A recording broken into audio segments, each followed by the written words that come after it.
The world remains constant over the centuries, but human life is like the dew at dawn, or a bubble rising through water. Transitory.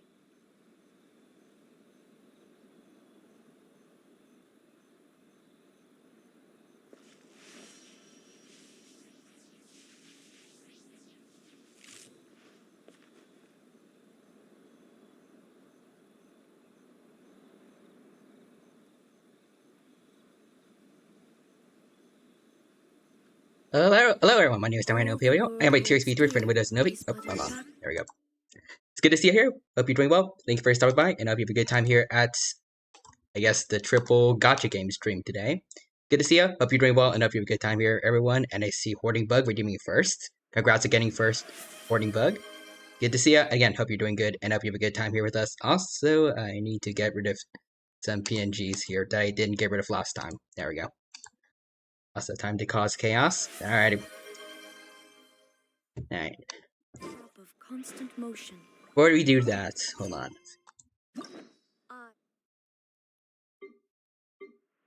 Let's get this first. Alright, there we go. I think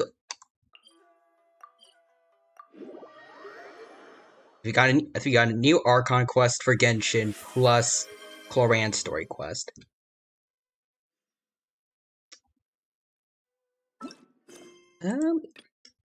Sure, I'll do this one first. Alright, well, so I got a lot of a lot of redeems from you. Just give me a sec. I shall get to them.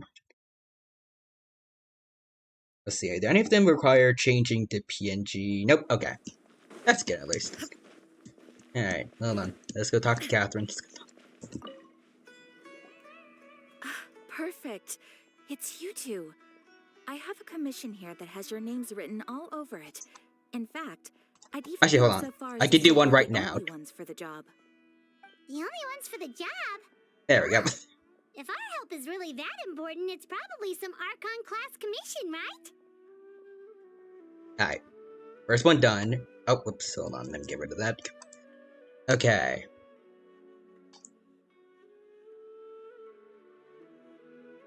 I'll do this, sure. And I have to do this one now. The Guild doesn't employ that kind of classification system. In fact, this commission is also probably not nearly as intimidating as what you're expecting. All it asks us to do is to find a missing person. Alright. And that's the Dancing Dino redeemed done. Thank you for that, Hoarding Bug. I came across this commission while reviewing our backlog not too long ago. Oh? It seems simple, but our records indicate that over a dozen successive efforts to complete it have all ended in failure, despite attempts by several accomplished and renowned adventurers. With the reputation of the Adventurers Guild and the performance of and the now scenario for, let's rounds see. at stake, it's in our best interest to assign Dino this commission facts. to the adventurer with You the think of highest something while completion rate we over the listen past to few this. years. Well, that's us for sure. Okay. I need ideas. I can do the Roar Team right now, so rah. There you go. Then we have two more. And I'll do this too. There we go. All I'm asking is for you to give it your best shot.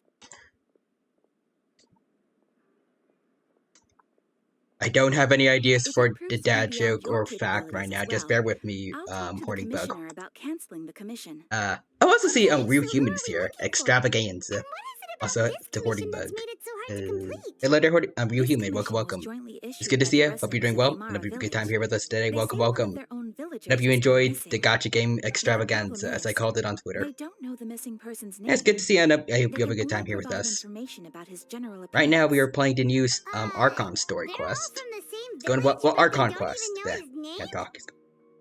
Well, and I hope you have a good time here with us, and If so many adventurers have failed to complete this commission, maybe this missing villager doesn't exist at all. Could it be some okay, sort of a for prank dad or joke, something? Unlikely. Several villagers came by to issue the commission, and judging by their appearance and tone of voice, they seemed incredibly sincere. It certainly didn't seem like a joke to them. Besides, putting up a commission requires a processing fee, There aren't many upsides to a prank that costs Mora to carry Did you hear out. about the bananas that started dating? They split yesterday. That's my best dad joke, and then for a dino fact.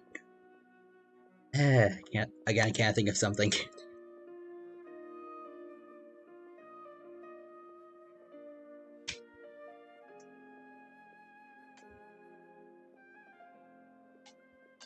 In any case, it would probably be best to go to Vimara village and ask around first.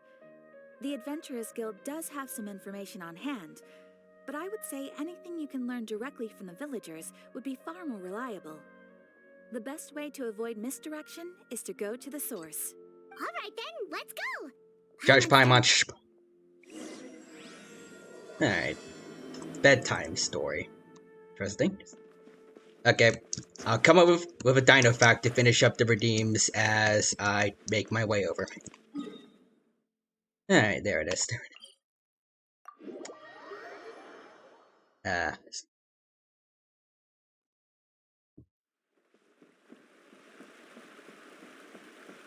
We made it to Vimara village. Why don't we talk to some of the villagers to learn a little bit more about the missing guy? If this commission is really as challenging as Catherine made it out to be, we're gonna need to carry out a very detailed investigation. Okay, I think I have something for, like, I guess the area based around, the area the Sumeru is based on, I think. Let's see, the Abelisaur Rajasaurus is very similar to Majungasaurus, a close relative that lived on Madagascar, and I think it was thought that India and Madagascar used to be connected at some point in the past. Along with Africa, of course. But then drifted apart at some point, I think during the Cretaceous, I'm not sure. But yeah, there's your dino fact. Now I need to talk to this dude. Hello there. You looking to buy something? I do business in this area. Oh, no, we're adventurers. Catherine sent us to look into a commission here in Vimara village. Ah, so you're here about that then. Ah, you're not the first, that's for sure. We've certainly made a lot of trouble for you all. To be honest, we aren't holding out much hope. Many adventurers have made their way out here, confident they'd be able to help us, only to leave soon after with nothing to show for their efforts. We've pretty much had it up to here in questions, and the area around the village has practically been overturned in search of clues. But no one has been able to make any headway. So, this person we're looking for, what's his name? Where did he live? Does he have any relatives? I don't know. I really have no clue. I couldn't tell you. Okay. Alright. Guess you are really... Shush, Paimon. I'm sorry, I didn't mean to sound short with you. Also, we just I was Paimon just silence. giving you Exactly. my answer to your questions. Okay, is there anything else you can tell us, I know it Mr. may seem Barbara? like we don't have anything to offer by way of information, but I promise you, we all have a very strong impression of him. When you live in the same village as someone, you develop a lot of memories together, you know? Okay. We just don't know the specifics. Maybe we did at one point, but that information is long gone by now. That's weird. At least that's what everyone in the village seems to think. We've all exchanged what we know, and that was the only logical conclusion. Alright. Shush, Paimon. Young guy, in his early 20s probably. Incredibly kind sort of person, always willing to lend a helping hand. I'd chat with him when I didn't have any customers. I even saw him stick out his neck for others on more than one occasion. Very interesting guy, that one. Alright. Now that you've started talking about him, you don't seem nearly as down in the dumps as you did before. Seems like he left a pretty good impression on you. But of course, everyone in the village is pretty fond of him. We wouldn't have issued that commission otherwise. But no one asked him his name? There aren't many young people like him nowadays. So genuine and pure. To think that he just up and disappeared one day. I just hope nothing bad happened. Could he have just moved away without telling anyone? No, he's not the type to leave without saying goodbye. And anyway, moving away without being seen by a single person in the village, there's no way he would have been able to manage that. Huh. Alright, thanks for the information. We're gonna go ask around some more. Alright. That was weird.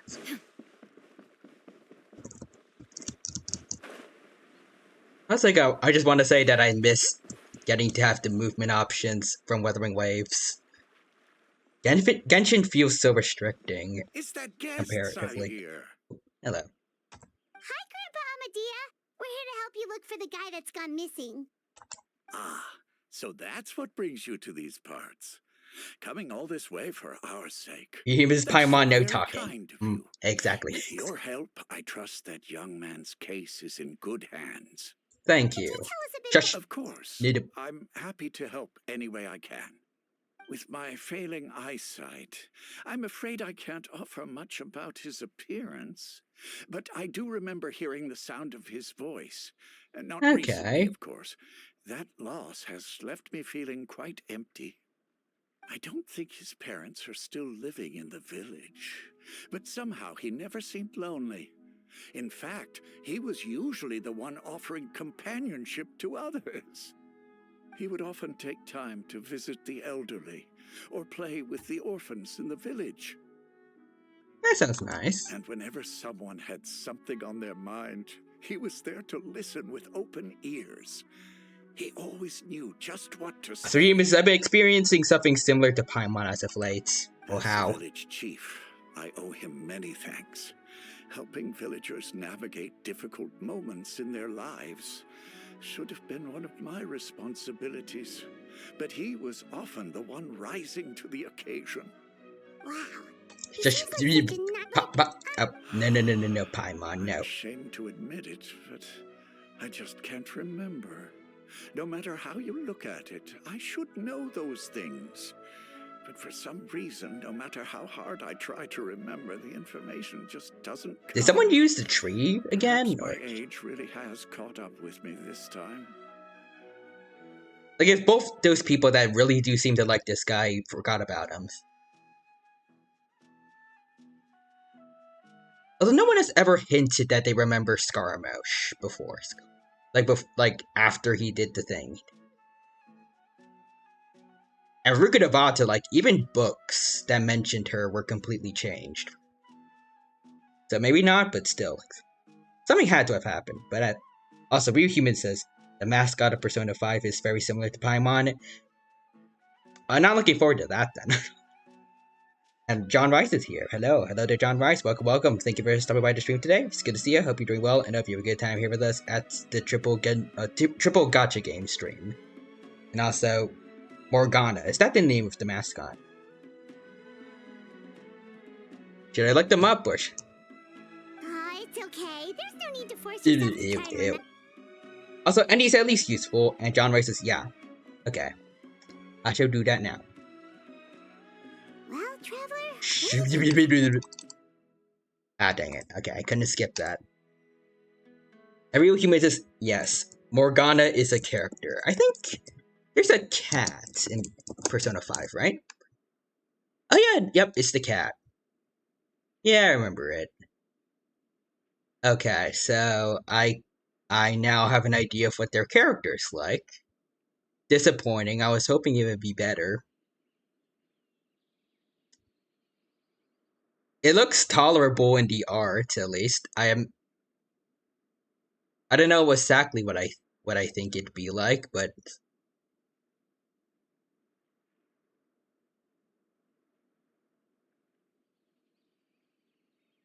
it gives me Sonic vibes, kind of, like very hyperactive, a little bit arrogant.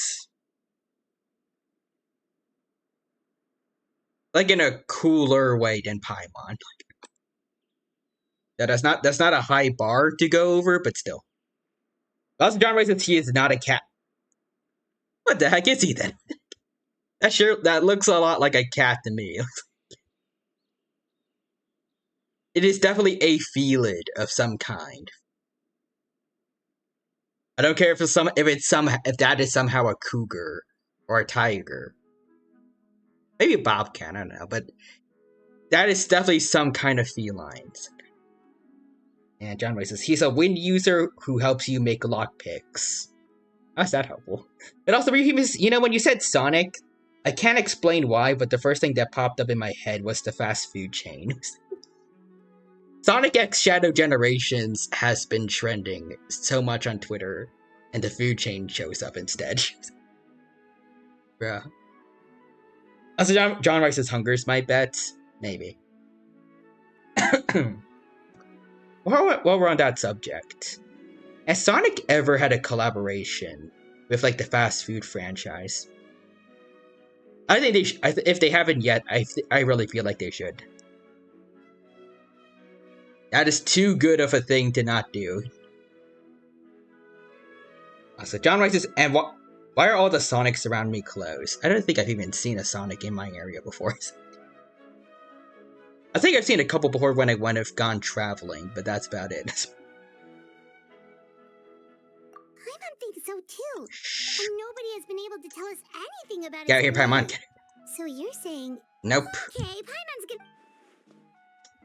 Could be like what happened with Greater Lord Rukudvada, like some sort of mass alteration of people's memories.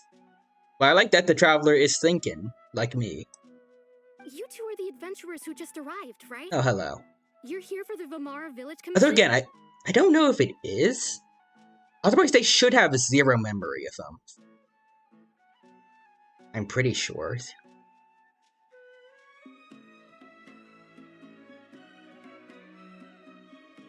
Like with Ruka Devata, I think everything that she did, it just got replaced by Nahida. And then for Scaramouche, all the stuff he did still... It can't work. It only affects people's memories, not the physical world. So I think as everyone remembers it. All the stuff that Scaramouche did, they just happened for different reasons. Like he wasn't a part of it. So people should not be able to remember this missing person's, like what this missing person did for the neighborhood. Us John says we're here for food, miss. Yep, sure are. We were just... Yeah, shush, Paimon. I'm so glad to hear that. Thank goodness you haven't given up. I've been so worried the Adventurers Guild might cancel our commission. My name is Atosa, by the way. I grew up here in Vamara Village. Anyway, I just wanted to say, please keep searching for a missing villager. I'm begging you. You have to find him. We'll try our best, ma'am. Shush, Paimon. I'm not sure this counts as a lead, but follow me. There's a place I'd like to show you. Alright. They did say no other adventurer that has done this quest has made any headway. So she has to be like... I feel like she has to be like something that's more than meets the eye. If she's like, if we get significant help from her, either that or all the other adventurers are just incredibly incompetent. Alright, let's go over this way. We have found a tree. Is this the place? Under this tree? Yep. I know it doesn't look like much, but this place is very meaningful to me. It's so full of memories. We Alright. used to always sit together under this tree and talk. Sometimes we would look up at the clouds in the sky, or stop to feel the wind against our skin. We could sit there for hours at a time, never realizing how long it had been. I was actually adopted by the people of Vamara Village. The forest rangers found me in the woods as a child. I was surrounded by such good people, and growing up in the village was so lively. Still, there were times when I couldn't help but feel incredibly alone. Alone? How should I put it? When And John Rice something's says, "Aw." bothering you, or when you have good news to share, you always want to talk about it with somebody. I can relate to But this for the Atosa longest lady a bit. time, I didn't know who I could talk to, or if I should say anything at all. Yeah, no, definitely. Everyone has their own problems to deal with. Even if I might want to confide in others, I don't want to become a burden. Really? You know exactly how I feel? Let's see, the Traveler says, I used to have someone like that, a family member I could talk to no matter what. And people have barely thought about her for a very long time. Or I guess him, if you chose Lumine. But anyways. Let's see. Other option is, but now I have lots of friends who understand me and would be happy to hear me out. Josh Wow, Paimon, that sounds really nice. you're not one of them. You're quite lucky. When it comes to our missing Ooh, villager, well, we got a raid. Hold on. Big I Gunner guess you mode. could say And that welcome to me, raiders. Hello, he hello. felt like It is both good to see you all a here. family I hope you're member doing I well, could and I hope rely you have a on good time and here a with us friend who could at really the Triple understand Gacha me. Games stream. Good to see you all here, and I hope you're doing well. I hope that you had a good stream earlier, and I hope you have a good time here at my stream as well. Full Guru, let me get you your shout out command. And also, thank you for bringing your community over here to hang out with us. Again, hope you had a good stream. Hope everyone enjoyed it, and I hope that you enjoyed my stream too. Unless you need to go do something like get food or water or rest after your stream. So you're playing Fortnite. Nice. I hope that Fortnite was fun. No matter what came my way, I knew I could always talk to him. He was so thoughtful and pure. Right now we're playing the newest and patient, story, too. the newest main quest Whenever I for talked to him, he Genshin. would always seem so interested, as if the things I was describing were just as important to him as they were to me. Ever since he disappeared, there's been so much I wanted to tell him. No, none of those things matters now. I just really want to see him again. Wow. You two must have been... Josh Paimon. Did he tell you anything about... He mostly just talked about interesting things he saw around the village. He'd share a lot of his own wild ideas as well. Oh, right! I did ask him about his parents once. But all he said was, they're not here anymore. I didn't know whether that meant they had left the village or passed away, and I didn't want to pry. Still not much to go off of. Look at me. Talking your ear off and still nothing to show for it. I'm sorry I wasn't more help. Nah, excuse me, not at all. You helped us to understand it better. The last time I talked this much in one go was when we were still together. Also, just want to say again, this information we got, if this counts as like a little bit of lead, like, I forgot the word for it. I think it's headway. Yep, they said specifically that no other adventurer made any progress in this quest. So they all are incompetent. Come to think of it, every time we talked, it always seemed to be around dusk. All they had to do was just ask around, come across this lady, and they'd have new information. By really slowly. Even when it felt like we'd been talking for hours, the sun would still be at the same position in the sky. Well, time always seems to pass slower when you're relaxed, right? What's wrong, Traveler? It's always the same time of day, and time never seems to pass.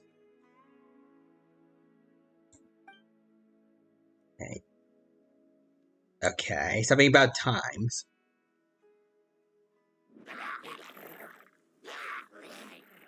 Hey, look at those hilly trails over there. Doesn't it seem like they're acting a little strange? Let's kill him. Also, John Way says, wait, are we in Groundhog Day? Or are we Groundhog Daying? Maybe. Oh, there's an Abyss Mage there. The Abyss Order. Shush. Alright, let's get him. Uh-oh, we've been spotted! Quick! Shush, Paimon. Farina. Break his shield. Break his shield. There is no escape. Alright. Knot it up. Break his legs. There we go. Oh. Okay, there's more. Torn to oblivion. Break them shields. There we go. And we are good. Thank you so much. I wasn't expecting monsters to show up. If you hadn't been here, I'm not sure what I would have done. It was no trouble. Josh Paimon, but what's the Abyss doing here? Now that I think about it, the hilly trolls around Vimara village have been a lot more active lately. They seem agitated and would often attack anything in sight. That seems normal for them. Chief Amadia doesn't allow the children to play in the area around the village anymore. Maybe well, we should head back and check out the situation in Vimara. There. Alright. Wait a second. The person. Oh, what? It's Dainsleif! I mean, it'd be kind of cooler if we actually, like, saw him appear for his grand return, not just Paimon talking, but okay. Hey, man. I feel like I've been spoiled by, It's you two. I've been spoiled by Wuthering Waves cutscenes, but alright. Hello, Dainsleif. It has been a while. Oh, a friend of yours? Yes. Well, I'll leave you all to it then. I should head back to the village and check up on Chief Amadea and the others anyway. Well, see you later. Yep, see you later, Atosa! Alrighty.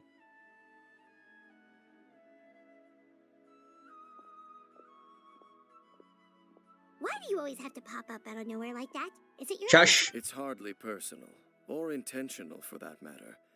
As long as you and I are both in pursuit of the Abyss Order, we're bound to cross paths. I mean, we aren't really. Like, I haven't given a shiz about the Abyss Order in years, I feel like. Ah, so you're here to investigate. Judge Paimon. Naturally. Hold on.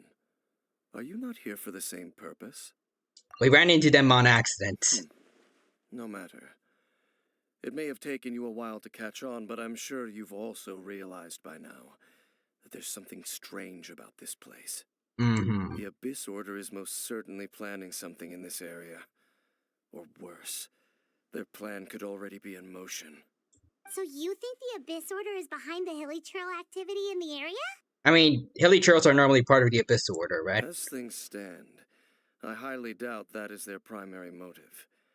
I would imagine the increased hilly trail activity is merely a byproduct of whatever it is they're really trying to accomplish. Still, the Judge The Paimon. best way to protect them is by figuring out what the Abyss Order is truly planning. That is how we prevent further tragedy. Alright. You owe us many answers. And you shall have them. I never intended to hide anything from you. Thank you, Don't Mr. worry. Dainsleif. There should be ample time to talk. Also, John May says either that or they want to go and find the best dinner drives. Best diners, drive-ins, and dines. The hilly trails are just really hungry. Ah, so that was the commission that brought you here to Vimara Village. Someone who seems to only exist in people's memories. That is indeed quite intriguing. I would agree that it's unlikely you have a simple missing persons case on your hands. However, any possible connection to the Abyss Order is still unclear. It appears all we have by way of clues is increased hilly trail activity. And that is certainly not much to go off of. Dang. Well, what about the intel you promised me, good sir? Right! That mysterious voice he heard Shush, in his... Paimon. Traveler, let me ask you this. Do you believe your sibling to have betrayed you? Yes. I sense hesitation. Afflumine. in your words. After all, you still haven't figured out the whole truth of what happened. There's still hope for the two of you to reconcile. Oh, okay. Irreparable damage has not yet been done. The sinner you wish to know about, his situation is different. He and his fellow sinners have long betrayed me, and long betrayed their nation. Oh, what? His name is Vedrfolnir, the Visionary. Vedrfolnir. Okay.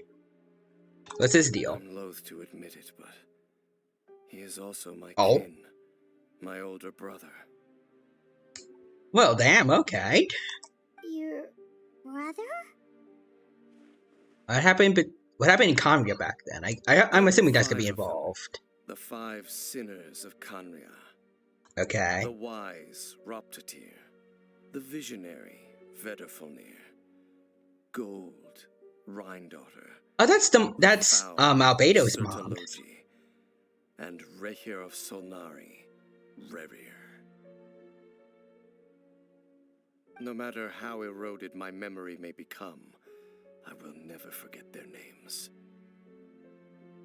One day, I shall have my vengeance. Okay, then Dainsleif, but don't tell Albedo that. Or Clee, because that's kind of her aunt. Wait, some of those names sound really familiar. Rhine is the one who created Albedo. Mm-hmm. Sertology is Skirk's master. Oh, I don't remember that name, but okay, that's cool. So basically, I guess.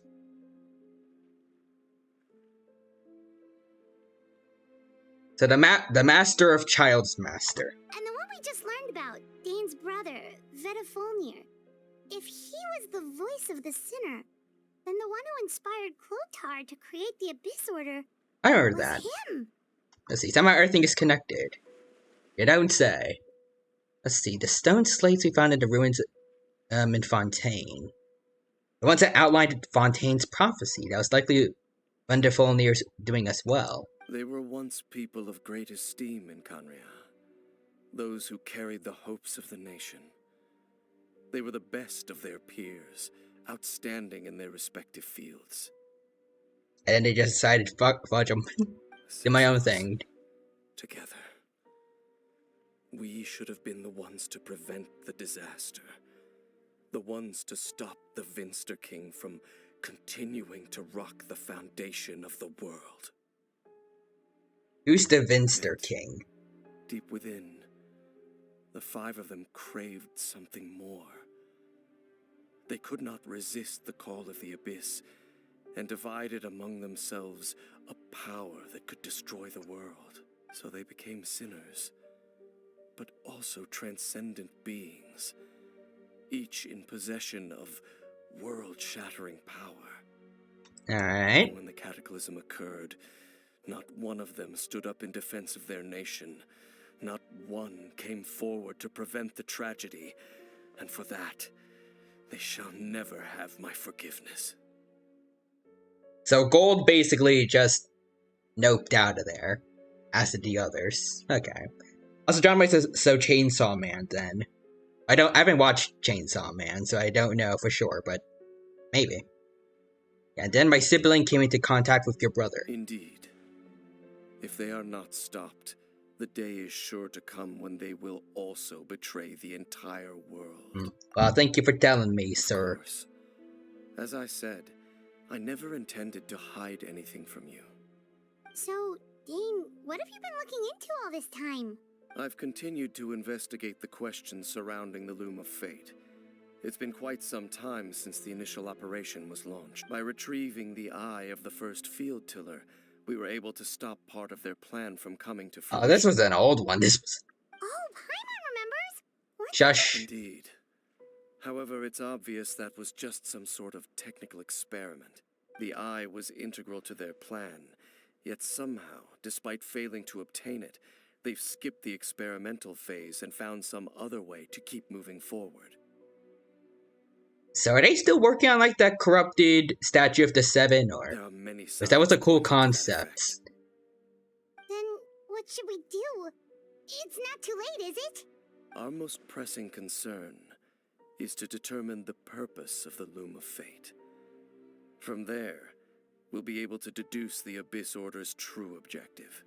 Based on the intel I've gathered so far, I suspect the Loom of Fate is related to the ley lines in some way. Okay. Lines? Judge Paimon? You were able to observe your siblings' memories last time, yes? I believe that was due to the fact that the ley lines in that area were unstable. My recent investigation has shown that Abyss Order activity in a particular area is usually followed by a series of issues with the ley lines. Huh. Wait. Then our commission here... Shush. It's certainly possible. I'll join your investigation tomorrow.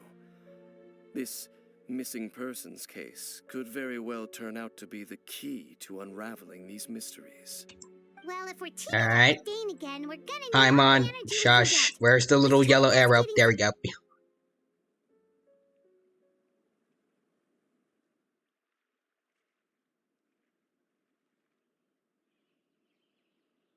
There we go. Alright. Can we get moving? Well, let's go Shush, find Dane. Paimon. Shush. Okay. Where the fuck? Okay, there you are, Dainsleif.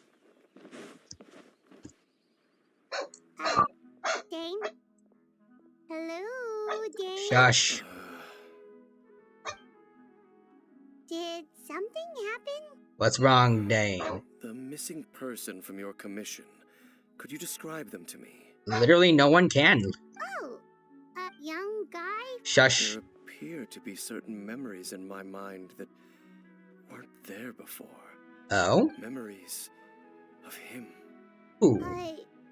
Maybe... Shush, Paimon. Oh, it's talking about his brother. They're memories. Memories that suddenly appeared in my mind after I woke up. And I'm certain I've never met this person before. Oh, okay. What do you remember? I remember handing him the eye of the first field tiller. What? Okay, so this John writes missing his person Paimon the definitely has game. something to do with the abyss of- Basically, every bit of And dialogue it in this appears he game, it's possesses just the that. ability to implant memories into the minds of others. Hmm. Wait then. All the memory... But why would he do something like... Whatever the Abyss Order is planning, an important truth has been revealed to us this morning. What sort of... That their goal is still to obtain the eye of the first field tiller. They haven't stopped searching for it. I am the only person who knows its location. Perhaps implanting that particular memory was an attempt to interfere with my mind in some way. Is it still safe? Your concerns are not entirely unfounded. I don't believe the Abyss Order is capable of altering reality like that just yet. Well, they're already weaker than Silverwolf in Honkai. However, She can alter reality on a whim. considering their single-minded pursuit of the eye, I would say an equal level of caution is in order on our part. Mm-hmm. Come with me. We must check whether the eye is still in our possession. Oh, so you're going to take us to where you hid it? What if someone follows us? If we go straight there and someone's on our tail, aren't we exposing the eye's location? Or does he know that they might want to do that, so we're going to be luring them into a trap?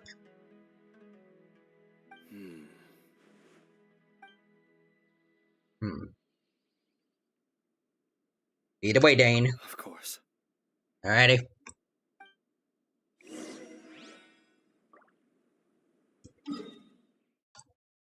Oh, it's right by the chasms. Okay. I've not been there in a while. Alright. Also, we are... I swear by my sword. There we go. Let's fix that. Everyone back to full health. Thank you, Eugene. Thank you. And man, I miss Weathering Waves again. I just want to be able to just use a grappling hook and just run up these walls instead of taking forever to climb them up like this. Also, we're here. And John writes, we also miss not having Paimon. So you hid That's a true. warehouse That's true. here? Not an easy place to... Well... I mean, there are people that definitely talk a lot in Wuthering Waves, but at least they don't yap as much as Paimon, in my opinion. Maybe. Oh. Are you good, Dane? Okay. No time to lose. Let's head inside.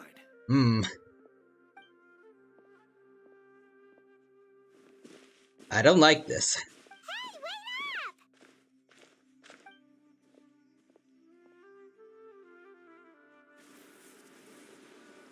up! Okay. More of that weird power that we saw before, the first time we saw Lumine, I think. Weird blue flames in his hand. Enter the place where the field tiller eye is hidden. Is he actually gonna take us to the eye, or...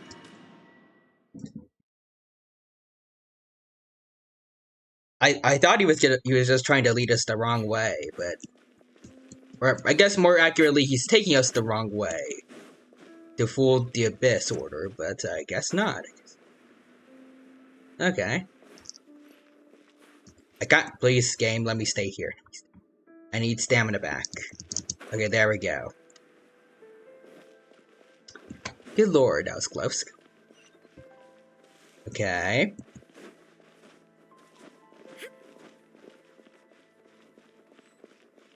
Ooh, I want to grab some of this stuff. You never know if we might come across, or if we might miss a chest. That I'm pretty sure we won't be able to come back to after this. Hello there. Okay, well, there's nothing here, so I'm just gonna... I see everything. Everyone hold hands. Boom. Now you shall perish. Oh, okay. Yep, there's more.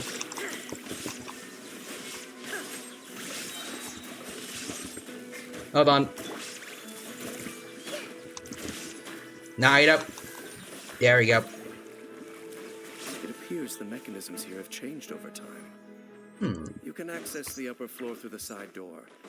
Perhaps you should try reactivating the mechanism over there.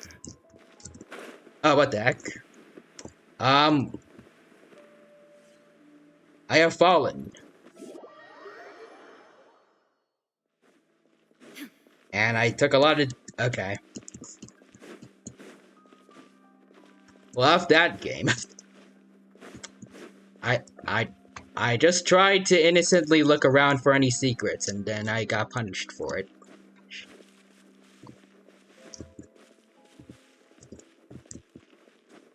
Okay, is there really nothing around here?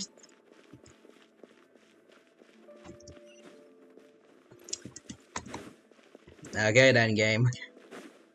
Okay, maybe over here at least. Nope. Alright, let's see what's over here.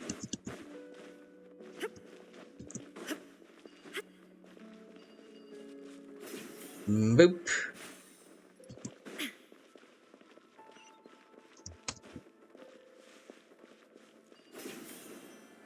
Oh, wait, hold up. Let me just check and make sure. Okay. I don't think there's anything. Oh, I am glad I'm keeping my eye out. There we go.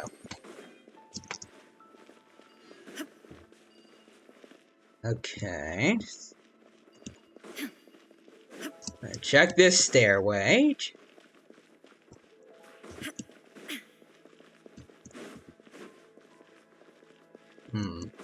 Alright, nothing. Let's... Oh, well, there is a ruin guard there. Or is this where the... Is this the first one? Nope, okay, nope, it's just one that he has to guard the eye, I guess. Boop. Alrighty.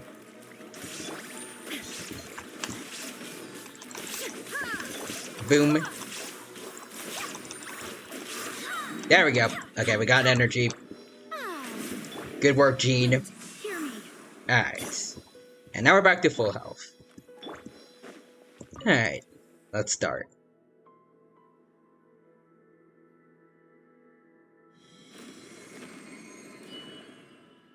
Ah, neat.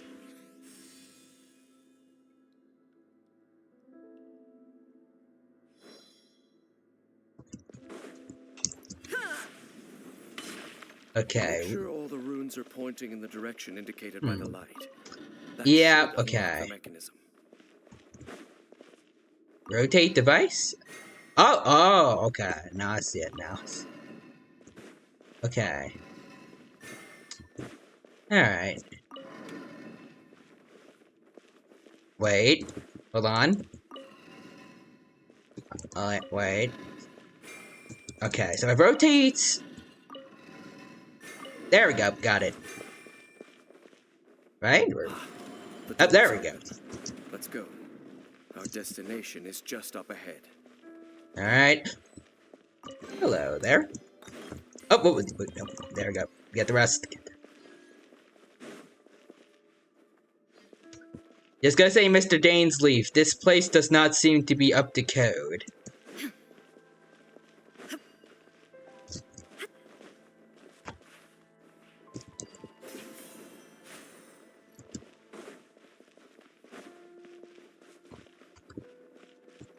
Yeah. Okay. So he said it was like right up ahead. Right? So we should be by the eye now.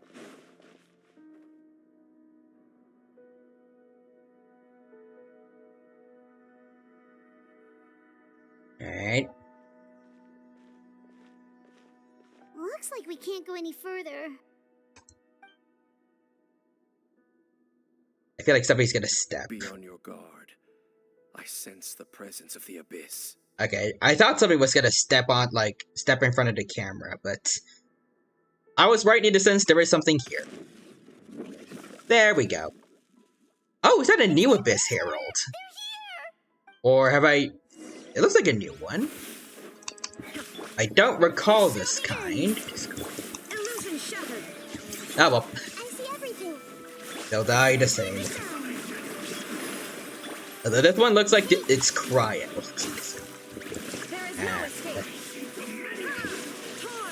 I mean, it should be fine. Although I'm sure Pyro would probably be a little better here.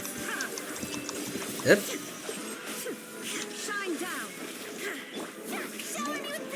Sorry. Hold up. Invincibility frames. Do your thing, Farina buddies. Okay, they're doing their thing. I can see it. You're making dents, though. Okay, nope, they're doing it faster now. Okay, there we go. Just as I suspected. The false memories were a trap. The Abyss Order just wanted to follow us here. Yeah, I figured. So you didn't take them to where the eye actually is, right? Now that they're in the vicinity, we should have a chance to see. You good? Dane? What's wrong? Can you feel that? There's been a This feels like the disturbance in opposite of the where Wuthering It Waves must be is the work of right the Abyss. now, like upon initial release.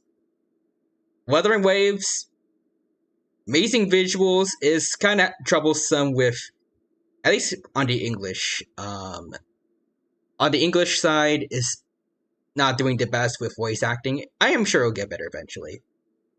But then here, voice acting with Dainsleif is amazing, but like the visuals of him like feeling pain in his head is kind of, it's not doing it for me. Wow, you must be really sensitive to that sort of thing. Paimon doesn't... Judge Paimon. Do as I say. Use that mechanism over there and leave this place. You gonna be okay here on your own? The Or? Abyss Order is putting something in motion. If you return to Vimara Village, I suspect you might finally have the opportunity to locate the missing villager. Just Oh, think of okay. it as a way to divide and conquer. Alright. I doubt they're gonna kill him, but...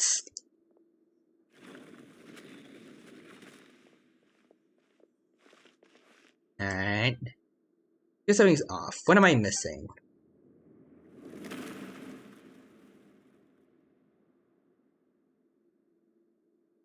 Is our sibling gonna be here? They gonna fight?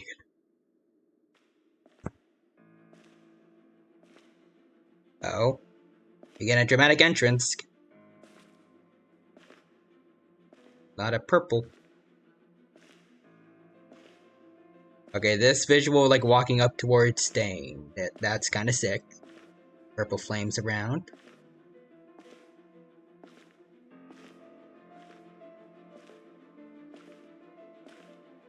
Abyss Twin? Yes! Oh! Oh! I knew going along with your trap would be the only way to meet with you face They to have face. the sword from the beginning of the game. They have the sword. They have this. Okay.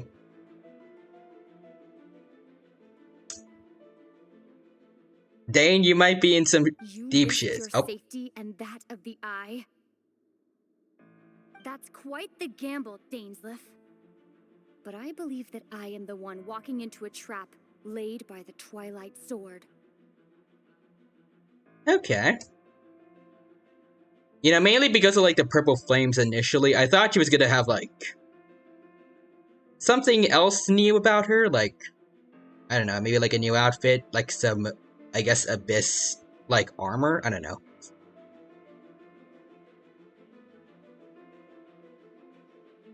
Like, a more regal version of, like, what the Abyss Heralds have. Maybe. Mine is a helmet, because, you know, we want to see the sibling's face, but It's neat, at least, seeing her with the sword again. That said, this technically... I don't know if we can technically count it, but I will say this kind of counts as the main character getting to speak again for once. Also, John Ray says, so place your bets, who is trapping who? The real answer is both of them have been trapped by the unusual hilly churl. So you came here all on your own? What about those followers of yours? When the Twilight Sword is prepared for battle, any army I could send would only be marching to their doom. Better that I face you alone. You know, you say that, Lumine, but you have no problem constantly sending out hilly churls and Abyss Heralds. I guess a lot of members of the Abyss. Like, just randomly out in the map for us to kill. I know you must have a lot to say. Also, some of them have ended up in places like the Spiral Abyss for some reason. But if it's a conversation you want, you'll have to defeat me first. Okay, then. I didn't know she doesn't have to... Or at least, maybe we'll see when she's fighting, but... She hasn't brought out the wings from the first... Like, from the beginning of the game yet. And John Rice says, can't we do a meal first? Nope. This ain't Monster Hunter. The Abyss Order's on the move. The ley lines are all out of whack. If someone wants to fight, you can't wait. Hey, look at those hilly trails over there. They seem strangely calm. Weren't they acting super agitated just a little while ago? Why are they so calm all of a sudden? I don't care. Wait, I hear something. I see little butterflies around here. In the new world, Oh. they bade farewell to the shrouded sun. Who's talking? At last, they no longer needed to dwell on their suffering, or try to differentiate between various thoughts of blasphemy. Such was the price they paid, and thus their souls became cleansed and pure. John Rice says they found the best meal Did ever. you hear that? Hmm, What was maybe. that sound? Someone's voice. Sounded Paimon, like shush. so Oh, this is weird. I gotta check on the hilly churl, but I'm actually gonna take their food. Ha. Later, scrubs. Apparently there's more hilly churls I gotta check on. Oh, over there. Hello. Looks like the same thing is happening over here too. The hilly churls are calm. You see, we're both still here. We've Okay. reclaimed an endless amount of time to love. Release your tears. You no longer need to hold back your sorrow. That voice again. You know, most people would probably say, like, it's very sweet, but... Oh, I didn't even do that. I mean, you guys have fun with that over there, but alright. I was gonna say, like, this seems sweet and all, but... I still feel no remorse, really, for killing hilly churls for some reason. In the end, The primos are worth it. softly. Sleep well, Father. Sleep well, my beloved people. When you awake, that which differentiates us shall be no more. It almost sounds like a poem or... Well, now that the hilly churls have come, let's put this situation to the side for now. Dane Paimon, said it's my shush. That was a whole paragraph she was about to say there. Okay, so I'm just gonna have fun with that, Hilly Churls. Alright, let's go talk to someone.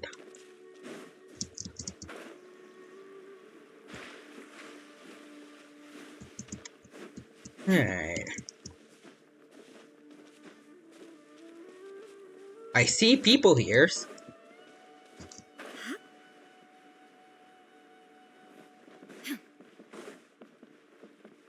Any people that are supposed to be missing around here?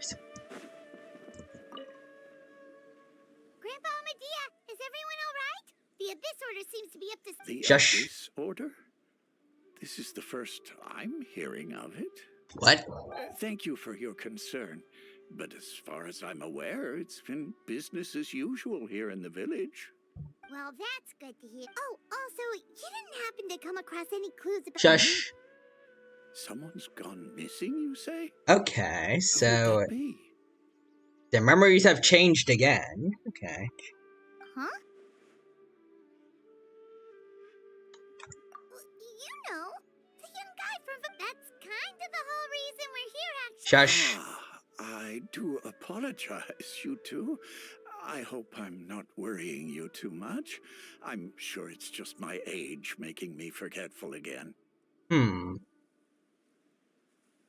At least right now, I can't seem to recall whatever it is you're referring to. Okay. Perhaps you should try asking someone else. But how is that? Shush, Paimon. Let's see, Ember White is here. Gotcha. More like Something's not right. your We face. just talked to Grandpa Ahmed. What do you think? Nailed Amber? it. Could everyone Good to see you here, remember Ember the White. missing Welcome. villager Thank you for been stopping by the stream erased today. again? Good to see you. I hope you're doing well and hope you have a good time here with us. You're That right. can't talk. We should narrow down the possibilities first. Let's go ask someone else then.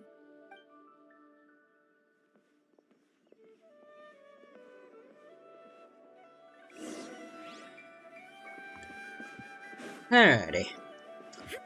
Barum. Again, I miss having Weathering Waves methods of moving around.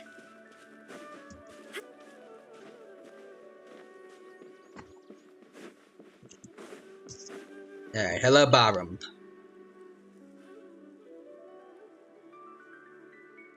Someone's gone missing? Who? You don't even remember? Just as expected. That guy you said a bunch of nice things about her? He's around 20 Shush. years old. Oh, I know who you're talking about. Really? You There aren't many young people who've earned that kind of praise from me. If you're certain that's what I said, then there's only one person who fits the bill. No doubt about it. But why'd you say he's gone missing? Did we get sent to the past or something? Because they mentioned something about time earlier. Yeah, Seen it I recently. just saw him leave the village. There was someone else with him, too. They couldn't have gone far. Okay.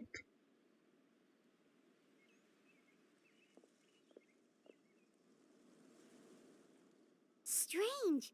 Bayram seems to remember him.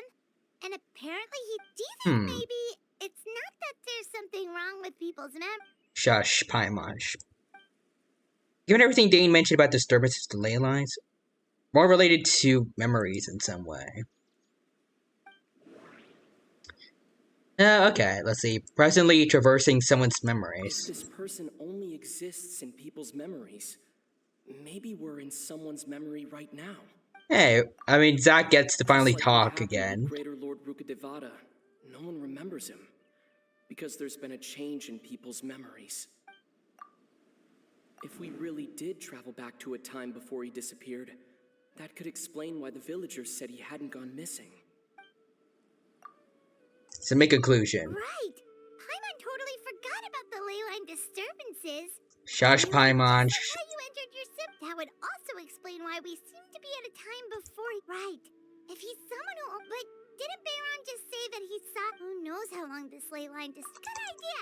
We pretty much figured out that the missing villager has the ability to... Okay. Shush, Paimon. Okay. The weakness in the missing person's ability is time does not pass within the false memories. Scenes for false memories will not change. I think it's this one. If time was allowed to pass within the false memories, there's a higher chance they might conflict with someone's original recollection. That would make it much harder to avoid suspicion.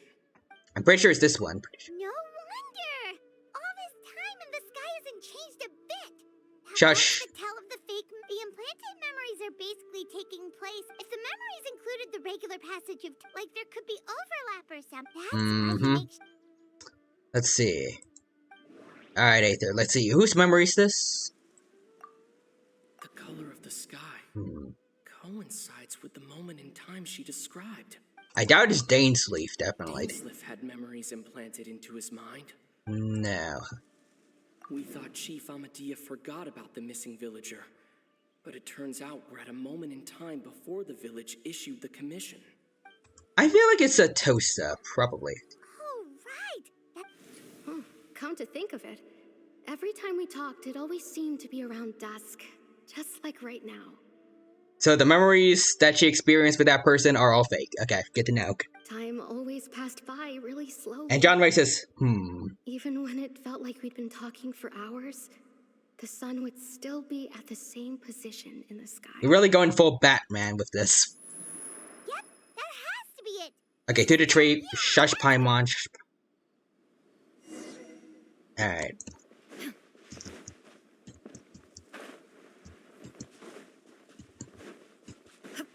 Well, let's get moving then.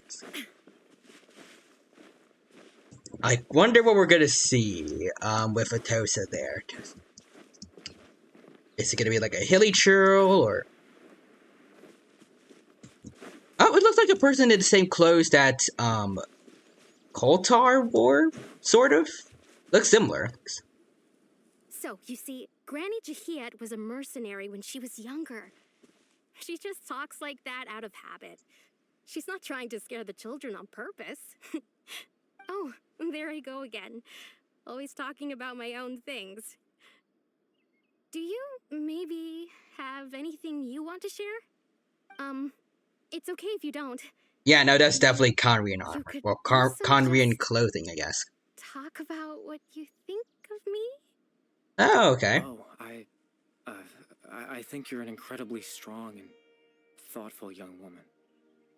He has the Primo Gem eyes. He has them eyes. You'll meet many amazing people and live a very happy life. You won't miss someone like me. Oh, okay, that's... Huh? Are those your friends over there? Ah, yes. Finally found out, but why does he look kind of familiar?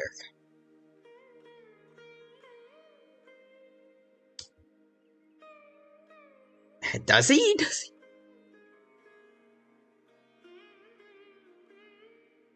I mean, he has the same hair color as Kaya. Could this be his dad? Could this be... Oh, right. This version of Atosa hasn't met us yet. Friends? I guess you could say that. It must have taken them a lot of effort to find me. So, I should see what they need. I'm sorry, Atosa. We'll have to continue this conversation. The only person I can think of is that he's related to Kaya, because, well, he ain't blonde, so I'm pretty sure he's definitely not the brother that, that Dainsleif mentioned. Another time, huh? Yeah, okay. I'll head And back he's to not the village. female, so he's definitely not gold. Talk to Or you Rodadier? Forgot her some name other exactly, but time. it's not Albedo's mom.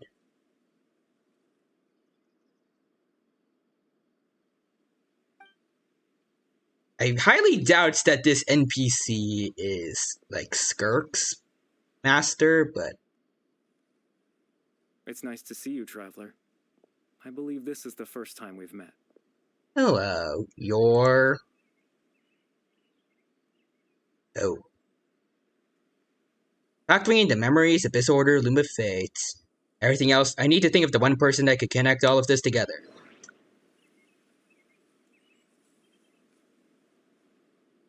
Not him, the Vision... Definitely not the Visionary. Born into abject sorrow, he shall now become the Loom of Fate. Kaya...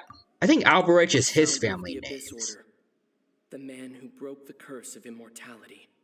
It's not Clothar, we saw him before. Dane's brother, one of the 5 sinners of Conria, the one who stole the power of the Abyss. Again, he doesn't have blonde hair, so it doesn't look like they're related, so... Kavaret? You're... Kari Bear Alberic. Oh, Alberic. you know me? Oh, you got it right. That's quite the surprise. I don't believe I've met you before. Oh, I see. It was the memory, wasn't it? Your sibling's memory. You saw... The me from back then. If I did see you before, well, I don't remember you, man. I'm sorry. My brain has no space for NPCs. Also, John Boy says, it's you. He's me. This is Atosa's memory. I came here to say goodbye to her. But I suppose I'll just leave her a message instead. Come, let's find somewhere else to talk. Okay. Well, I'm sure someone who's really into the lore will be able to transcribe this, but I sure as heck cannot. Not transcribe, but like translate. If they both work, but I definitely cannot read this. Also, Ryuhime says, please leave a message after the beep. Beep. And Nixter says, hey, did I know what time is it? It is 7:15 for me. Good to see you, Nixter. Hope you're doing well, and hope you have a good time here with us today. Right now, we are in the most recent main story quest for Genshin. John says, yep, it's gambling time. And Ryuhime says, there is no beep. That's the punchline. Also, Ryuhime says, is it time for chaos? And Nixter says, hi, we're calling about your car insurance. It's time for scams. And also, yes, and shipping. Okay.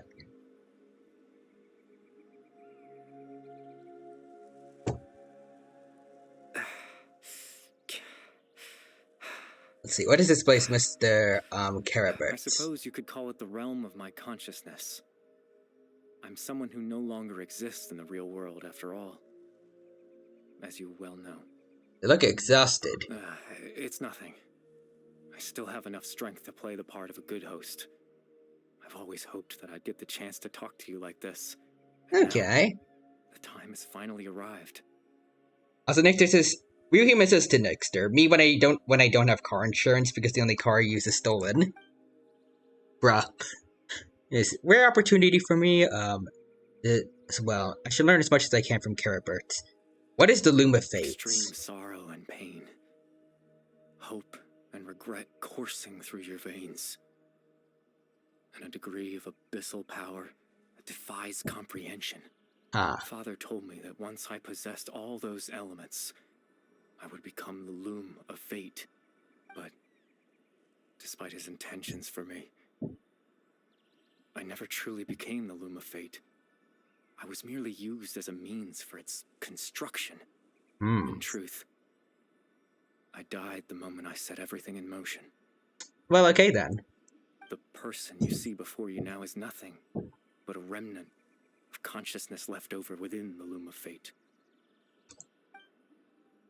So Carabert is dead. That's why he no longer exists outside of people's memories. As for your question, the Loom of Fate is a device capable of weaving ley lines.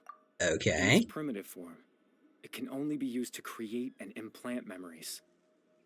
But as more of it is completed, its power becomes stronger and stronger, until finally, it has the power to weave real ley lines of its own. Okay then. Also, Nixter says that's the joke. I mean, it's sad, but the joke is people are always calling about car insurance as a scam. Heck, I don't even have a license. Oh. And John writes this, so you're trying to survive as a memory. It's like that one episode of Rick and Morty where a younger version of Rick is hanging out with him and I think tries to sneak into his brain at the end of the episode.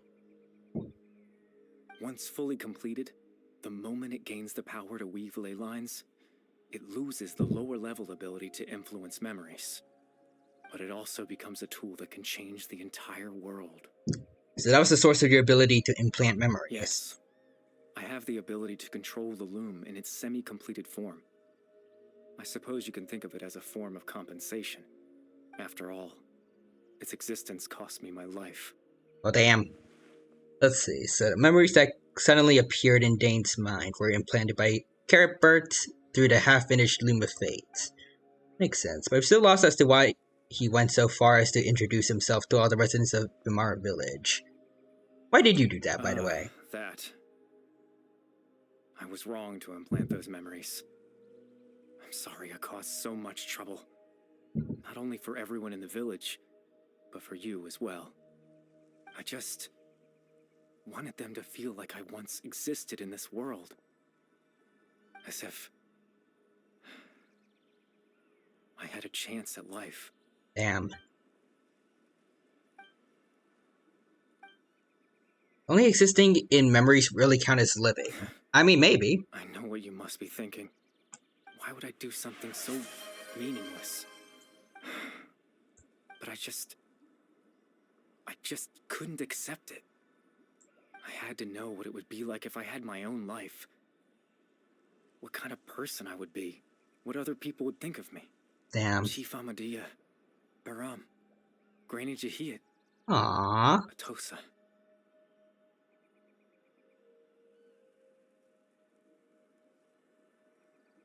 I feel bad for this man. I would also see Nixter saying,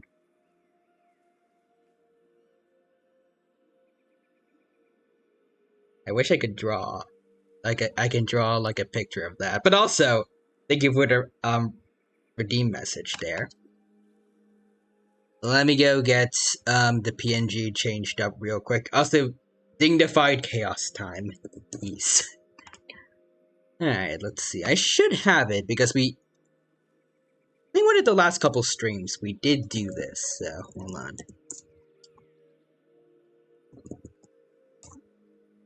It's number 11, right? It is. Though it also comes with, some menacing signs. So I hope you're okay with that.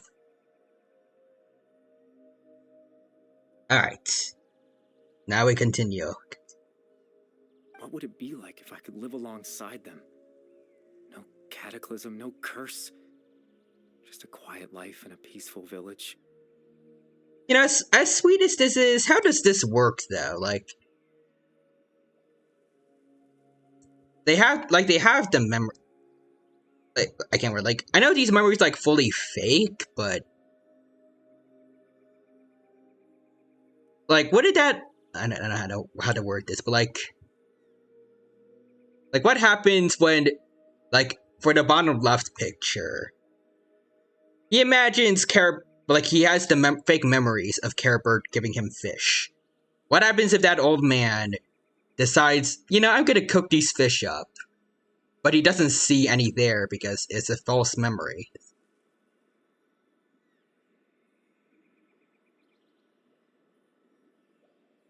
And same thing for like this, like the dude on the top left. Like, Caribert helped him get the cart up, but when he goes to check on his cart, it's still probably like at the bottom of the stairs, right?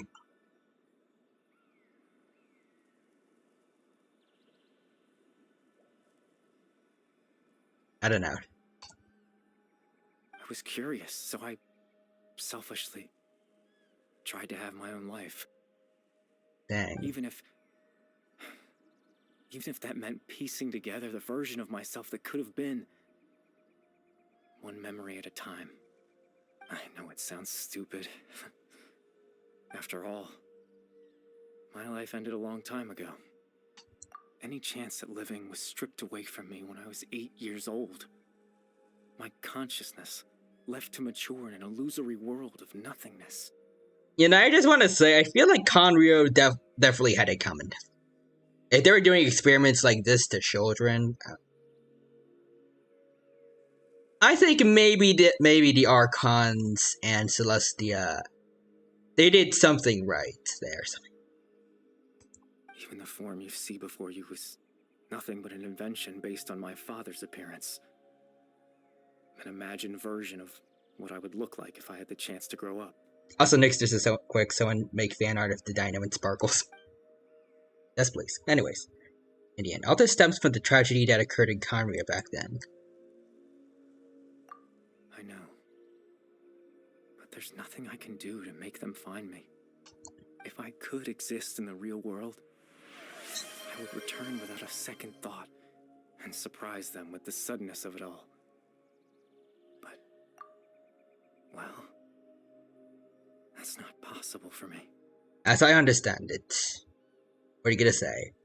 Even though you only appeared in memories, your existence was a great comfort to them. It did seem like that, yeah?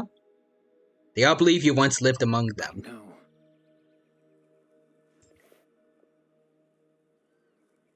Well, now that I found you, let's continue this conversation some other time. Dane may still need my help. Well, I mean, I know you're having a rough time, but, F you, I gotta go.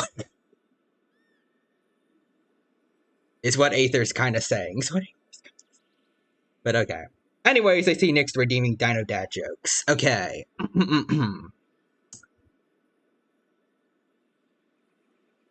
Deus Kits. There. Also, Quadra says, hello, Dino. Hello there, Quadra. Welcome, welcome. Thank you for stopping by. It's good to see you here. Hope you're doing well, and hope you have a good time here with us at the Triple Gacha Games stream. Welcome, welcome. And hope you have a good time here with us. Right now, we are playing, the newest main story quest for Genshin. Going well so far, and I hope you have a good time here with us. Also, let's see, Among Us. Bum bum bum bum bum bum bum. And we got the real human with the sus emote. Perfect. But also, Quadra says, okay, not gonna lie, I would come back for playable Dane. Well, speaking of Dane, he is here. You just gotta wait until he's actually playable, like, next year at least. Since Shnaya should be out by then.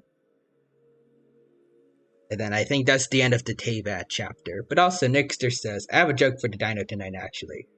Yes? Captain Dainsleif. Twilight Sword, you mean? No need to meet up with him. Things should already be settled on his end. Settled? Exactly. As someone who could only exist in people's memories, the fact that I'm able to talk to you in my consciousness like this can only mean one thing. The Loom of Fate has already been completed. What?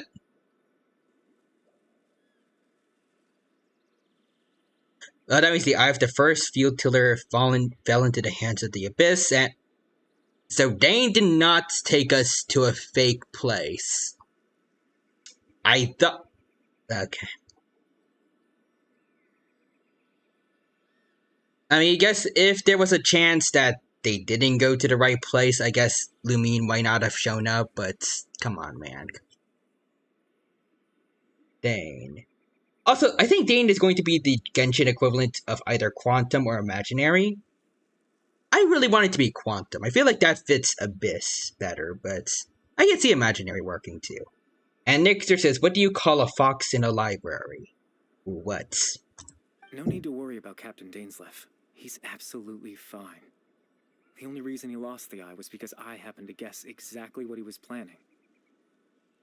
Captain Dainsleif has had the eye inside his body this whole time, hasn't he?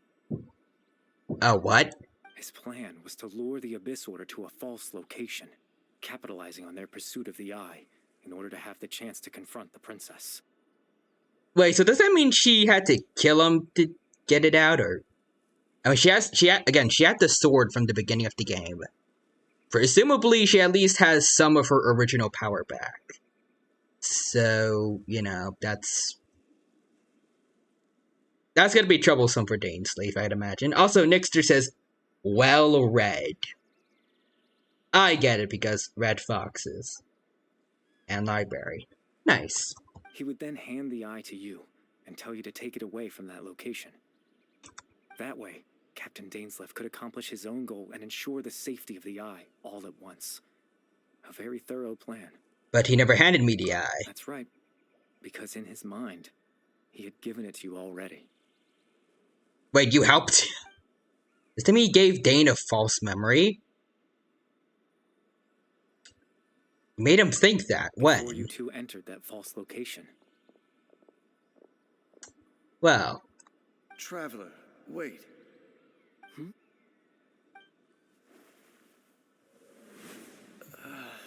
Oh, that's why you had the little headache there. Oh, okay. We've no time to lose. Let's head inside.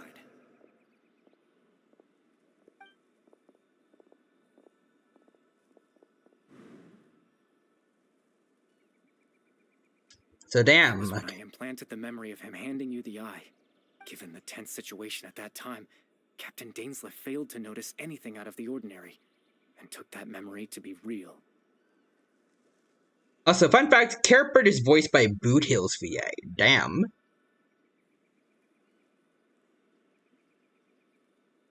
I've said it before for a lot of VAs, especially in these games, but like still. Impressive range on this man. I'm sorry, Traveler, but I needed the Loom of Fate to be completed. And to do that, we had to retrieve the eye.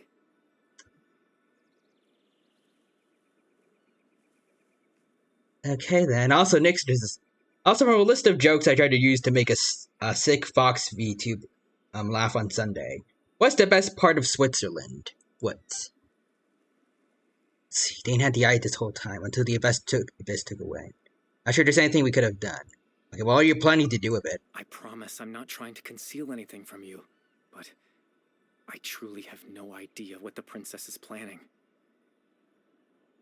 Oh no. Tevat's ley line system is deeply entrenched in the planet.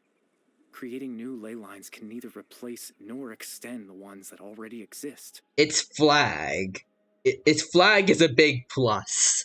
Ah, I get it. Okay. In the face of everything they could be planning, I fear I'm too insignificant to even get a glimpse of the bigger picture.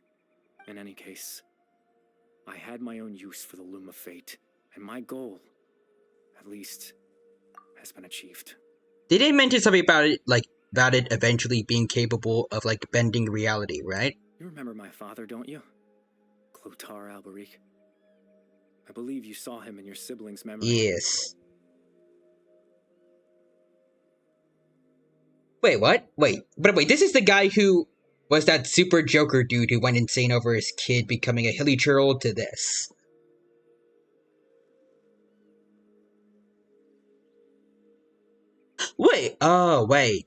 Wait, Carrot was his kid. Wait, right? Or... Yeah, no, Clotar is the father. So this is the kid that we saw get turned into a hilly churl. I somehow did not remember the name Carrot for some reason. Okay. Huh. Also, Ryuki was this jongleur Batman. And Quadra says, oh, wait, I'm dumb. That was his dad, yeah. That's pretty... Okay, that's pretty crazy. Use the power of the abyss to restore consciousness to my hilly churl form. Oh. Okay. I suffered from an indescribable level of mental anguish. Damn. To comfort me, my father told me there's Joker, man. It's a fairy tale world where I had to take on the form of a little monster. That story managed to dispel my fears, even if just for a moment. My goal was simple. To use We said that this body was based on his dad, though, when its ability to create no way does man look like this. Strongest. At best, it looked like that with clown makeup on. To implant a specific memory into the minds of the Hilichurls. In that memory, I would tell them a story, just like my father did for me. That's why they were all calm before. Love. But more than anything, it was the story of us. Also, Ryuhime is high jongleur, and Quadra says, that feeling when you're the Joker and your son is Robin.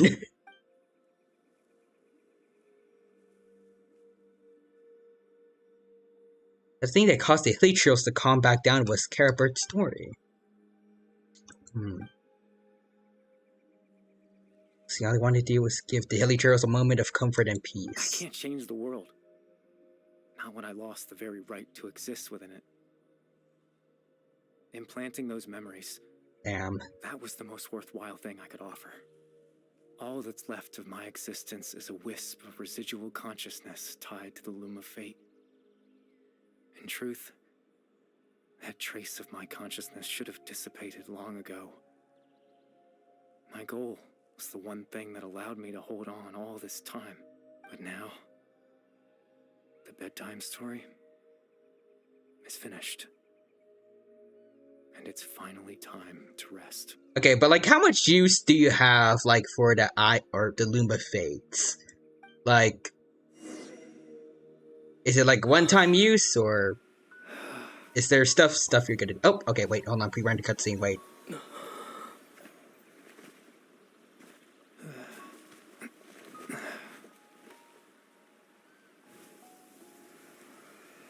He gonna die, ain't he?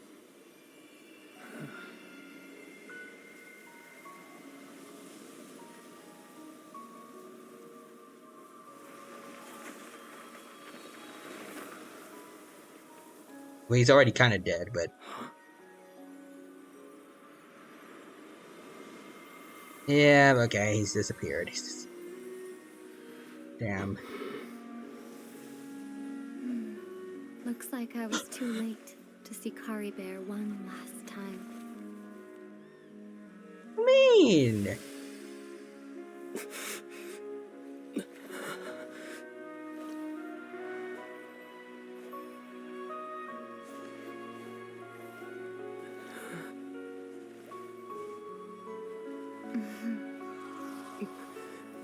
Damn it. Kari Bear's consciousness is gone, and this space will soon disappear. Well, that's along rough, with Aether. it. Neither of us belongs here. That's why we're not tangible. Were that not the case, I'd love to hug you too. Well, how about a conversation? Oh, okay then. At least the travelers can finally talk for once, or at least one of them can. One half of the traveler VAs can finally get their paychecks. We also see John Rice saying Kingdom Hearts. When you walk away, you don't hear me say. And the squad just says Carrot Birds. Change the world. My final message. Goodbye. Vroom. Also, Aquaja says, Aether. Bury the sad deep within. Cast aside, I can't bring her home. We're going to Notland in a couple of weeks.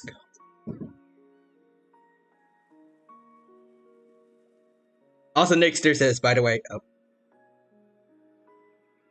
I wish I were.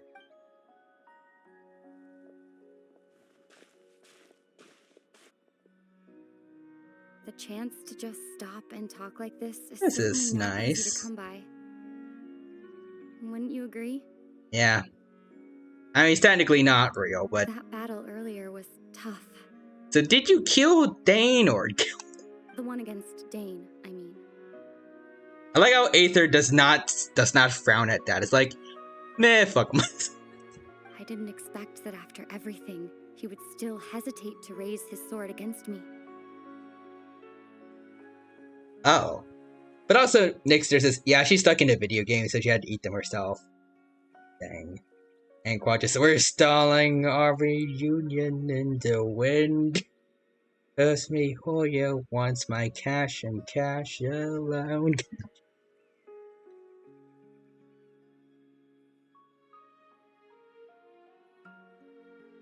Were it not for that, perhaps I'd still be no match for the Twilight Sword.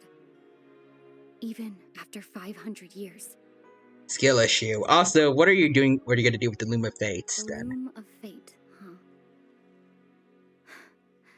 I still haven't found a way to utilize it to its full potential. But there's still time. Okay. Before the heavenly principles awaken. Wait, what? The Heavenly Principles are asleep. Or apparently they're still asleep. I didn't know that. Yes, for 500 years now, ever since the cataclysm in Conrail. Oh. There's been no sign of activity.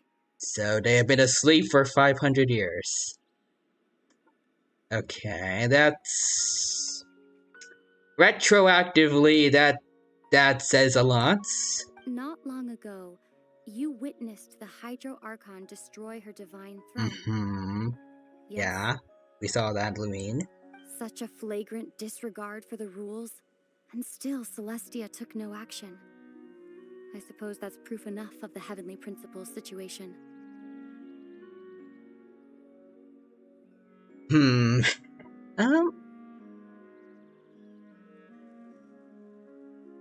Okay, so in regards to Sumeru, this probably explains why they didn't choose to do anything about Nahida being imprisoned. But like for Fontaine, I feel like this kind of diminishes Farina's efforts throughout those 500 years, kind of. At least the way Lumine says it, it implies that if the Heavenly Principles were still awake, they would have caught on. And then, like, the plan would have failed. And they just got lucky. They just... Maybe.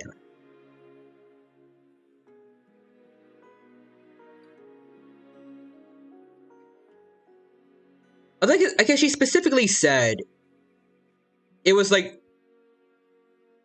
specifically like the Hydro Archon's throne being destroyed that should have caused an action from Celestia. So maybe that, like, maybe they would have been fooled potentially, and then after that happened,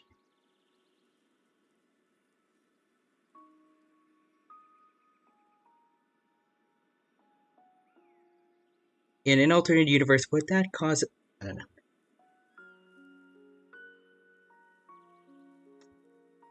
I mean, I'd imagine it'd probably be bad if they send, like, the unknown god. Maybe Nouvelets at, like, in an alternate timeline where this happened, like, they came to see what was going on after the Hydro Archon's throne was removed. I don't know what they could do, like, after the humans got... Well, I guess the Oceanids got turned into real humans, and Nouvelet got his Hydro Dragon sovereign powers back.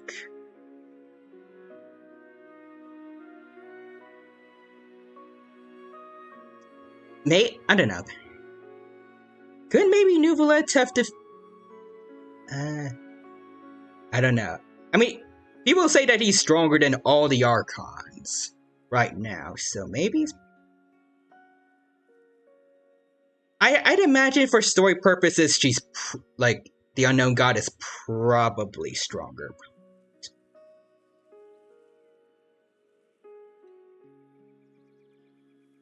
I mean, if Nouvelet could get the help of Skirk, since the whole thing about the, like, their idea for the prophecy event, like, initially, like, Celestia, they just kind of, I don't know exactly what happened, but, like, in some way, shape, or form, Skirk's master's pets, the big narwhal, somehow ended up in Teyvat. That was supposed to cause the catastrophe, like the big flood and everything. If there was foul play in there, like, they basically kidnapped Skirk's master's pet somehow.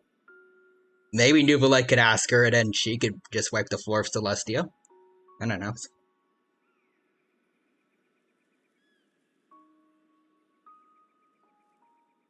I guess thinking worst case scenario, they would probably, like, if they defeated Nouvelettes, they'd probably just maybe reverse the change if they're strong enough to do that. Probably are. And just make them Oceanids again. Or worse, turn them, like, make them go from humans to hilly churls like they did for the Conrians. Oh, wait, hold on. Wait, Nixter said first, after 500 years, they're free. It's time to conquer the dino. Oh, no. Well, I don't think they turned into real humans, Dino. Did they? Or, you know, like the big cutscene where Nouvelet says, like to the Fontanians, like, you've been forgiven of your sins, and they aren't affected by the primordial water anymore.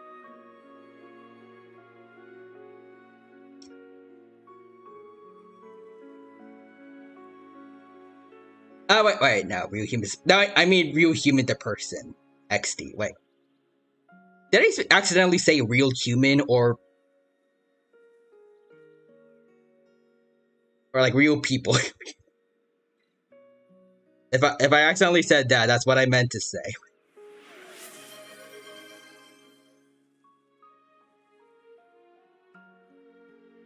Oh, my joke is that you said they turned into real humans. I mean, if real humans PNG was just like every NPC in Fontaine, it would make it a little more interesting to wander around there now. Just a bunch of stick figures. Including Farina. It's just real human with a big blue hat. Also next to redeemed upside down dino, so let me do that.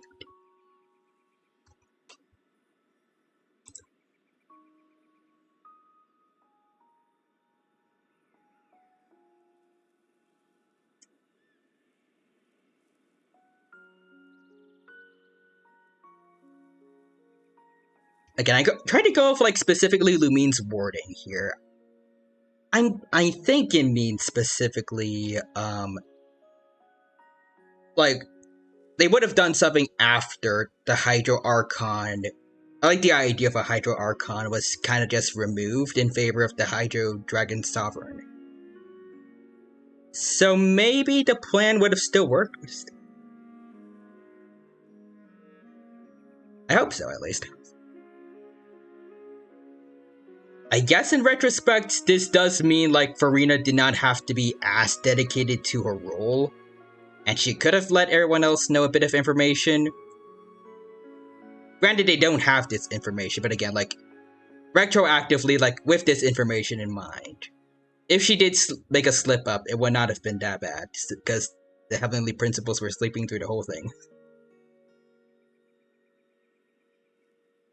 Again, though, if Nuvolite is at least strong enough to take out just the unknown god, which I'm pretty sure, according to her dialogue in the beginning of the story, is like the representative of the Heavenly Principles. If he can take out just her, I don't know if like anyone else in Celestia would bother, since they haven't done anything against him yet.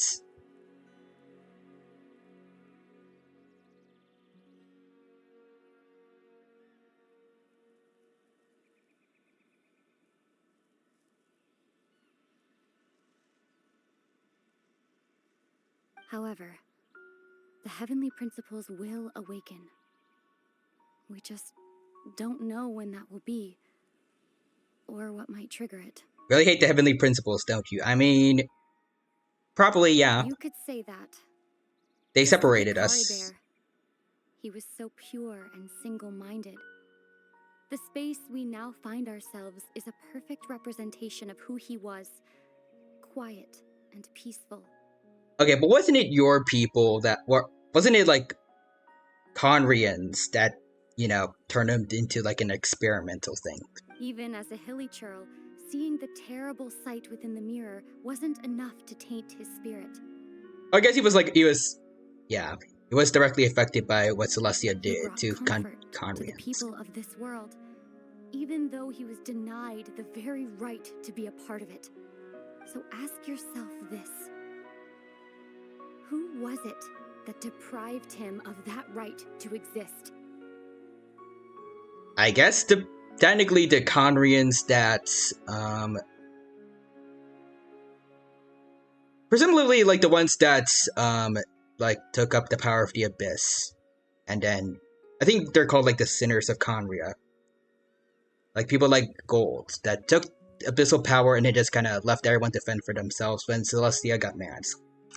Of course, that's only one example. My feelings about the Heavenly Principles are too complicated to explain in just a few words. You know, they also, like, separated you too, so that's something. Ether? Yes. Also got to speak of Gacha. Firefly next week, yes! You're the only one in this world who calls me that.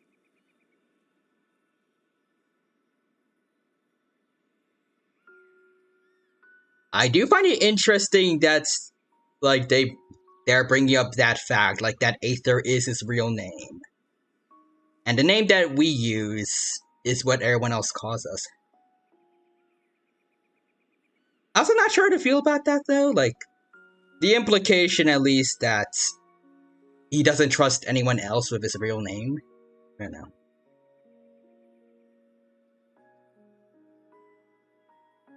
But yeah, looking forward to Firefly next week. I don't know when the update for 2.3 is going to be. Probably around the same time. We'll see. But if there is anything to do for Honkai in this stream, which I plan to do, because, you know, that's why I call it like the, I guess, triple gacha game extravaganza. I want to work on getting some more Stellar Jades for that. Also, that feeling when you like defaults and name your character Aether. What do you mean he's the only one that... We're the only one that calls him that. I wonder if they do have something like different dialogue if you just called yourself Aether. There's so much I wanted to ask you, but for some reason, I'm not interested in asking those questions right now. Zach finally got his paycheck. There's just one thing I have to ask. One thing I could never understand. Yes? Why? Why can't we continue our journey together? At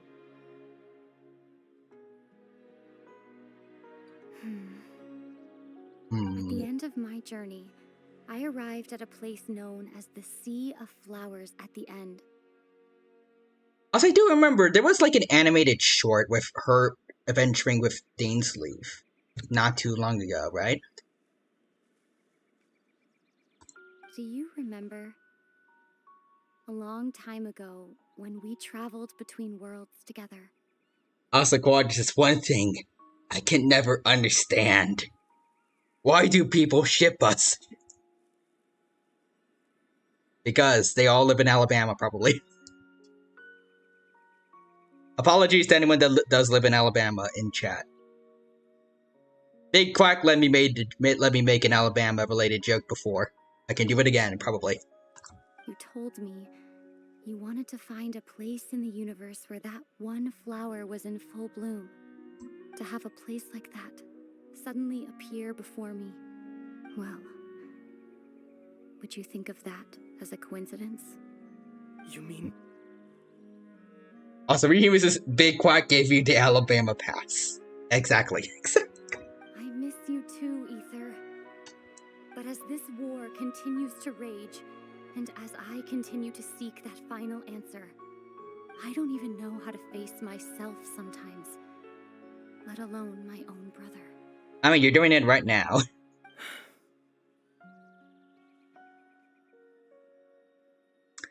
Also, I know they're probably trying to hype up Celestia as like the grand big bad that we're all gonna have to work together to fight against, but still.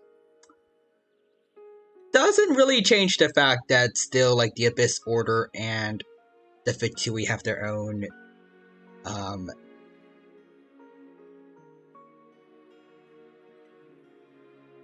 they have done their own fair share of horrific things.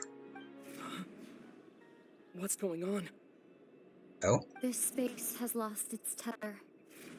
I doubt it'll be able to exist much longer. Oh, somebody, the cameraman got attacked. In fact, aside from our inability to physically interact with each other, there's something else you should know about this space. With Kari Bear gone, we won't be able to remember anything that happened here. Well, that just makes this whole thing this whole part of the story pointless, I guess. Except for the players, at least. Everything in space will be wiped from existence, including all memory of our reunion. Well, damn. The traveler you choose can never get a win. I mean, I feel kind of mixed about them overall, depending on, like, the exact writing of the story, but still, like, I feel bad for him. Also, Quadras is Lumine. I'm sorry, Aether, but we ran out of budgets. See you next Abyss Quest! Aether, no please, I can wail. I can give more budget. Nope, too late. And then she throws a rock at the cameraman. You're only telling me this now? Yep. Kind of a jerk move there, Lumine.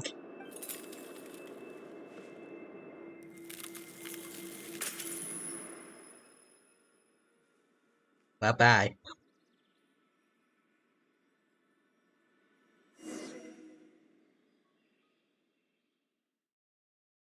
Real Human says to Quadra, the budget was spent entirely on a pizza party. Now I'm just imagining Lumine with a bunch of Abyss Heralds eating pizza and it's like, you know, I think this money was supposed to be meant for something else. Like what? Still so sleepy. Nothing. Paimon And an said- Aether's crying in the Oh, corner. Paimon woke up a little earlier than you, so Paimon will Paimon, sleep in. shush. The villagers said that. Oh, and Dane came by just now. He didn't say anything though. Just made sure that you were all right and left. Kinda seemed like he had a lot on his mind. Never changes, does he? Let's think for a second. Paimon, You're the shush. villager that we've been trying to find, right? And after that, Paimon doesn't remember what. Talk to me about the Loom of Fate. Really? Shush. Now that he's gone, I'm not sure how to explain things to the villagers. Well, what happened after that? Can't seem to remember. Poor traveler. I almost feel like I lost something. Ah, there you are. Sleep well? So, is it already over? You sure seem happy. I think one of the Something shortest, happened? Archon quests yet. Something good? But I guess they're probably saving up, like, Anything good or bad, I'd say. I guess, story length for, like the extra, like extra long story for Notlin, because, you know. Anyways, Claudius is Dainsleaf. I feel like I have to go. Kill my homophobic twin. Prepares his sword to go after Yosuke. And then Spider-Man from the PS4 games decides to tag along. They all just gang up on Yosuke. Every voice he's done. Even another version of Yosuke from a timeline where he was dateable in Persona 4. It's just that, well, the village organized another search party yesterday. It didn't feel right to leave all the searching to the adventurers. Real Humans is the Persona 3 protag as well. Everyone just jumps Yosuke.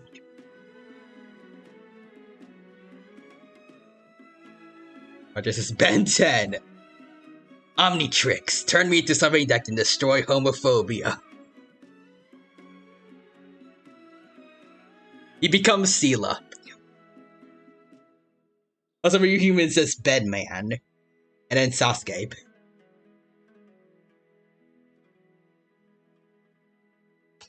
So there we were, searching away, when suddenly this one guy said it all came back to him.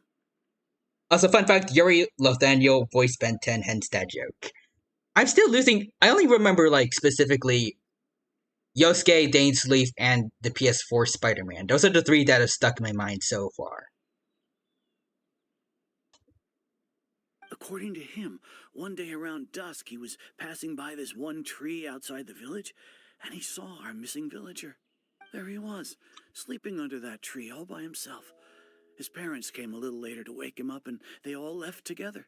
They looked like quite a happy family, apparently. And after that, well, we all started to feel like that really is what happened.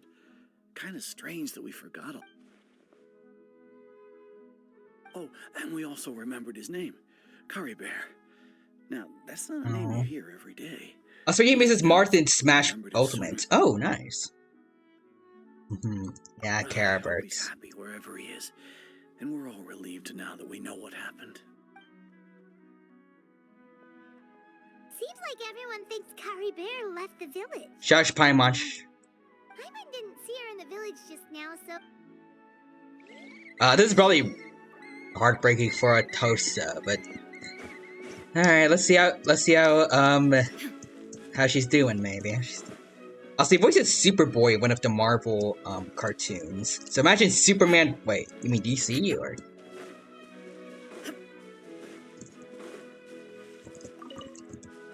But also, that would be yeah, DC. Derp. It's okay. That certainly would be a fight. Debatably. Hey, Atosa. Tosa, how's it going? Oh, it's you two. I was just about to go looking for you. I wanted to thank you. I was part of the search party, so I remember what happened to Kari Bear now. Honestly, I just can't believe I forgot something so important. I'm sure he wouldn't want you to forget him. It's funny, but I have this feeling he told me the same thing. I just can't seem to remember when. I guess it doesn't really matter anyway. Life is made up of a series of memories. As long as I hold on to our time together, he'll always be a part of my life. I'm just happy I got to meet him. So, who cares what happens in the future, right?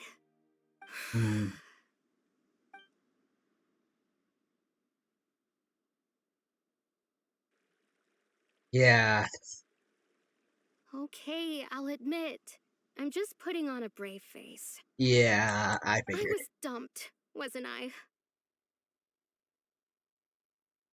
Not really. He kind of could not really be with you because he was dead for a long time. He's just memories, but Otherwise, why would he just leave like that without saying goodbye? I think he had his reasons. You don't need to comfort me. I'll be okay. Also, when he mentions he also apparently voiced someone in Minecraft story. Oh, that is a nostalgic one. Who did he voice? It's just like Kari Bear said. It's the things we overcome that make life more precious. And you know, if he has a heart, maybe he'll come back and see me one day. Anyway, thanks for all your hard work, you two. I promised I'd help Granny Jahiet with something, so I should head back. Goodbye. Well, that should be it, right? Everyone's lives can go back to normal now. Oh, right. Weren't you about to tell Paimon what happened after your conversation with Kari Bear? Just a background character, I think. Oh, okay. Let's see. What was it that happened? I can't remember. It's like there's something in my pockets. A picture? Where'd that come from? Let Paimon see. Josh. You must get along with each other, the two of you. Aww. That's cute. And that's also the end of the Archon quest. Neat. So we never saw what happened to Dainsleif after that. Well, like after the fight. Well, as far as we know, he could very well be dead. Moving on now. Let's go see how Cloranda's doing.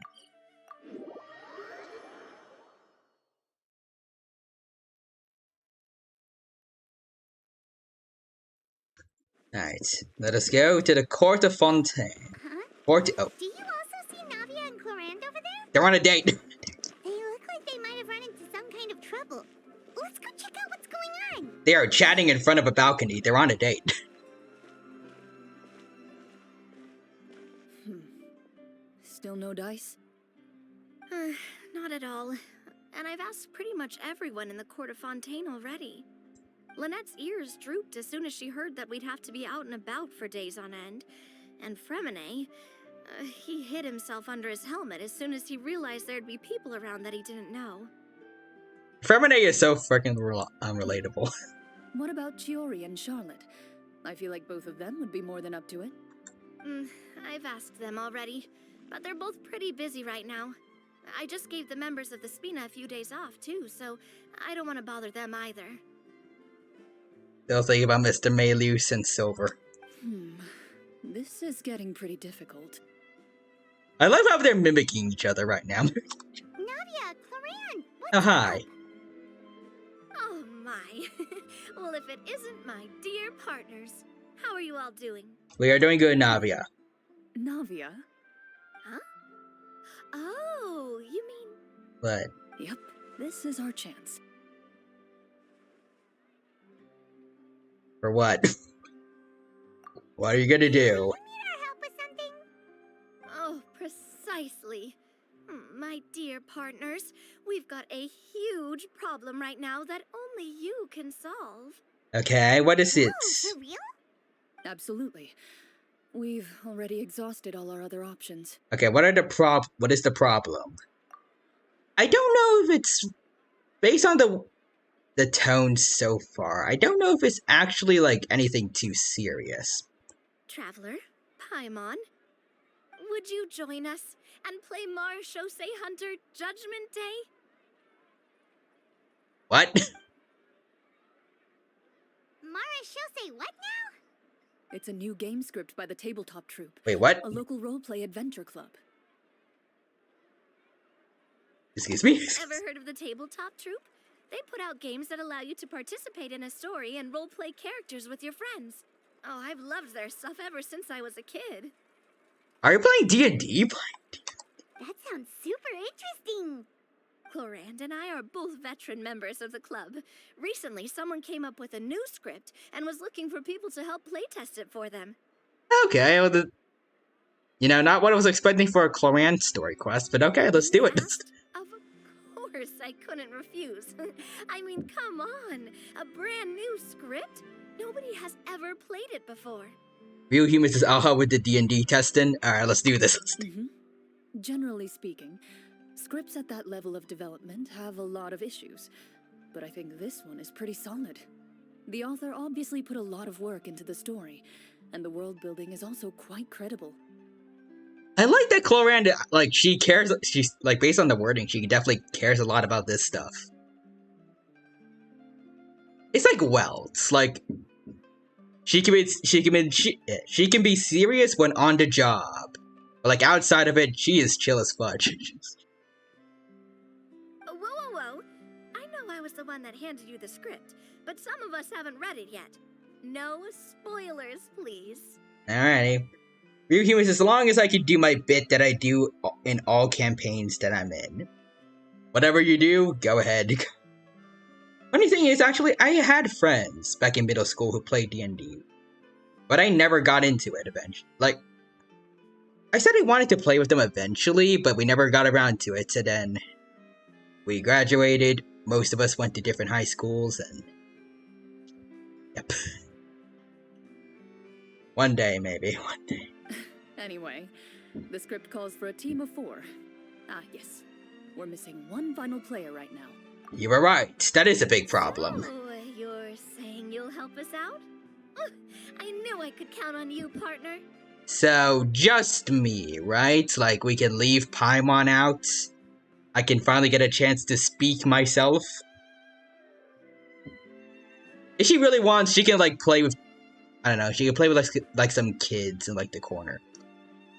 She can be delegated to the kids' table at the next Thanksgiving. Paimon and the Traveler are kind of a package deal. Is that okay? Shush, Paimon, get out of here. That's not a problem. I'll adjust the pace based on the actual number of players, and ensure that everyone has a good time.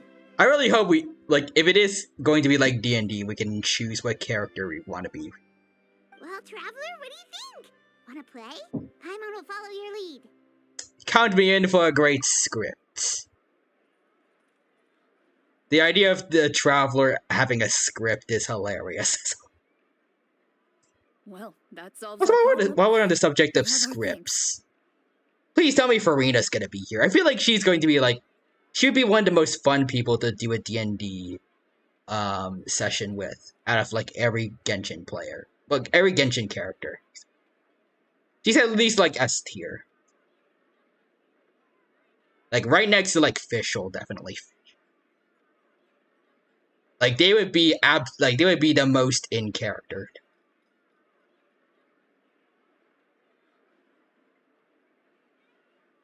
Also, Real Human says, all I'm going to say is in the last campaign I was in, it started with my character getting arrested for possession of drugs. Damn, not even in the world of fantasy can you get away with drug possession. Anyways, moving on. Woohoo! I'll go grab the script manager from the club right away. Alright, see ya, Navi. Yep. Script manager? Didn't you just say that you gave Cloran the script? The club introduced a completely new kind of gameplay for this script. Oh, okay. In this iteration, the Game Master's version of the script is incomplete. What? The script manager provides the next part of the script only after players have completed the current list of objectives. Huh. On top of that, So the dungeon master does not know the what's club has going created to some of happen next in the story's sets and story? scenes in Okay. real life. We'll only know where we should go once the script manager reveals the starting location. Huh. And Ryuhime says yes. The bit I do in every D&D campaign is that my characters always... Okay. Also, for Brandy Lucian says, hi, Upside Down Mustachio Dino. Happy Emo. Hello there for Brandy Lucian. Welcome. Thank you for stopping by today. It's good to see you. Hope you're doing well, and hope you have a good time here with us. Right now, we are playing Cloran's story quest. It's going well, and hope you have a good time here with us. We're going to be basically playing D&D with these two. It's gonna be fun. Right. Anyway, shut up, Paimon. And it's got a real healthy amount of suspense, right? I mean, even the GM doesn't know how the story will end. So is the GM just a glorified narrator then? Like, I'm pretty sure normally the dungeon master is supposed to be the person that, like, also writes the story and everything, but... Oh I well. look forward to experiencing it with you all. Why don't you go meet up with the others first? They should all be waiting at Chiorio Boutique. I'll come over with the script manager as soon as I find them. Oh yeah, they did mention Fremine and Lynette are going to be playing too. Sounds good. Remember to always watch where you're going, and don't rush. Actually, how many people are there supposed to be in a usual D&D session? Or I don't know if there is like a standard amount. I don't know. At least from what little I know about D&D, it could theoretically work with like any amount of players.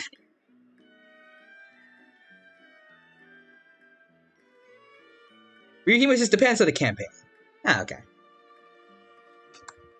You say that like I'm 6 years old or something. Let me think. What kind of character should I play this time? I just hope you'll pick up some useful skills this time. Oh, and stop trying to persuade every animal you come across.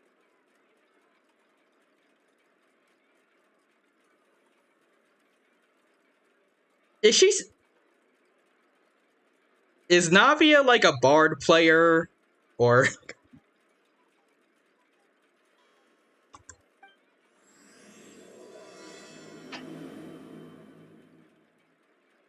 Cause I know like one big joke about D&D and bards. It involves dragons usually, but those are animals, so... Oh, Farina is here! And Lynette. Wait, no, not Lynette, Lenny. My bad. Sorry to keep you waiting. Hello. You're back!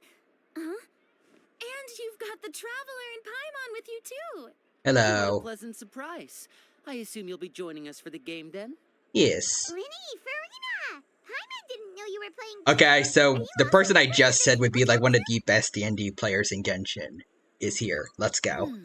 I'm more of a casual member, if anything. I haven't taken part in many formal club activities.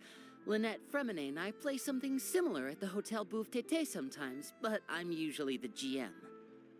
Ah. You know, that does fit 'em.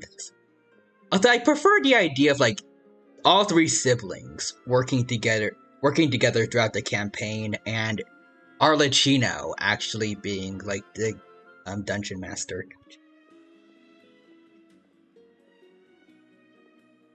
She would definitely come up with some interesting campaigns. Probably some that would terrify most children, but... Still, I'm sure it'll be fun being a player for the first time. I'm looking forward to it. Well, I'm not a member of the club at all. Clarion simply woke me up first thing this morning, said there was a good script worth experiencing, and asked if I wanted in. I will actually say this, though. I do like that Clorand and Farina are on good terms. Including, like, after what happened in the Archon quest.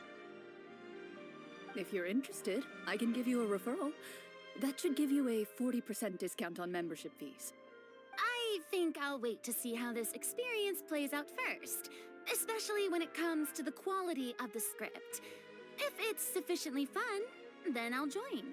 Alright. Do you participate in a lot of tabletop troop activities, Clarine? You could say that. She's actually one of the few senior game masters of the troupe. Ah, right. I knew about that even when she was still my subordinate.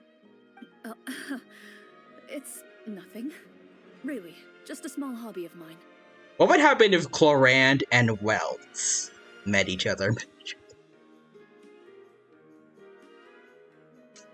I can imagine Wells like being a part of her basically D&D campaigns, and like maybe wants to make like an actual animation, like animated series even based on that.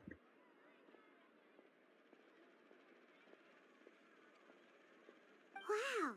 Hyman's so used to seeing you be all upstanding and intimidating as the champion duelist.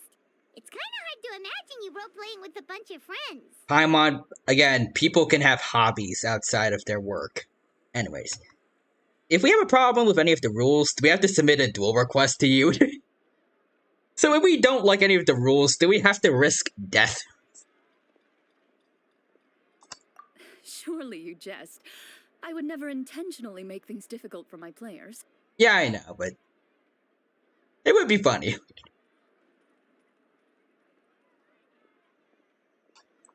I maintain a clear boundary between my professional and personal lives.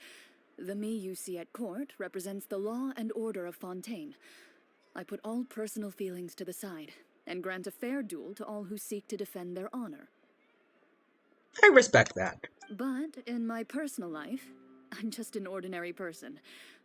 Someone who feels anger and sadness, just like everyone else. Also, he was just characters in D&D are always fun because of how ridiculous you can make things. How ridiculous are we talking about? Well, you say I mean, you that, mentioned but for something all the you time did I've once, known but you, I don't think I've ever seen you cry. I've seen you get angry, sure, but now I'm wondering whether you were actually mad or if it just looked that way from the outside. it could just be her normal face. I was probably in work mode during those times. Is that so? Well, in any case, I just feel like even in your personal life, you don't get emotional very often. So you want to see me cry? Oh. That might be a little difficult. A show of anger, though, that might be something I could accomplish. I don't think that's a good thing. No, that's not what I meant.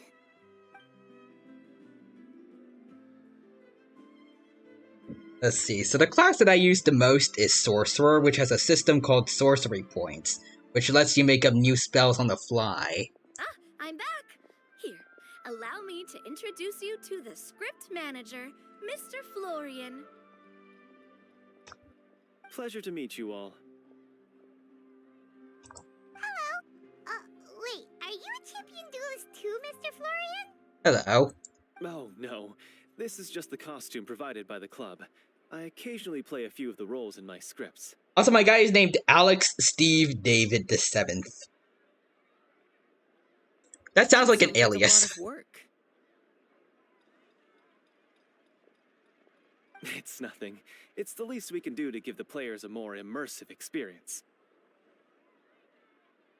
Like that.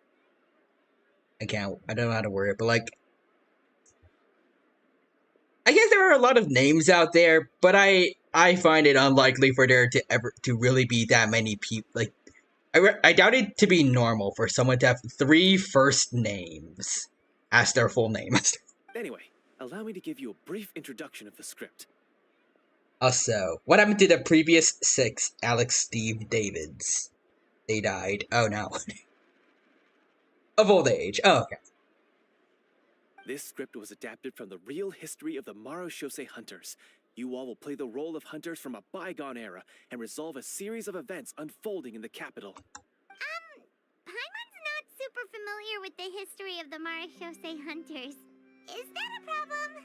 Oh, no problem at all. I can give you a brief rundown.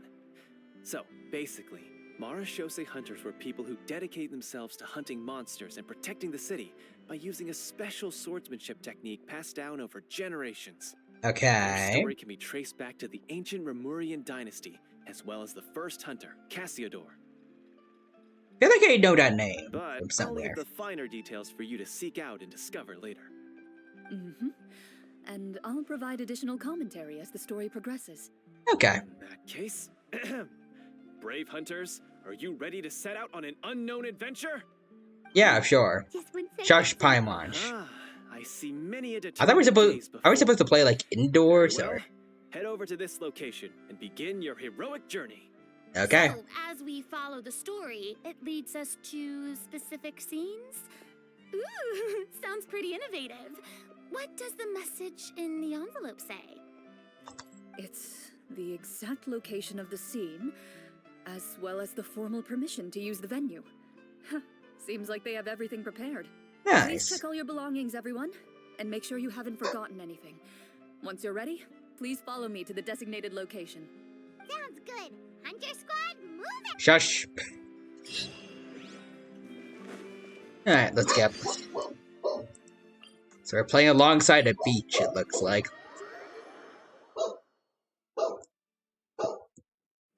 Do most people do this, or? Oh, what the heck? Wait. Oh, never mind. You have a little further to go.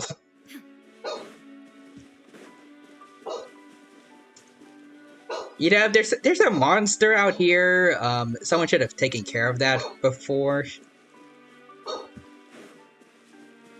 Oh, they noticed me at least. Okay. Oh, whoa. I have somehow missed this, even though I completed, like... Again, I said it before, but, like, I 100%ed every map in Genshin, but I guess not that... I missed this somehow. Oh, well.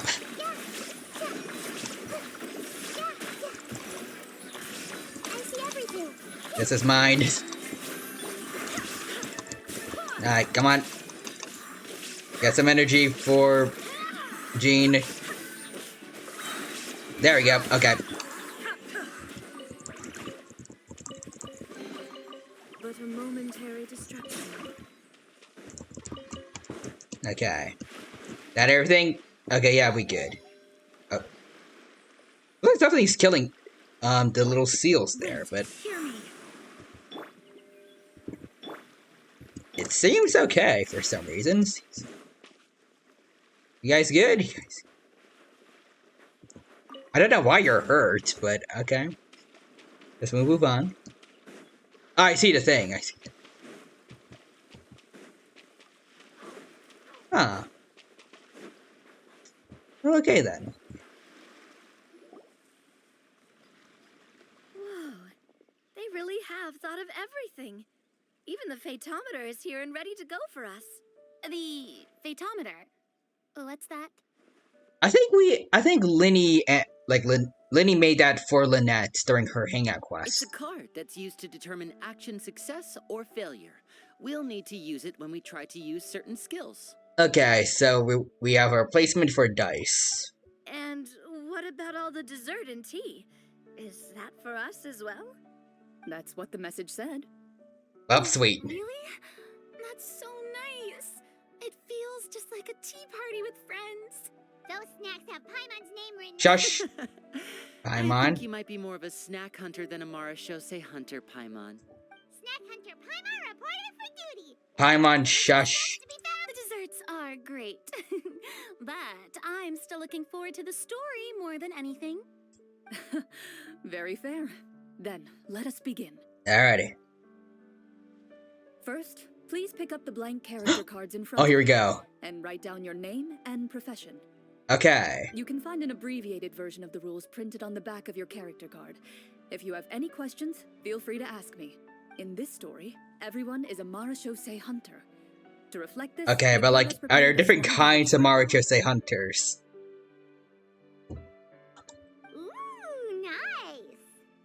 As hunters, you have proficiency in swordsmanship and fighting by default, so there's no need to allocate any additional skill points to those areas.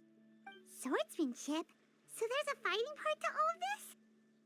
Judge Paimon. Why don't you share a character card then? The Traveler will be the Marashose hunter, and you can be his little floating assistant. Does she have to exist in the story, or like, we can just ignore her? Kinda like in real life. So, for the name, do I fill it out with the name of my character? Yep.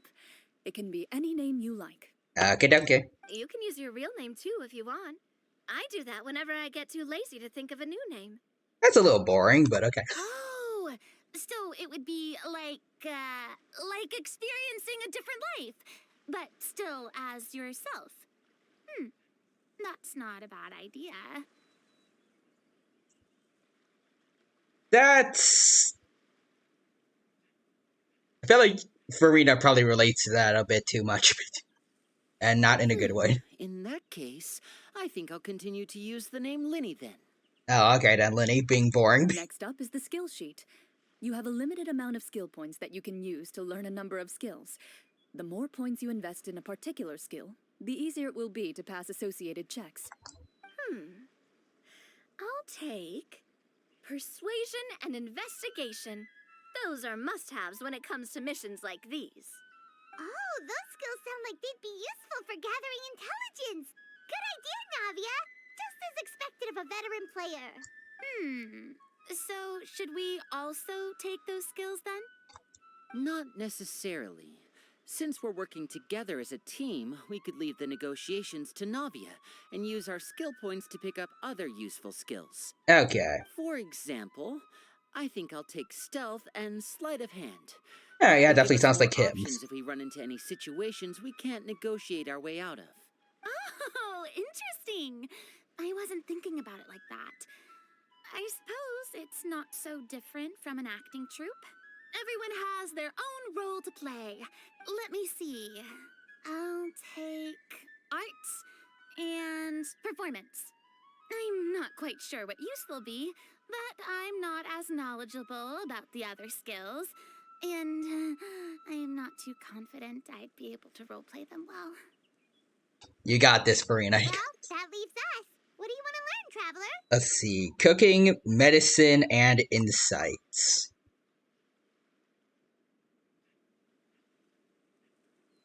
Insight sounds the least useful of these, so I'm gonna do that. Oh, something that'll help you get a read on other people's thoughts. Sounds useful. Oh, yes, we learned them all. Alright. Ooh, so you want to help people when they're... So what do you think? Are you sure you want to learn these two skills? Let me think about it some more. What do you Okay. wanna learn? Oh, so I this shall will help you be get a an read on other people's insightful thoughts. cook, I guess. So what do you think? Are you sure you Actually, wait, wanna learn no, these two? Paimon What do you likes wanna that learn? one. Ooh, so you We're wanna not help going to people cook when for they're... Paimon, So so... what do you think? Are you sure Yeah, you those two skills. Let's Shut up, see. Paimon. Oh, looks like you each have enough points to choose one final skill. You've all picked such classic skills. It's fine to go a little bit out of the box, you know. Why do I get the feeling she's getting ready to cause trouble? Is that not what D&D players are supposed to do? For example, this one here. Summon. Doesn't it sound super mysterious and cool? I feel like there's only so many things that summon can mean. Oh, I saw that one just now as well. The description says, this skill can be used under certain circumstances to summon characters or creatures that fit the script's world-building rules. I summon Goku! The script's world-building rules, huh? But how are we supposed to know what a Marashose hunter can summon? Oh, that's not for us to worry about, my friend. Just learn the skills that interest you, and the GM will take care of the rest. Ryuhyumin says, I summon Man-Eater Bug. I summon a Goku that can eat Man-Eater bugs. Alright, you've convinced Paimon. Let's learn summon then. Paimon can't wait to see what kind of thing shows up. I'm looking forward to this. Well, now that everyone's more or less finished creating their characters, we can begin. Alright. Since two of our players are doing this for the first time, though, let me ask. Ryuhyumin says, I summoned the Blue Eyes White Dragon. Well, with this treasure, I summon Mahoragam. Would you like to play on easy mode or authentic mode? Authentic. What's the difference between the two? So I imagine that's gonna be more fun. In role-playing games, the story sometimes changes based on the decisions of the players and the results of the Fatometer. For example, if you fail a check, that means you cannot use the target skill in that scenario. A critical failure may even result in further negative consequences. Ryuhime says, I summoned this cool little rock I found. I summon a grain of sand. If you choose to play in authentic mode, every time you elect to use a skill, you'll need to use the Fatometer to see whether you succeed or fail. Don't roll in that one. Okay. If you choose easy mode instead, every check will be successful by default, and you won't have to worry about luck playing a factor. Ah, okay.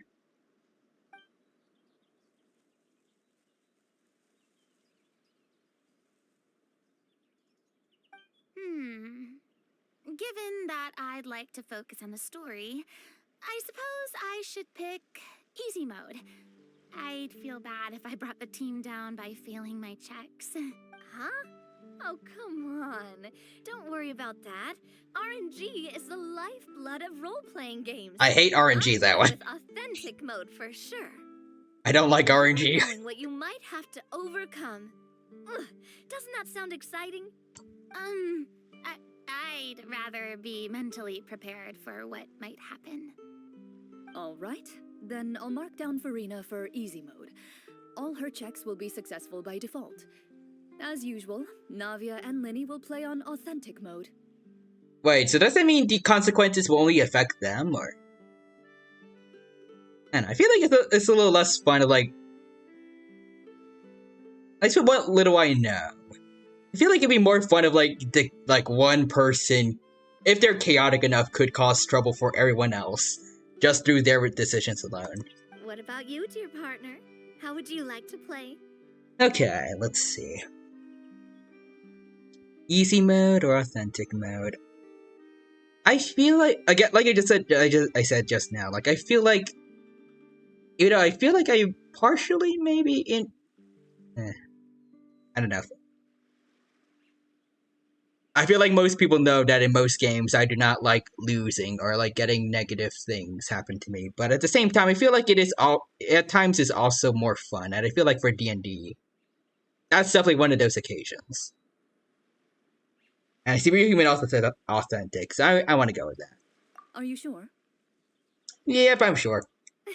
Content if we mess up. You'll see the beauty of RNG. Navia, I'm playing Genshin right now. My life is decided by RNG. Honestly, I don't think Clorand would make things too difficult for us no matter what the Fatometer says. Isn't that right, Clorand? No promises. Alrighty. That wasn't super. Josh Paimon. Anyway, enough talk. Ryuhime says, I love rolling a natural 1 and accidentally killing half my party. Damn. Speaking of the story, why is the beginning scene on a beach? Because. Well, that's because a long time ago. Oh. Back when human civilization was still in its I like this art style. Powerful demons and evil sorcerers ruled over. And also the land. text box, like. They created a host of monsters and sent them to slaughter. I feel like this looks. Existence. I prefer this look a lot better than regular text boxes in Genshin. Like you have a well drawn PNG of a character over to the left instead of, I don't know. I guess that might block like that might be taking up too much space in most cutscenes, but I don't know. I think this looks neat. Maybe it's moved a little more to the left.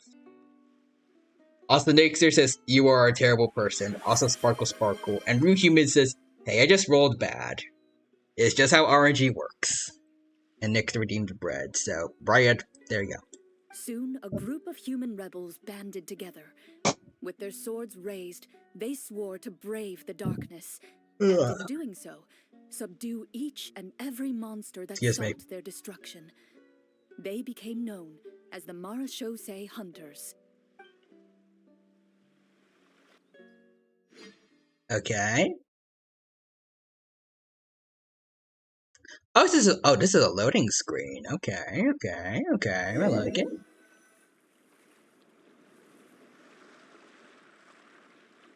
Sometime later, As a member of the Mara Oh, I Hunters, love the look at you at receive these a commission. cutscenes.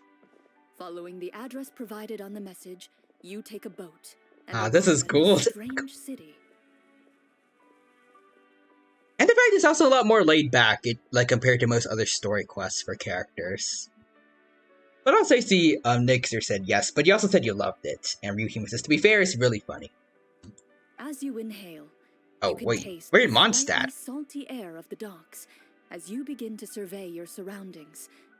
There aren't many people in the vicinity, but you do take note of a few others who, like you, seem to be sizing up this place.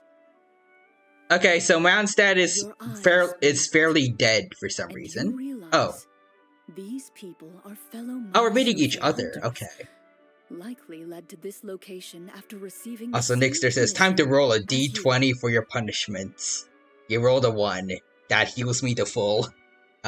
You're all Mara Shosei hunters too, right? Oh, Allow me to Navia's introduce PNG looks myself. great. The name's Navia, monster hunter by trade and helpful neighborhood businesswoman on the side. What say Okay. you to traveling together? We can help each other out on the road. Okay, count me in. Oh, Linny too. I honestly wish that, like, they altered the NPC models for this. Especially if they made like new skins for these characters, like for everyone based on their D&D's like based on their D&D characters. That would be awesome. Like this hood thing on Linny, it looks sick as heck. My name is Linny. I've been wandering since I was little and picked Plus, up a few everyone less than legal looking the traits way they along normally way. do in the I normal was adopted by a cutscenes Mara Shosei hunter ruins and the immersion. later chose to follow in his footsteps. Also, Nixter says, which means you get a mind crush. Excuse me, you get a mind crush. Real Human says, you failed to though. Nixter says, yes, but that's the fun part. I don't play D&D. Also, screw the rules. I have chaos. I see. Is this where you introduce your character to everyone? It There is sounds Farina. like we've done this dozens of times. My name is Farina, and I grew up in a noble family. Oh, she a I've bard. always had a strong interest in performance and the arts. Even though I'm a Mara Shosei hunter, what I really want is to be a performing artiste. I see. But also, I like this look Farina has. Like, especially if you were to have Venti. Farina dressed as a bard with Venti would be a cool team to have. Also, he was just, yeah, she would be a bard. Hey, that's really cool. You can do it, Farina. That's exactly how it's done. My name is Paimon, a good friend and Shush, I've been Paimon. studying medicine ever since I was a child. Oh. I want to do my part to eradicate these monsters and use what I've learned to heal others. Zach gets to speak. Let's go. Let's go. Also, the PNG of him in a doctor outfit looks awesome. Kind of. I think it looks neat. Oh, welcome. When we face the monsters, I'll make sure to charge in front to give everyone some cover. You can take care of the healing at the back. Okay. You open your envelopes at the same time. The message reads, to the honorable and trustworthy Mara Shosei hunters, our kingdom is currently facing a grave crisis. The lands outside the capital have been overtaken by monsters, and our people are being led astray by forces of wickedness. We beseech you, please help us resolve this crisis and return peace and stability to our home. Alright, we're saving Mondstadt. The layout of this city looks super familiar. Shush, Paimon, yes, we know. Must have used a real-world city as a reference when coming up with the map. We're using regular text boxes again. Dang it. Oh, there we go. As Back to experienced peak. hunters, the layout of the city reminds you of places once traveled. You recall the sight of tree-lined streets and the gentle tranquility of days gone by. Yet, as you regard the city in front of you, Also, next is chaos. Control. beckoning you to come forth and bring salvation back to the town. I carefully read every line of the letter and turn my attention to the signatures at the bottom. Who issued this commission to us? You see a long string of unfamiliar names. It would seem that many of the residents of the city issued this commission together. They sensed that things were not right within the kingdom and sent a distress signal to the outside world. You said it would seem that many of the residents of the city issued this commission together, but is that actually it? Maybe a bunch of the monsters put their names down. Maybe it's all trapped. Also, Nick says, sorry to Dino, you can't use Chaos Control, you need the Chaos Emeralds for that. But what if I played Sonic X Shadow Generations and got them all? In that case, why don't we take a walk around the city and see if we can learn anything from the local residents? Oh, good idea. We might be able to get some leads on the monsters and bad guys we're after. You look up and see a tavern nearby. It Oh. appears to be open for the day. We gotta see like an NPC version of D-Luke in here. Why don't we go check out that tavern? If the novels I've read are anything to go by, taverns are usually full of information. Imagine when you meet Venti in here. Also, Nick says, wait, the what now? Sonic X Shadow. As you approach the tavern, Generations. you find a plainly dressed woman standing nearby. Hello. She appears to be rather troubled about something. Oh, whoops. Oh, Grand. Greetings, friend. Lovely weather we're having today. Oh, so because she's gonna be doing the voice of the character. Oh, hello. I suppose you're right. The weather today is quite lovely. If only those monsters out there would stop causing trouble. Damn, Grand. She should be a voice actress. It seems like every character included in the script has a certain amount of useful information to offer. Oh. If we keep asking questions... This reminds me of like some cutscenes of Farina from the Fontaine main story. I like that. Oh, come now. Don't be sad. Life is all about optimism. Oh, that reminds me. What did you have for breakfast this morning? What? Huh? I don't think that's the kind of question we're supposed to ask. Nothing turns a frown upside down like good food. How about some macarons? I could make you some. Okay. Also, next it says next to redeem the bread. Bread. There you go. Oh wait. Also, Spark wants a message for you to Dino. She asked me to pass that redeem along. Well, thank you. You didn't even take cooking as one of your skill proficiencies. That's not necessary, miss. Excuse me for saying this, but you don't really look like a chef. Besides, I'm not really a fan of sweets. That's mean. So you're someone who barely smiles and doesn't like sweets. You're really starting to remind me of this one friend of mine. Damn, calling out Clorand in the middle of her D&D session. Hey, did she just... me? Clorian must have broke character for a second. Yeah, probably. This isn't getting us anywhere. Shush, Paimon, shush.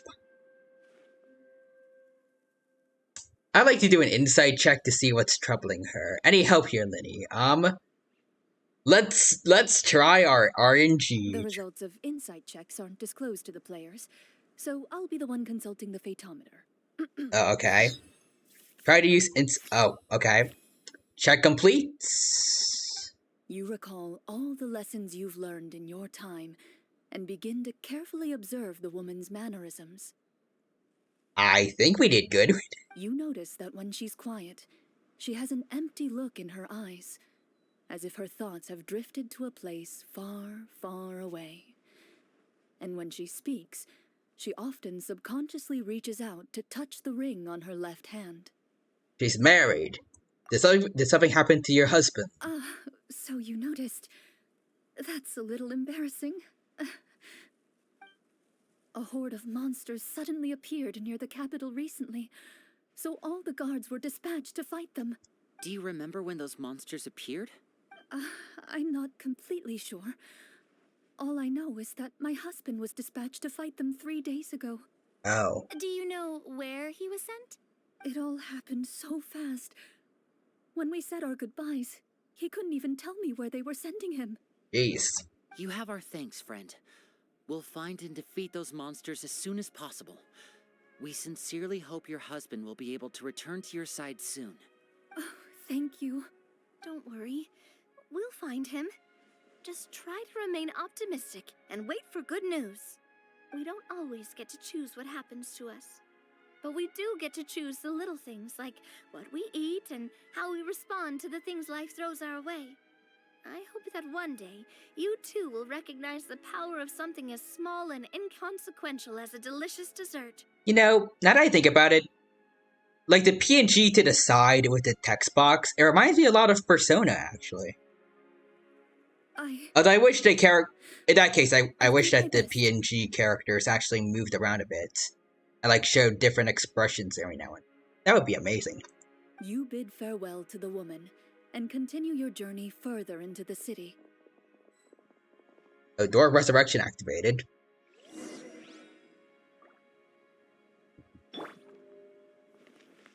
I want to play as Farina. Let's go. As you venture further into the city, the streets appear largely empty. An elderly woman walks past.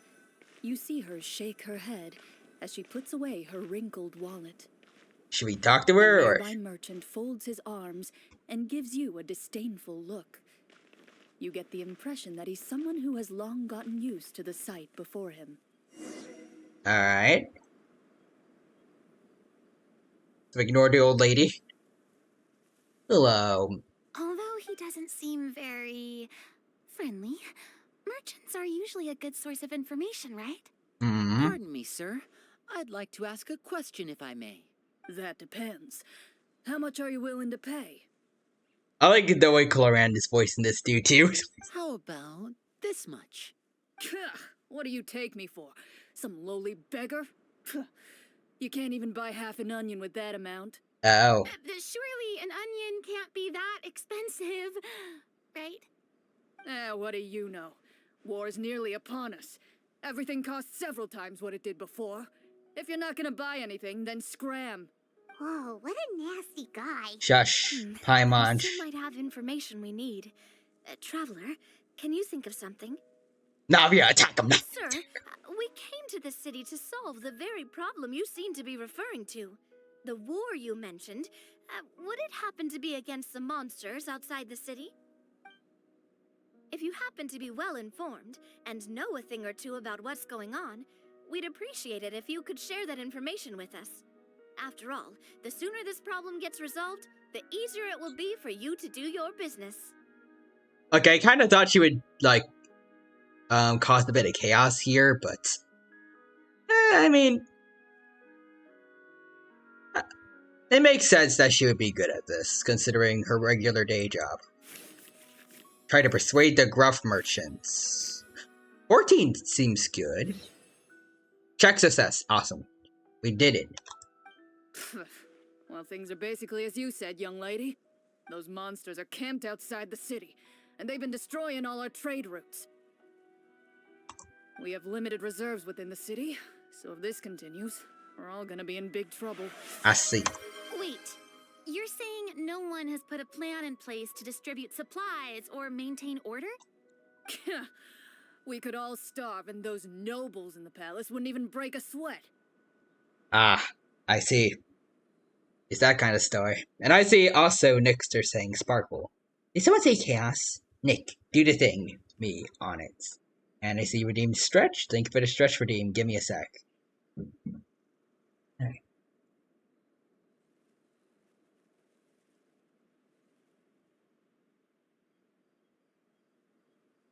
Who knows? Maybe they've been in cahoots with the There we monsters go. all along. That's better. Thank you, Nixter. Concerning. All right. That's all the information you need, right? Off with you now. I've still got business to do. Alright. You know, if you smiled a little more, you'd definitely get more business. And I bet that would make your life just a little bit sweeter. I'm not saying it's guaranteed to work. It's just a tip. Why is she just constantly trying to call out Clorand? Okay, explore the nearby area. Should we try to go somewhere with more people? Oh, Maybe. how about the city square? Follow me. It doesn't seem like there's any information to be gained from the area up ahead. You conclude that this area is best left unexplored at this time. Too bad. Dang it. I think kind of cool, like, they actually have the gate closed. Alright, let's see. Can I talk to some of the people over here, maybe? Hello?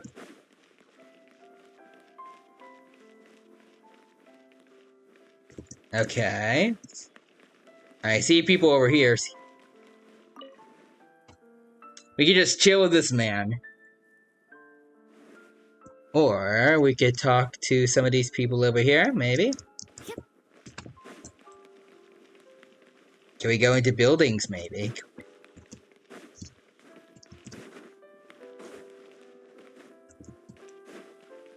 I want to see if there's secrets.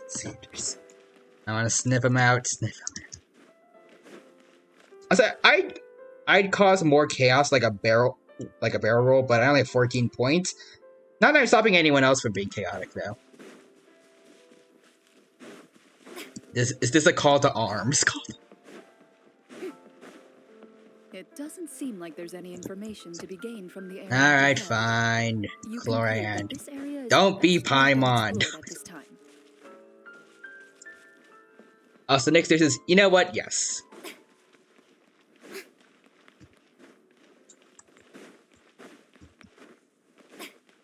Alright. Let's make our way over. Really, Mrs. I'm saving my chaos for Wednesday. Alright, that's understandable. Alright. Before you lies the city's central square. You see a man with a slightly anxious look on his face, pacing back and forth, his head hanging low. Alright. He doesn't seem to notice your approach. Still immersed in his own thoughts, he shakes his head and lets out a long sigh. Interesting. This guy seems promising enough. Maybe I can get some information out of him. Hello, sir. Is there anything I can do to help you? Wait, you're... I'm... Oh, dear goodness! You're a Marashose hunter! You recognize us? Ah, are you one of the people who... Nexus is fair enough, but according... Oh.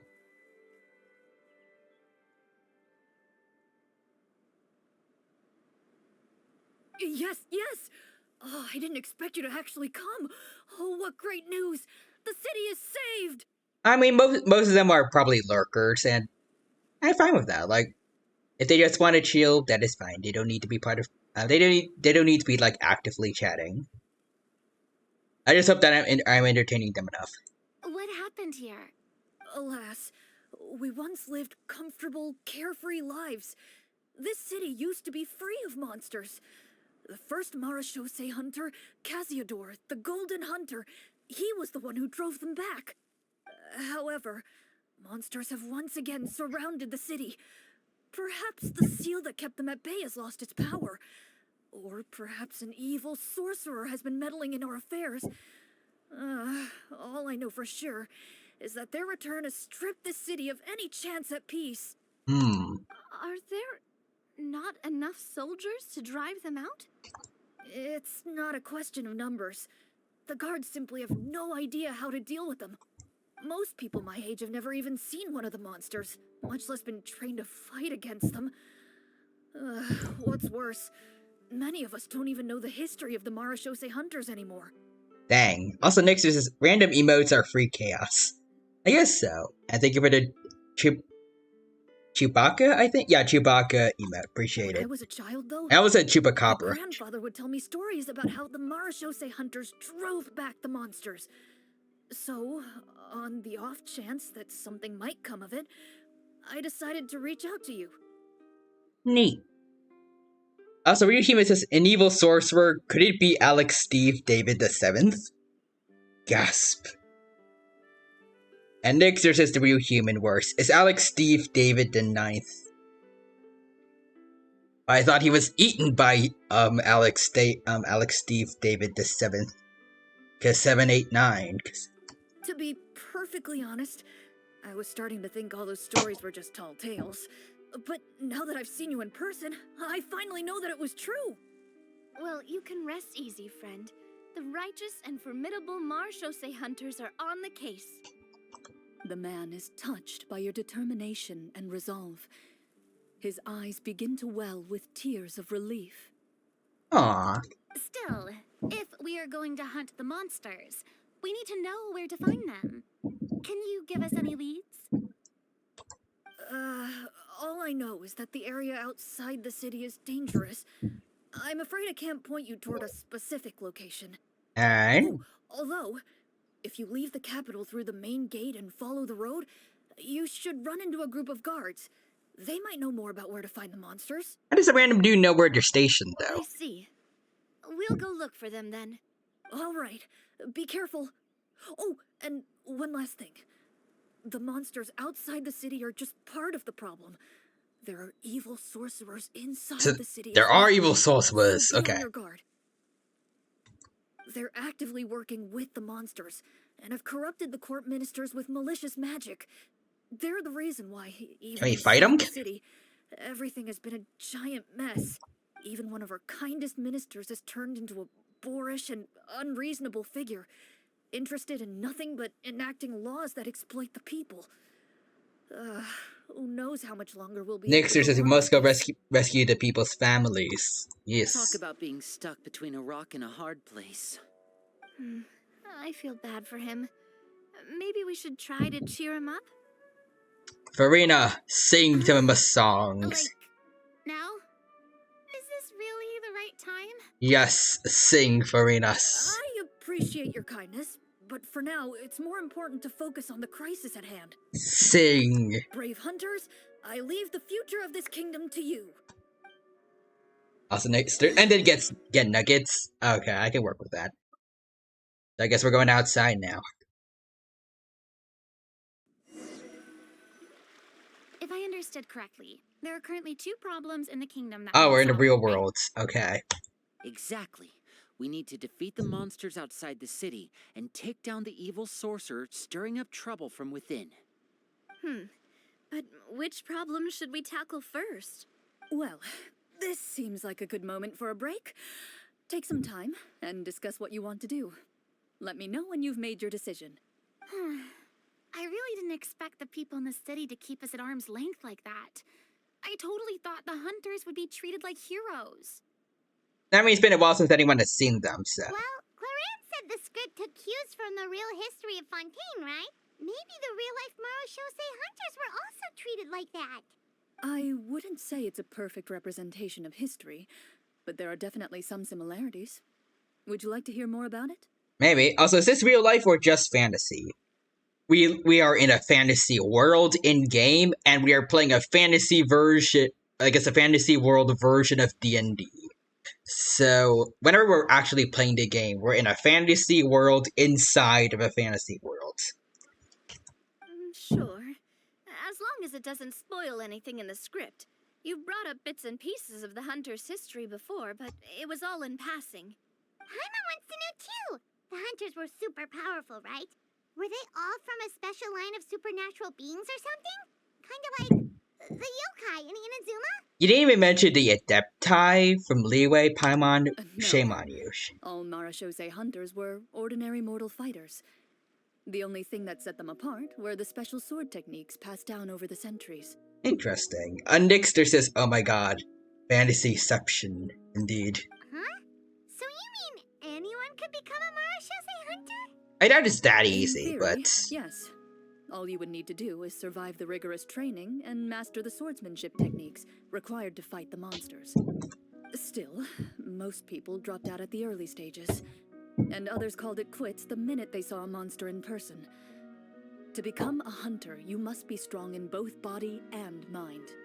I see. What kind of monsters did the hunters fight exactly? Oh, and Hilly Churls. Anyways, Shush Pine Fontaine March. once played host to an ancient dynasty known as Remuria. After that dynasty fell, monsters began to appear, intent on obstructing humans from establishing a new social order. One of the ancient sorcerers of Remuria used his power to assemble a formidable army of golems.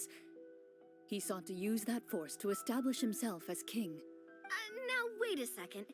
Don't tell me that guy was the inspiration for the evil sorcerer in the script. We still haven't found any in-game information on him yet. So, why don't you talk about someone else for now? Well, I wasn't planning on going into anything you might be able to find out in the game. But if you want me to talk about something else, then... how about Casiodor, the Golden Hunter? Or Egeria, the ex-Hydroarchon? Wait. Curious about Egeria. Shush Pine My March. master. Huh. By master, you mean Miss Petronia? Also next is, oh no, Fantasyception gave me the hiccups. Oh no. You'll get some water. And I heard that helps. Someone you know? Absolutely. Miss Petronia and my father were good friends. Back in the day, she would often bring Clorand over to play, but then... Oh yeah. Let's not get off topic. Thank you for Anyway, back to what I ruining was the saying. mood, Navia. Responding to Egeria's call, a number of warriors followed Casiodor into battle against the monsters. This group of warriors, under Casiodor's leadership, became known as the Marechaussee Hunters. Yet, as Fontaine entered an era of peace, their work gradually became obsolete. The Marechaussee Phantom, originally an association made up of hunters, eventually came to be predominantly comprised of Melusines. Huh. I see. That explains why most of the people in the script have forgotten the hunters or think of them as nothing more than a legend. Is that really a bad thing, though? It can get tough always being the one shouldering everyone's expectations. I mean, also getting treated like nothing after what you've done is also not good. Two extremes of the same scale, I guess. I don't know how the word is. They're opposite extremes. For the same thing. Depends on who you ask, I suppose. If the name of the organization no longer commands respect, investigative work is bound to suffer. Speaking of investigations, which problem should we tackle first? Monsters or evil sorcerer? I feel like usually it's the human aspect that we should focus on, personally. I vote monsters. That's the main duty of the hunters, right? We can come back to the sorcerer later. Well said, Miss Farina. Plus, if the sorcerers really are the masterminds behind this whole thing, defeating the monsters could give us some clues on their intentions as well. What about you, partner? What do you think? Well, you know what? Since everyone else is also voting just monsters, I'm gonna be different. I mean, you're not wrong. But those characters are usually the ones pulling the strings behind the scenes. More often than not, they're very formidable opponents. Going after them now might be jumping the gun a little bit. Maybe. We don't want a total party kill on the first day, right? With Clorand as the GM, I wouldn't rule out the possibility. I suppose you have persuaded me, I guess. Dang it. Then it's settled. Let's go hunt some monsters. All right. After some discussion, you decide to turn around and head out of the city.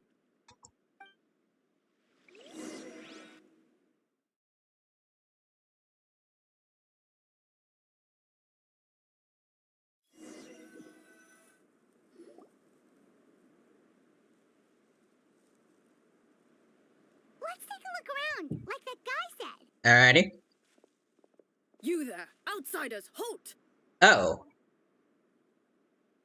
One of the Knights of Favonius. Or he's the husband of that one dude we saw before. An armored man approaches you. He has a tall, muscular build and a determined expression in his eyes. Just one look, and you can tell he's fought in his fair share of battles. Although he's trying his best to conceal his current state, his uneven gait and the sweat dripping down his forehead make it obvious that he's been wounded and is in serious pain. I'm the captain of the guard. I saw you sneaking around the city earlier, so I'll only ask this once. State your purpose, or it's off to the dungeons for the lot of you. We're It's been a while hunters. since someone's been this suspicious of us. I said talk, not whisper between yourselves. Have you ever heard of the Marchese Hunters? Marachose hunters? Ha! That fairy tale, you mean? What, do you expect me to believe you're one of them? I mean, does anyone here dress like they're native here? I like to do a medicine check to see if I can help. I like to do an insight check to tell what he's thinking. We're counting on you, Navia. Navia, cause some chaos. Maybe. Or you can actually persuade him. One of those two. Sir, we were indeed in the city earlier, but our purpose was only to gather information on the monsters.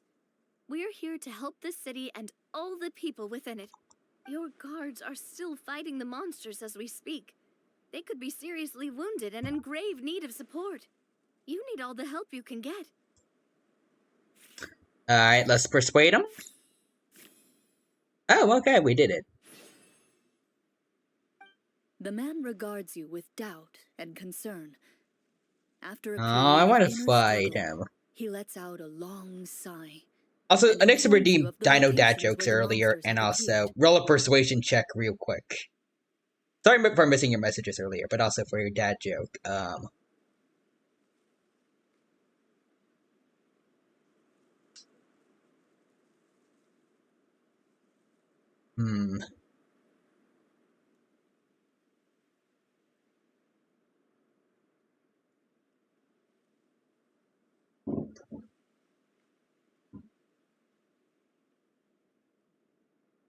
Why do zebras like old movies?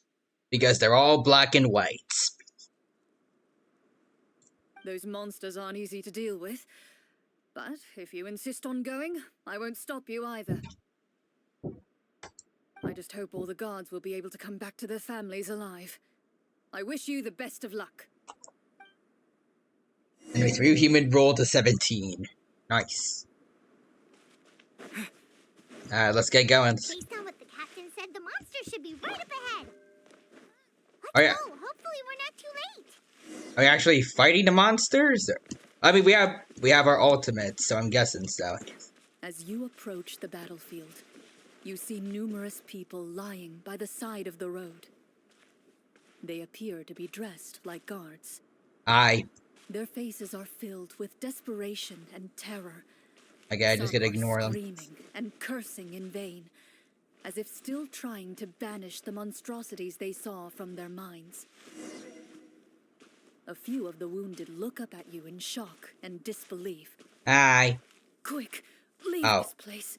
Turn around and don't look back. Oh wait, no, they're pointing to go to. Nah, I'm going to do my own thing.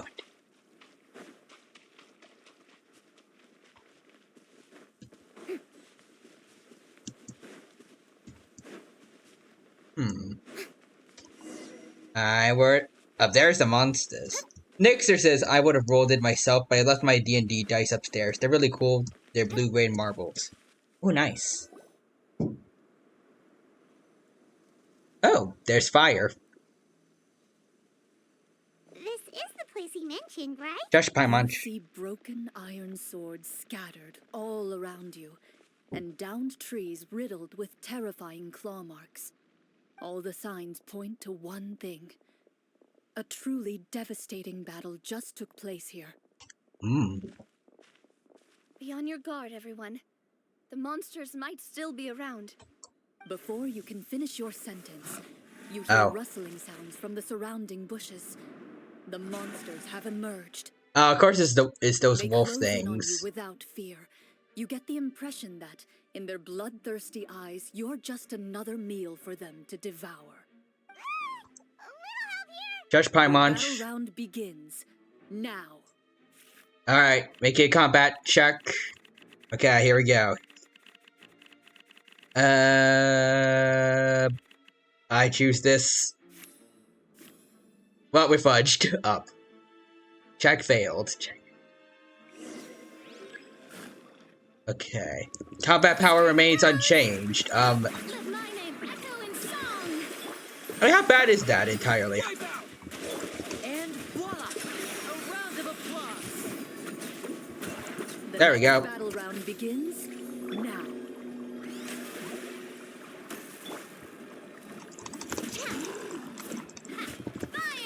Bam!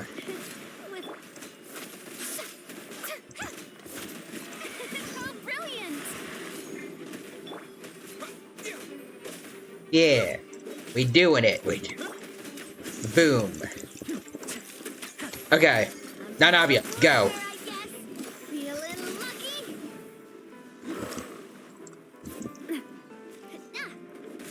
Bam, bam, bam, bam, bam, bam, bam, bam, and bam.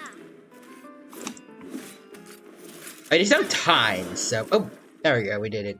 The monsters let out a terrifying roar of anger and resentment before dissipating into thin air. Let's go. And Nixter says, and yes, I have D&D dice, but I don't play D&D. They're still cool. Oh, thank goodness it's over. We're lucky the Marashose Hunter class came with all those preset skill points. Otherwise, we would have been in some real trouble. I never knew the photometer even determines the amount of damage you inflict. If you get unlucky, isn't it just game over right then and there? Well, for you, yes. Like, That's part it's of for the one fun. person. The uncertainty of fate is what gives these games their appeal. Just as you begin to celebrate your victory, a suspicious lump on the ground catches your attention. A barrel, I think? Suspicious lamp. I walk up to it, crouch down, and begin to carefully examine it. I've still got my right glove on, so it should be fine for me to touch it, right? As you investigate the mound, you discover Oh, it's a treasure its front chest, portion I appears think. to be made of wood. It was previously obscured by the large form of Also, the let's see. I monsters. remember I could have computer roll dice for me. I just rolled an awesomeness check for the dino. You got an 18. Let's go. With the monsters gone, the small protrusion now awaits your discovery, poking out of the ground like a shy flower bud. Whoa, it's a treasure chest! Shush, Paimon. Shush. Let's dig it up. We did it. So what's the treasure? If we're going back, it looks like we're going back to real life. Is it like we're gonna get some more free food, or? With everyone's help, you successfully excavate the wooden chest from the ground. Even without opening it, you can tell from the mora and jewels scattered around the chest that it must contain quite the fortune. Makes sense. We worked hard for this. Let's open it and we can share what's inside.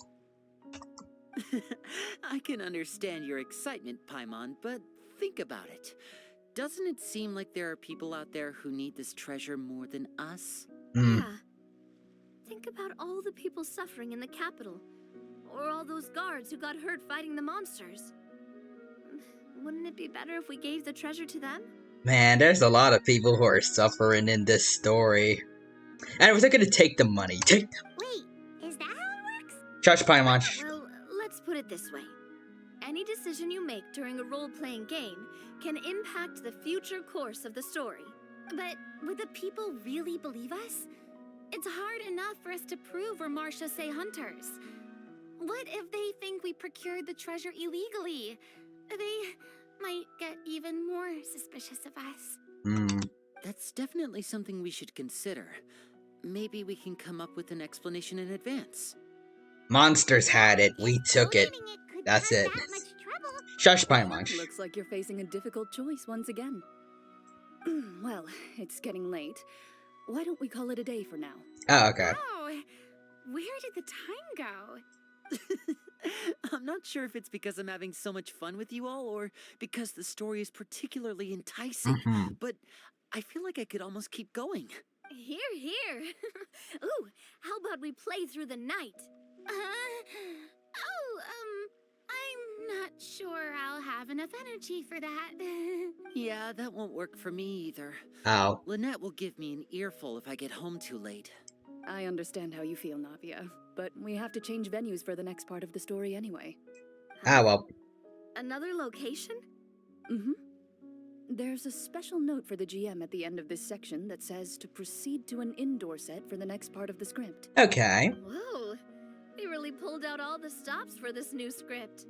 Well, even if we end the game for the day, we can still stay a little longer and hear Clarion finish her story, right? Paimon wants to hear more about the history of the hunters. Something tells me you just want to finish the free desserts before we break for the day. That's just a coincidence, okay? Besides, Shush, Paimon. Shush. anyway, Paimon really Shush. Well, Nope. If the story doesn't have a happy ending, it's okay not to finish it. It's nothing. I appreciate the concern, but it's all in the past. It won't do any harm to share these things now. Next, says Paimon got a 17 for persuasion. Well, for me, she's a -1. Oh. They talking. Or they about to be, I think. Or not, okay. I thought she was gonna talk about the backstory of her old master. My earliest memories are of Oh, living never with mind, Master. okay. According to her, she saved me from certain people of ill repute. My birth parents had left me behind some time before that. Damn. what a heavy beginning for a life story.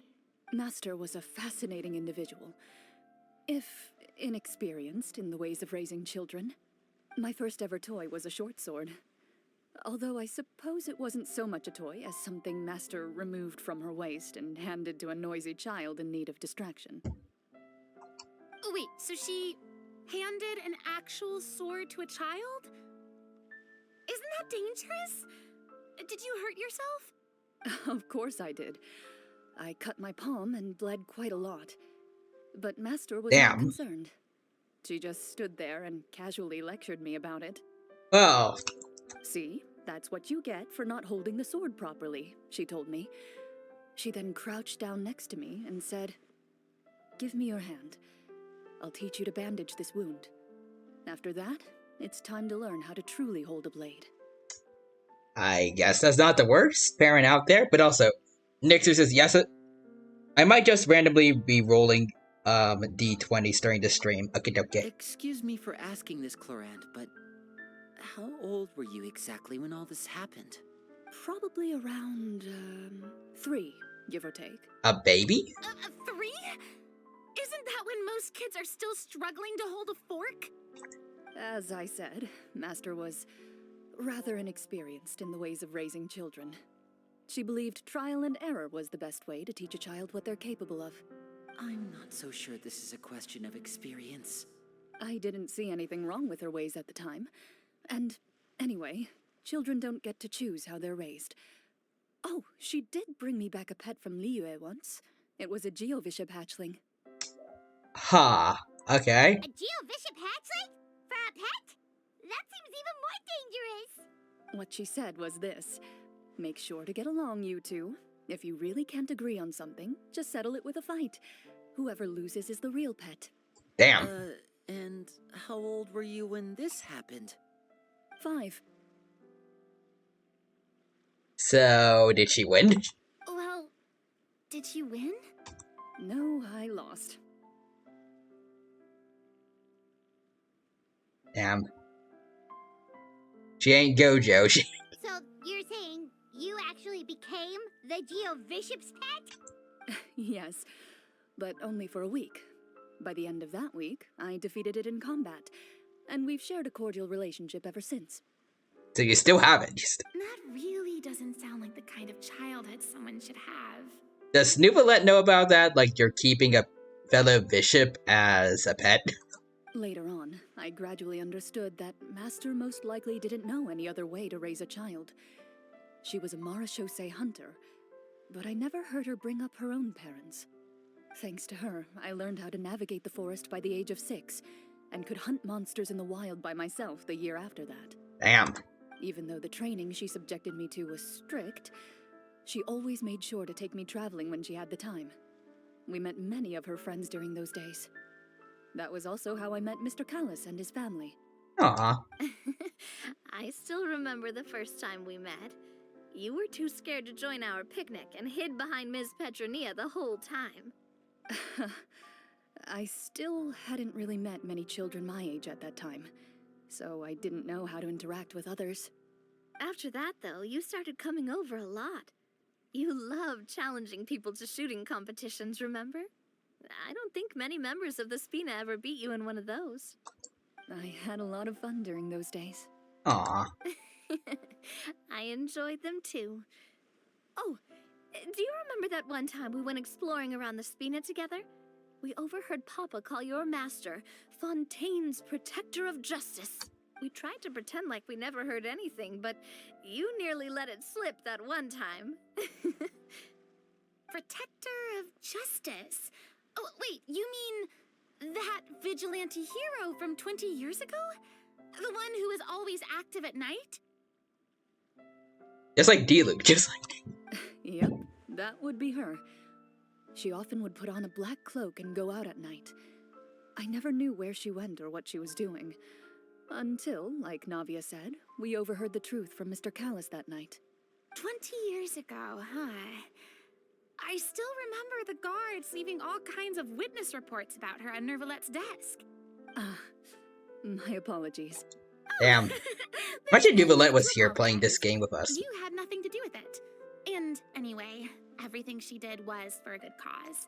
Although, calling herself the Protector of Order was a bit much. Especially when she deliberately operated outside the law. Hmm. Huh? When did the Protector... Josh. She had a bunch of code names. I heard she would just come up with a name on the spot whenever she was asked. Ah. Later on, she probably got sick of answering those questions and decided to stick to just two. The Protector of Justice and the Protector of Order. It would be really funny if she just kept changing the adjectives so everyone just kept arguing about that. Like, no, she's the protector of light. She's the protector of good. I don't know. If I was her, I would have done that just to mess with everyone. That sounds like her, all right. I bet she forgot which of the two she'd use by the time she got back each night. Well, she certainly sounds like a fascinating individual. With her strong sense of justice, it's no surprise her student followed in her footsteps. It's true. I always wanted to become like her. Someone powerful, independent, and with a strong sense of conviction. But... And Exodus, justice and order are arguably good. Personally, I prefer chaos. That's fair. But... More caring towards others? Suddenly disappeared the night I turned 10 years old. Disappeared? What happened? Oh, there's a crab in the suit. I guess we got free extra food. It's just it's just walking on there. It's just walking.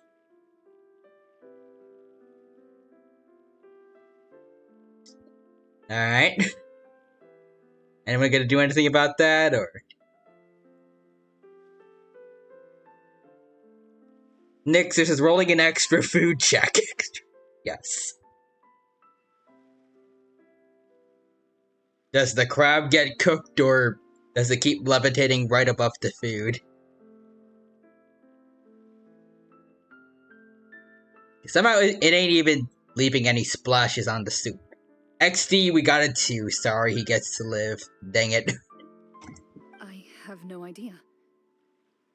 She didn't even leave a note. I was never able to find out where she went. Damn. That night, I was celebrating my birthday at Navia's house. But Master never came to pick me up. It's still there. It's still to the very left. When she still didn't appear after a few days, I went to Mr. Callis's house to ask about her whereabouts. But he only shook his head. Papa probably didn't know either. I know he sent a few people to investigate the matter in secret, but they never found any... Just be glad I didn't roll a 1. Alright. Don't worry, I understand. To be perfectly honest, given Master's personality and way of doing things, it all made a lot of sense. If I had to guess, I'd say she probably used it as an opportunity to force me to become independent. Just like how, when a litter of kittens reaches a certain age, the mother willingly leaves them behind. I guess that's true. Were you upset, Cloran? I mean, but like, you know, humans aren't supposed to do that. I was at first, but not anymore. I don't believe Master would suddenly disappear for no reason. There must have been something she just had to do. Well, despite everything, you still managed to follow in her footsteps and become the greatest champion duelist in all of Fontaine.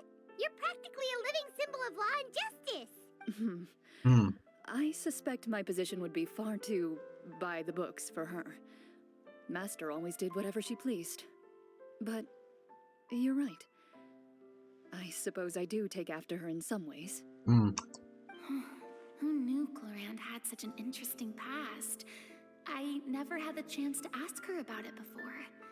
Well, now you do. And Nixer says, yeah, if I rolled a 1, that means he got to eat your oh no. I wonder if Cloran's master were the champion duelist back then, would that duel against Mr. Callus have gone differently? Debatable. Oh no. Judging by the atmosphere, Cloran and Navia are probably thinking something similar. The mood just got super awkward all of a sudden. Remember that time when you killed Navia's dad? Well, anyway. Would you look at the time? It's getting dark, so we should probably call it a day for real this time. If we keep talking like this, we really will be here all night. I had a great time today, Miss Clorant. Thank you for being our It's still in the soup. That's next to rolling a chaos check. Anytime. The script was good, but I've got to say, your childhood stories were even better. Hey, you should tell us more about that fight against the Geobishop sometime. Maybe your master was onto something. You could be right. Alright. Also, Nixer redeemed Pet Dino. Think would redeem. Oh. What does she mean, onto something? I certainly don't know any 5-year-olds who want to fight a bishop in their spare time. Guess I'll You don't know. Maybe there's some really strong 5-year-olds for my Rena. energy if I want to continue enjoying the story tomorrow. You're that excited to hear about my fight with the bishop? I was talking about the script.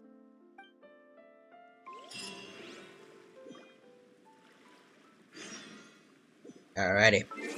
Oh, wait, we can talk to people. Or just those two, just those. Just between the two of us, could you tell me what it was like to be the Geobishop's pet? It was nothing special, really. Geobishops don't understand the concept of a pet. So, basically, it just headbutted me whenever I entered its territory. Oh, okay. And that hurt? Yeah, it hurt. What, something you want to experience for yourself? Oh, I'm good. Thanks. Alright, Navia. Let's see if is the crab still there? Nope. Okay, he up and left. Maybe he's on the beach somewhere. There you are! Got him! I got the crab in the end. And I'll grab his brother too.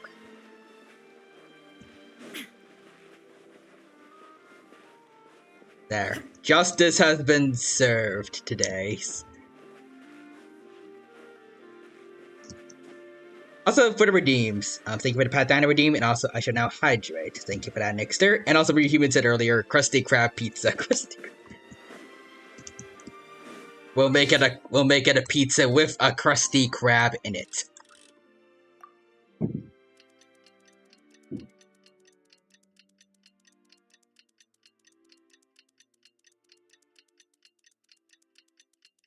Nixter says rolling a sparing the crab check. Please fail, please fail.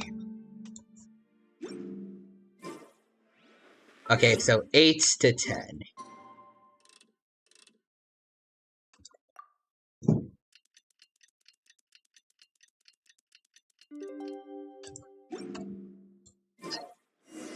Let's go meet up with the group. Shush. Shush, shush, Paimon.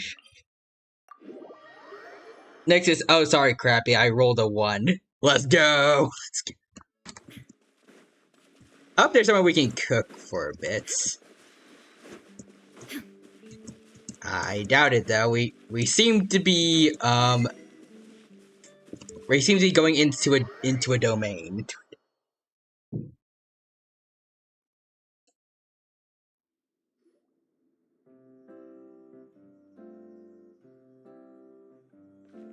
Looks like everyone's here. Now, before we begin, why don't we finish where we left off yesterday? There was an important decision to be made, yes? I'll pour everyone a cup of tea. Ooh, okay. Is that really the most important part, though, Clorant? Paimon's more concerned about our current surroundings. Heavy walls, cold railings, dim lights. This is obviously supposed to be a prison. It's good for immersion. I admire the work put into the set. Still, it's obvious the scriptwriter has never paid a visit to the fortress of Meripede. Probably for the best. And Ryuhime says, please roll a saving throw. Also, you see a 5-foot tall dino nugget spawn out of thin air. I grab it. So this set And it's a is 4. going to be a part of the script? Unfortunately, that is something I can neither confirm nor deny. Anyone think Clorant's smile is starting to look kinda scary? Well, whatever happens, we'll just have to push on. But first, we should really figure out what to do with this treasure. If we're worried about arousing suspicion because of our identity, why don't we give ourselves a different name, just like Clorant's master did? Yeah, it might be better to keep a low profile. As long as we're helping people, it doesn't matter who we are or what we're called. Staring at me won't get you anywhere. Or did you want some more tea? Oh, Paimon's good. Thanks. Why aren't you saying anything, Navia? Wait, what's that next to you? Oh, this is the short sword Clorant mentioned last night. I found it. Oh, neat. Huh. I'm surprised you managed to track it down after all this time. Well, I made sure to take good care of it, considering the circumstances in which you gave it to me. Of course I had to keep it safe. Anyway, where were we? I was just thinking about all the potential ways for us to break out of prison. We could dig a tunnel, or try to bribe the guards. Or fight the guards. Wait, we haven't been thrown into prison yet, have we? Well, it's only a matter of time. It pays to be prepared. Just like how you should always have an umbrella on hand, even when it's sunny. So that's why you always have a parasol. Alright, Paimon's made up her mind. Let's just give the treasure away. Shush, Paimon, but okay. I wanted to keep it, but if it's going to land us in prison So, you reached an agreement? Alright then. We can. What happens if we continue rolled a the story. 4? I get to eat it, I get. Oh, and we'll collect all the scattered pieces of treasure on the ground as well. Alright. You collect the treasure and make your way back to the capital with your bag of loot in hand.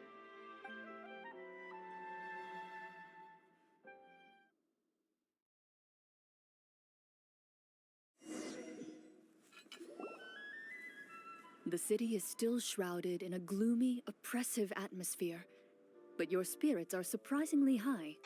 In places where sunlight struggles to reach, you generously share your wealth with the children, the elderly, and the poor in urgent need of help. Yay. Thank you, kind soul. The elderly woman's look of gratitude follows you as you walk away, her eyes never leaving your back until you move entirely out of sight. However, there's still quite a bit of Mora remaining. If we get to eat it at 4, does that mean if we rolled a 1, it eat you? Oh no. Ryuhime says, you attempt to bite the dino nugget, but you can't bite through it. You attempt to bite it again, but nothing. You try one more time, and you realize... you give up after finally realizing it was an illusion. Damn, and Nick says XD. She's probably trying to tell us to speed this up. We need to hurry up so we can address the sorcerer problem. Should we go find that man again at the square? He seemed like a pretty responsible guy. I'm sure he knows the people here far better than us. Oh, good idea! Just as you start to make way to the square, intent on finding the man again, there's a voice. Oh?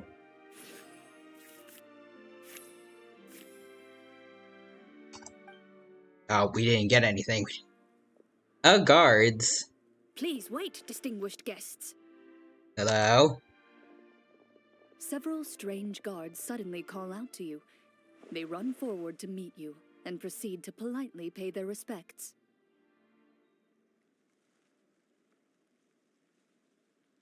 Oh, Nick's to redeem Dino dad jokes again. Okay.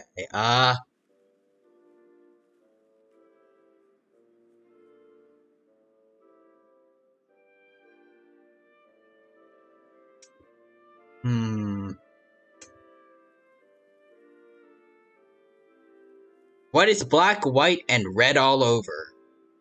The newspaper. Boom.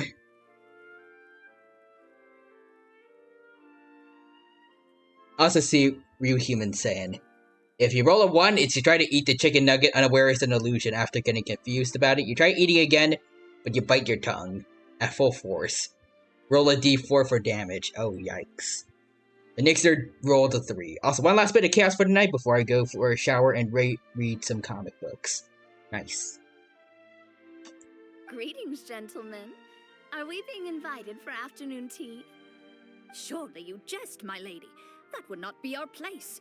It is His Excellency the King who requests to meet with you. Please come with us. Okay.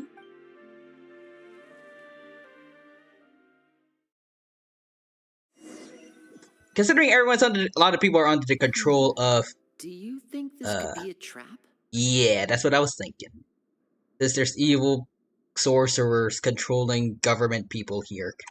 Well, we have to investigate the court at some point, right? Meeting the king himself would be a fantastic opportunity to do that. I say we go for it. If something happens, we'll just turn the whole place upside down. Yeah. That's... After a quick discussion, you nod to the guards and agree to follow. They lead you all the way to the audience hall of the palace. Gilded tables line both sides of the hall. The space itself is adorned with all manner of expensive antiques, glass shelves, and silver candlesticks. The items appear quite ordinary in size and dimension, yet their presence somehow makes the emptiness of the hall feel even more surreal and ominous. Wow, Josh The Paimon. elderly king, clad in a magnificent robe, sits upon the deep crimson throne before you.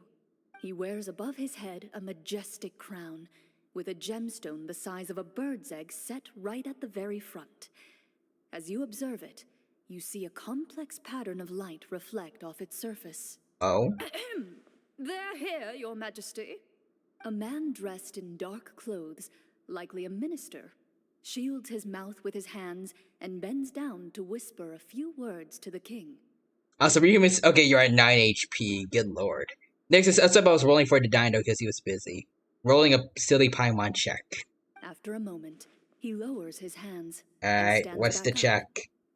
His Paimon got a gaze nat shifts 20 to for fix it on silliness. your Well, group. if it was He does not annoyingness, move that'd from be his extra place at the fitting. king's side.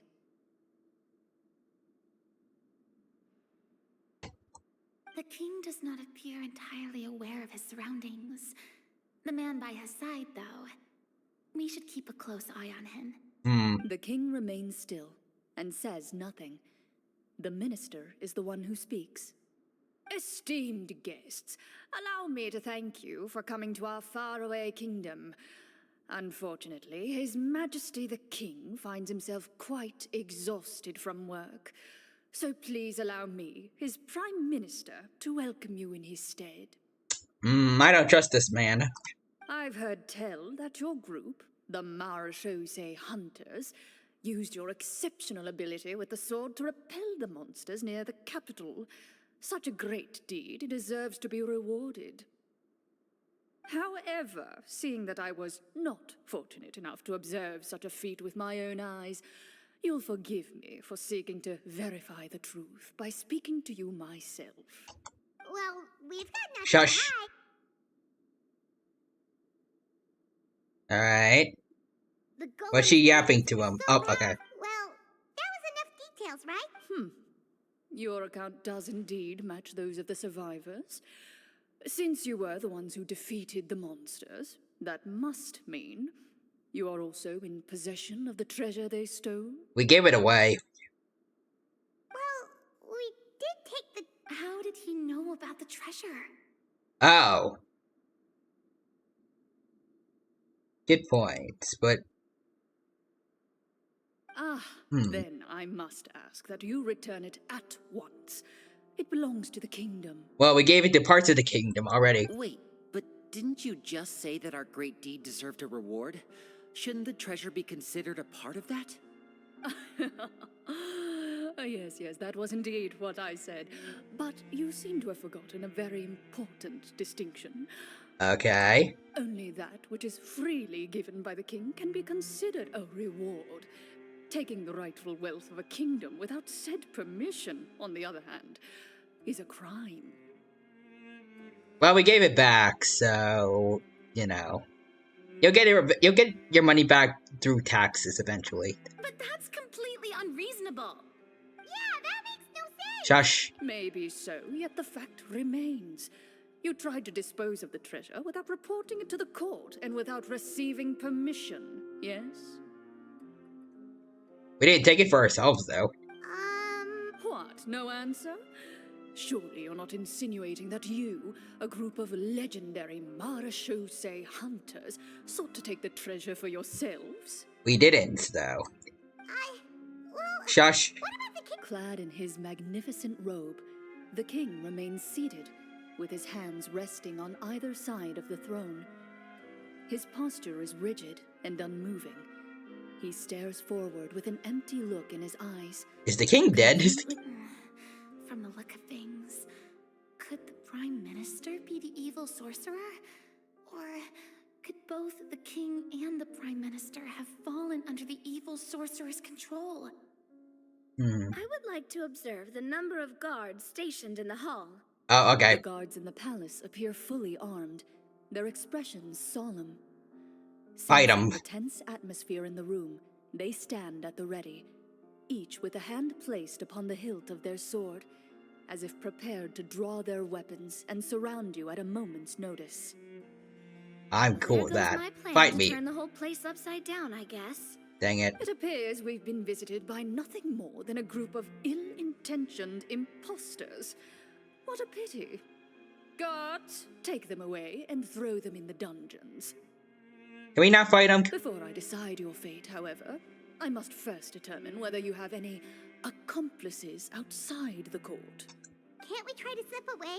Or maybe start some kind of riot? But if we try to fight the guards right now, don't worry. We're strong I've enough. figured out who's behind all this. Let's just play it by ear. If you're scared, Paim. Shush, Paimon.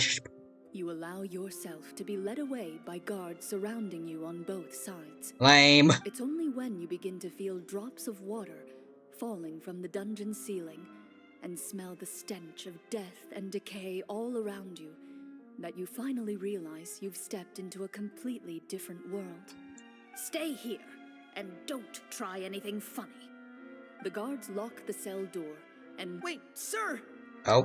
Your voice echoes through the dark hall, but the only response you receive is the sound of water dripping from the ceiling. Shush, Paimon. Path of fate with our own two hands, of course. I draw my weapon. You reach toward your waist, but find nothing there. You now recall that your weapons were confiscated before the guards locked you in the cell. The bag of treasure along with them. Dang it. What about that knife I hid in my boot? When did you hide it in there? Oh. When I was thinking about digging a tunnel. When were you thinking about digging a tunnel? Rejected. You failed to inform the GM of this course of action. Moreover, the guards would have conducted a thorough search before throwing you in prison. Dang it. And the keys to the cell aren't anywhere to be seen? Correct. You don't even feel a lock hole on the cell door. Oh, well, there goes all our plans. Fight through the bars. Indeed. Huh? Why are you the one saying indeed? Because that statement holds true for me as well. This is where the script ends. Oh, okay. But that's a terrible ending! Generally speaking, this should be the point where the scriptwriter gives the players some kind of hint, or gives the GM some kind of code for how to move forward. Okay. I mean, maybe they just really wanted us to be immersed in the feeling of being in prison. Like, they'll only show us the way out once we've grown truly and utterly desperate? That is a possibility. Or we can wait until like the next day. If only there were desserts and tea in real prison. Oh, before I forget, Navia, the short sword you had with you earlier. I took a closer look, and the craftsmanship doesn't appear to resemble anything from this era. If I remember correctly, that style was last in vogue several hundred years ago. Wait, Cloran said that sword used to belong to her master, right? Does that mean her master has been alive that long? I doubt it. The way she went about things often made her seem childish more than anything. I'd say the sword was most likely an heirloom passed down over time. Hang on. A precious heirloom passed down to you by your master. And you gave it to me just like that? You weren't worried I might lose it? Master left many things to me when she disappeared. There was the sword, an old key, and a good amount of junk she probably just didn't want to take with her. I gave you the sword back then, because I didn't want our friendship to end. Wait, when did this happen exactly? After probably her dad, you know. After the duel. Between Mr. Callis and myself. Before that, Clorand would have meals with us and even stay over at the Spina some days. She was on great terms with Papa as well.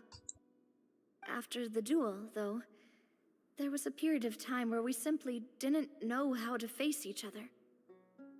She entrusted this sword to me, and never came back. Also, next, I don't know if I read this already, but Nixter said, rolling a trust check 17. I guess whoever that was for, we gotta trust them. We were both sad, and conflicted, and totally overthinking everything as a result. Whenever I looked at this sword, I couldn't help but wonder if Miss Petronia had never introduced us to each other at that picnic. Maybe part of the sadness I was feeling could have been avoided. Well, then you would feel more resentment towards her. Back then, it felt like I hadn't just lost a father, but a close friend as well. No one can change the past. The most important thing is that you two found your way back to each other and can enjoy things like this together. Yep, you're right. I'm sorry, you two. I didn't mean to bring up any sad memories. Think nothing of it. No one here is at fault. Yep. Oh.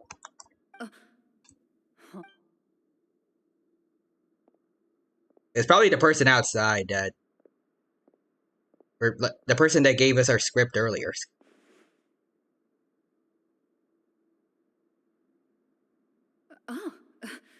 Looks like the next part of our script is here. Sweet. Perfect timing. The situation was really starting to get desperate. And not just because of the prison thing. From Cloran's face, I really can't tell if it's good news or bad news. Speaks to our professionalism as a senior game master, or maintaining a poker face takes true skill. I'll go with that one, sure. Water continues to drip from the ceiling. In this lightless dungeon, you lack a reliable way to tell how much time has passed. Eventually, you get used to the unpleasant odor of straw, mold, and rust, and find yourselves alternating between fits of drowsiness and despair. Suddenly, you hear footsteps outside the door. Heads up, everyone. Someone's coming. Alright. Gather close, everyone, and keep your voice down. Who this? Talk to the person outside of the cell? Okay.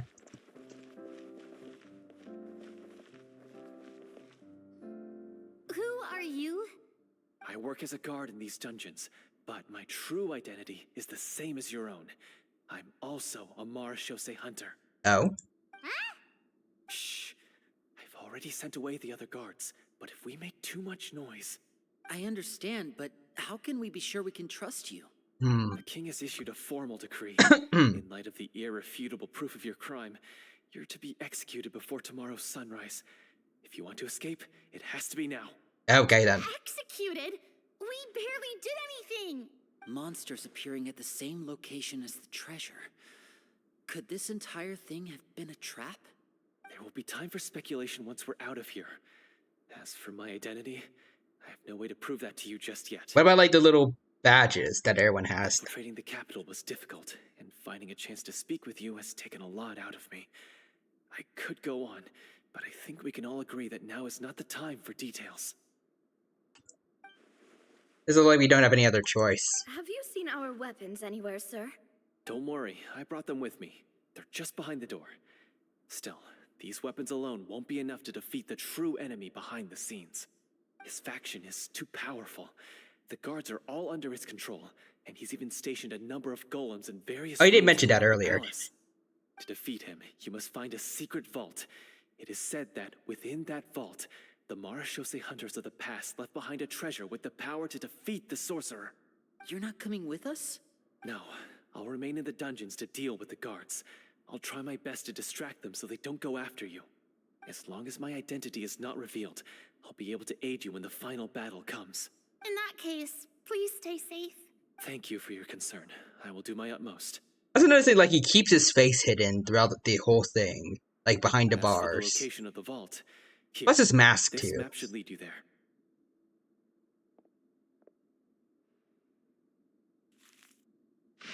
Okay. Got it. All right, once I open the door, remember to stick close and refrain from making any noise. I'll lead you out of here as quickly as possible. Got it. You now have the chance to restore the honor and legacy of the Marashose hunters. So please, get out there and reclaim what's ours. And be sure to exercise caution. That's With the not help what of I the do, guard, but okay. You successfully escaped the dungeons. Your sense of despair and anxiety both seem to fade as you continue your quest.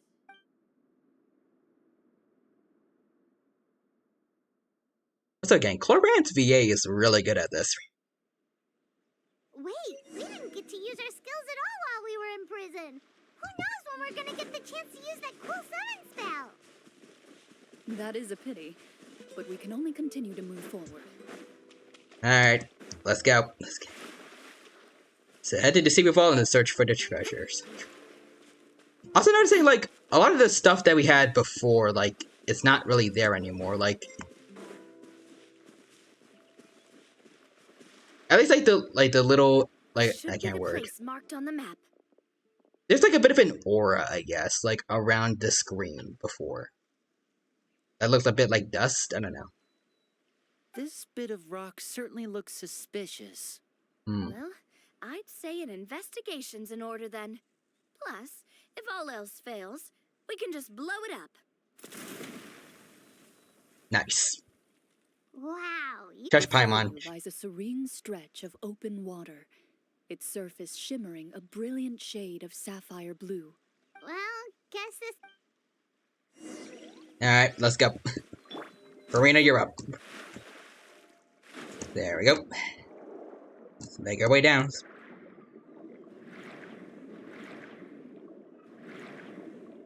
Boom.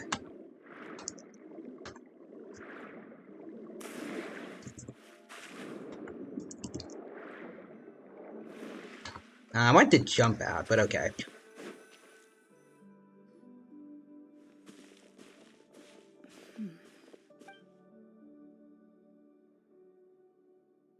What's the matter? It's nothing.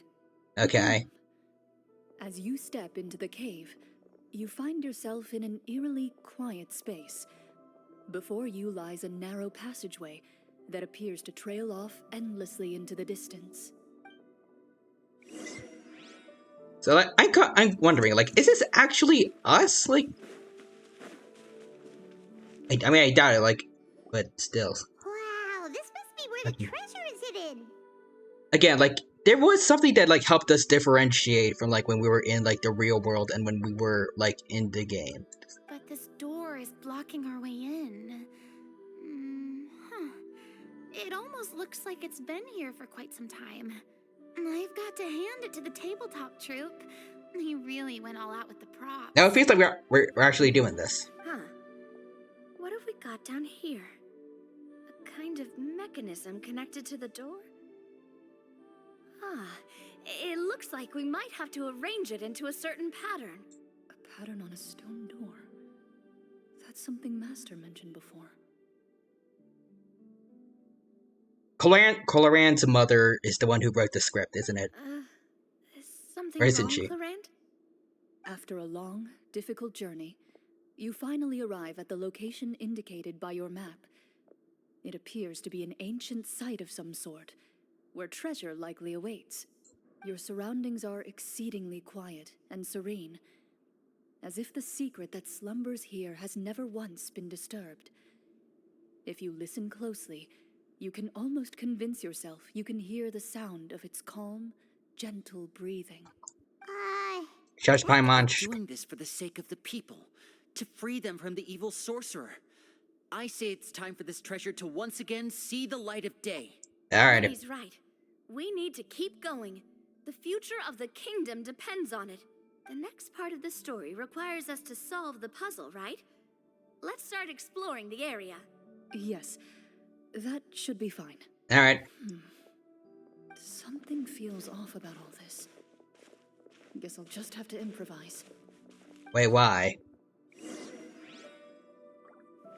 Is there something off about the troop, or... Okay, wait for your companions to progress. Nah, I got it. Install hydrocore. Farina, you got that?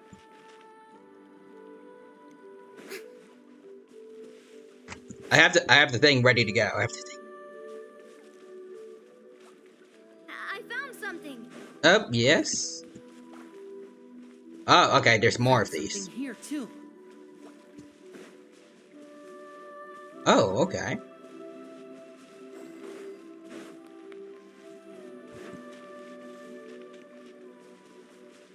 Same here. Alright, good job, Farina. Alright. Oh, whoops. Wait, we good, or?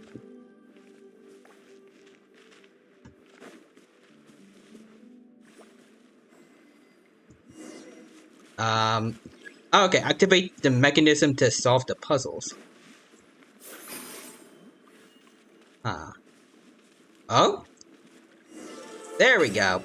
Attempt to solve I already did that, so there we go.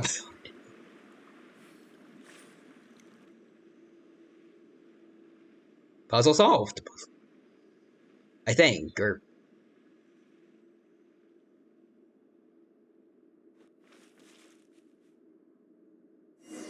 There we go. It worked. Something just appeared. Some kind of new mechanism, maybe? That's a bag. By solving the puzzles, you prove yourselves worthy of inheriting the secrets of the past. At the end of each puzzle, you're rewarded with... With? a key. Hmm. Oh, it must be the key to the big door. I know Florence said she was like she was thinking about improvising ears.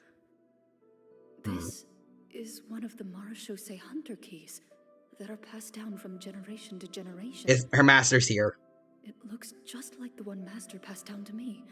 It is said that 4 keys in total are required to form the final, complete key. And it seems like we just collected 3 of them. That must mean... Oh.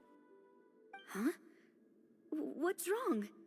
You hear a few strange noises.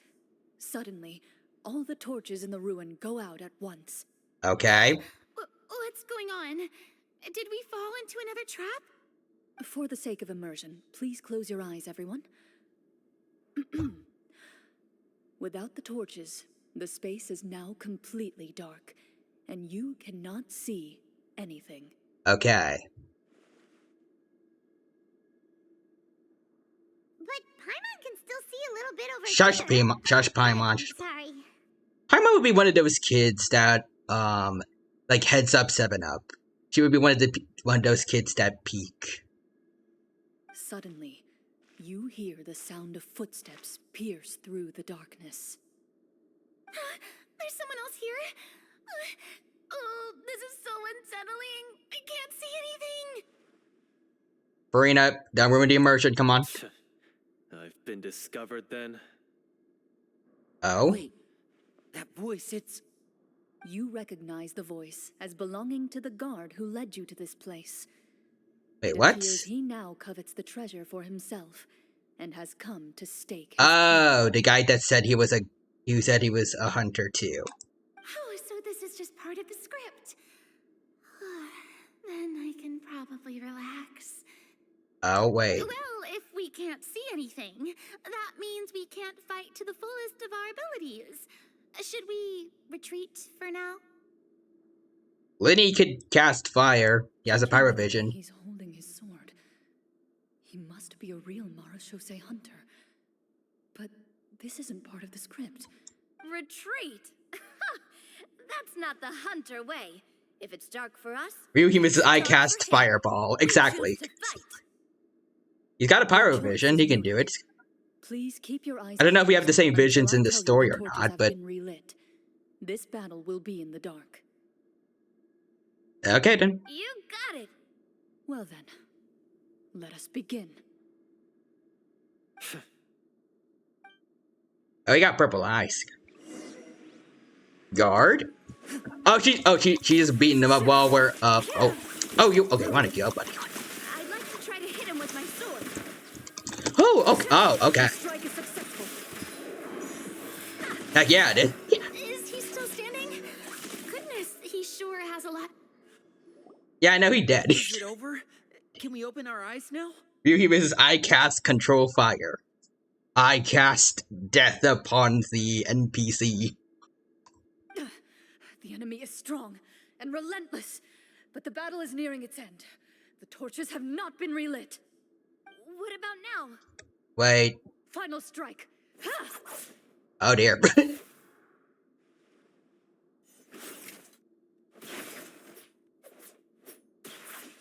Damn. Oh,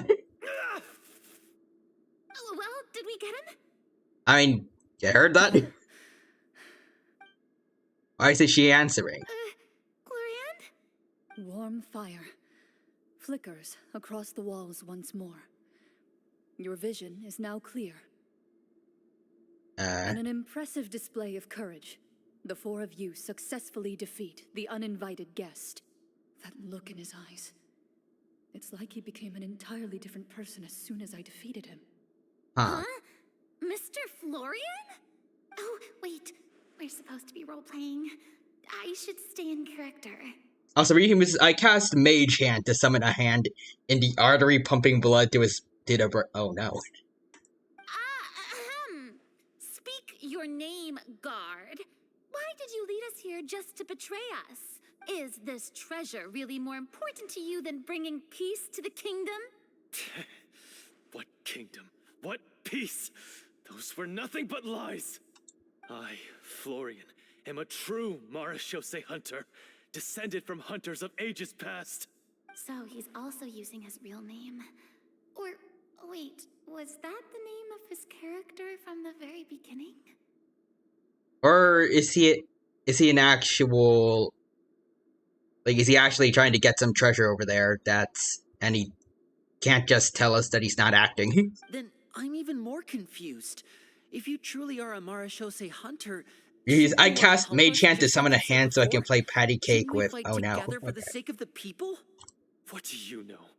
In this day and age, there's no glory to be had as a Marashose hunter. What's that supposed to mean? My skills were passed down to me by my father. We lived a life of obscurity in the remote wilderness. Still, he devoted everything he had to being a Marashose hunter. And what did he get in return? A life of poverty and pain. These are technically things you are allowed to do in D&D. Good lord. Died, not a single person came to mourn his passing. The Marashose hunters were the ones who saved this city. We're heroes. We deserved more recognition and respect than this. Is he talking about how no one in the capital seems to remember the hunters and their legacy? I didn't expect the script to contain this level of social criticism. So that's why you want to take the treasure for yourself? You feel like you're owed fame and wealth? If you already knew where the treasure was located, why didn't you just come down here and take it? Because I still needed the final key. Only a true Marashose hunter is capable of passing through this final door. As someone who sought to hurt others for his own gain, Florian lost that right long ago. Okay, but what is this treasure anyway? We've got all the keys, right? So can we just go in and take a look? You Good. are sure you want to go in? Yeah. We've been talking about it for so long. Josh Paimon. And we've already defeated Florian, right? So he won't try to take it from us anymore. Pesky brats. Watch yourself. Oh. Then let's open the door together. All right. You're about to be actually dead if he talks anymore. Alright, he takes out the keys from earlier and walks up to the heavy door. Without anyone noticing, she takes out her own key and joins it with the others. Okay. Before you, the door to the treasure, sealed and undisturbed for more than 100 years, finally swings open. You hear the shrill wail of the door hinge as it rotates for the first time after years of disuse, almost like a sleeping giant letting out an extended yawn. You get the impression that the secrets buried behind this door might be just as heavy as the sound you just heard. Okay. Paimon, shush. Ooh, me too. Okay, Farina, you can talk. And Traveler gets to say nothing. Uncovering hidden treasure is the most exciting part of adventuring. What do we have here? Uh-huh. A stone tablet? And some shabby weapons? I mean, there's some clothes over there, I think. You call this a treasure vault? Shush. Maybe the troop ran out of budget at the end? Maybe. They provided a super immersive experience at the beginning only to drop the ball at the most important part? They could have at least filled this place with cardboard Mora or something. Wait, I get it now. Paimon, this is the real Marashose Hunter treasure. This is it? The Marashose Hunter treasure is just a stone slab and some broken swords? I can't believe it. I refuse to believe it! Skill issue, man. Skill issue. Oh, what the heck? Whoa, are you okay? The Marashose hunter before you appears to suffer a serious mental breakdown. He needs to leave the room for a moment to collect himself. One of you seems to understand the significance of the treasure already. If the rest of you wish to follow suit, you may remain here in the meantime and explore your surroundings. Okay. Talk to Florian at a distance. I'll talk to the others, though. Oh, we can talk. Well, I guess not to the Traveler. The names on the tablet. Farina? The old and broken weapons. Lenny? Walter. White. Observe the stone tablet. 2 names are on it. Okay.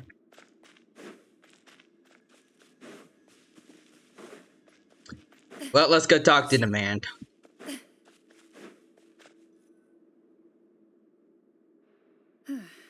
So, how are you doing?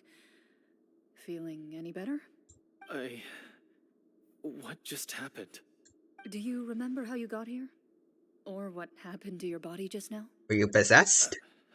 I remember now. I brought you here because I wanted to... The explosives in the cave! Oh. You mean these? Huh? Oh, thank How God. did you... I could tell something was off the moment I stepped into this cave, so I kept an eye out. I've already dismantled the whole thing. Got on you, Colorand. So the Like an strongest NPC. champion Well, not duelist in all of Fontaine saved the MVP day once again. of this team. Guess I shouldn't be surprised. It would seem your skills as a Marashose hunter are as sharp as ever. I deserve some answers, don't you think? Tell me why you wanted to lure me here. Everything you said earlier sounded like the truth. Luckily, your monologue was dramatic enough to convince my friends you were just role-playing. I don't know. I just always felt like there was something in my heart that didn't belong to me. Something agitated and angry. Who knows? Maybe it was my own anger all along. I could never really tell. He has overcome his own shadow.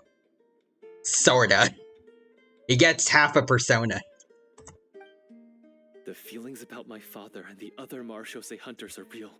It just wasn't fair. I was angry, bitter that no one remembered them or praised their accomplishments. I don't know when it started, but at some point, my anger came to completely consume me. At that point, I remembered the legend my father used to tell me. The one about the treasure. But if the treasure was all you cared about, why plant all those explosives? Wouldn't they just destroy the treasure and bury you along with it? I can't remember. My head is a mess. It felt like there was this voice. What voice, though? Like, what was that thing that left you? It's gone. From your description, I suspect you were dealing with a devorator. What? Devorator? Oh, your master, your father, I mean, never talked about it? It was a kind of monster that was active several centuries ago. Ah. No, I've heard of it. I'm just not sure why you suddenly... Wait, it can't be. The seal! The seal? Oh. Family has served as Marchose hunters for many generations. But the title and swordsmanship weren't the only things passed down over our line. There was a seal as well. They didn't mention something about a seal weakening earlier in the quest. My father instructed me to always watch over that seal and maintain it regularly. He said it had been passed down over a truly ancient age, and protecting it was our clan's most important duty. But I neglected that duty after he died. I finally decided to come down and check on it one day, and that's where my memories become fuzzy. Wow. The Devorator would be a formidable adversary for any mortal being, even ones as capable as the Hunters.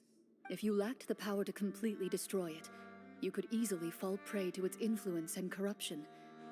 In light of this, some Marchose hunters chose to seal the Devorator away, in the hopes that a permanent solution would come with the passage of time.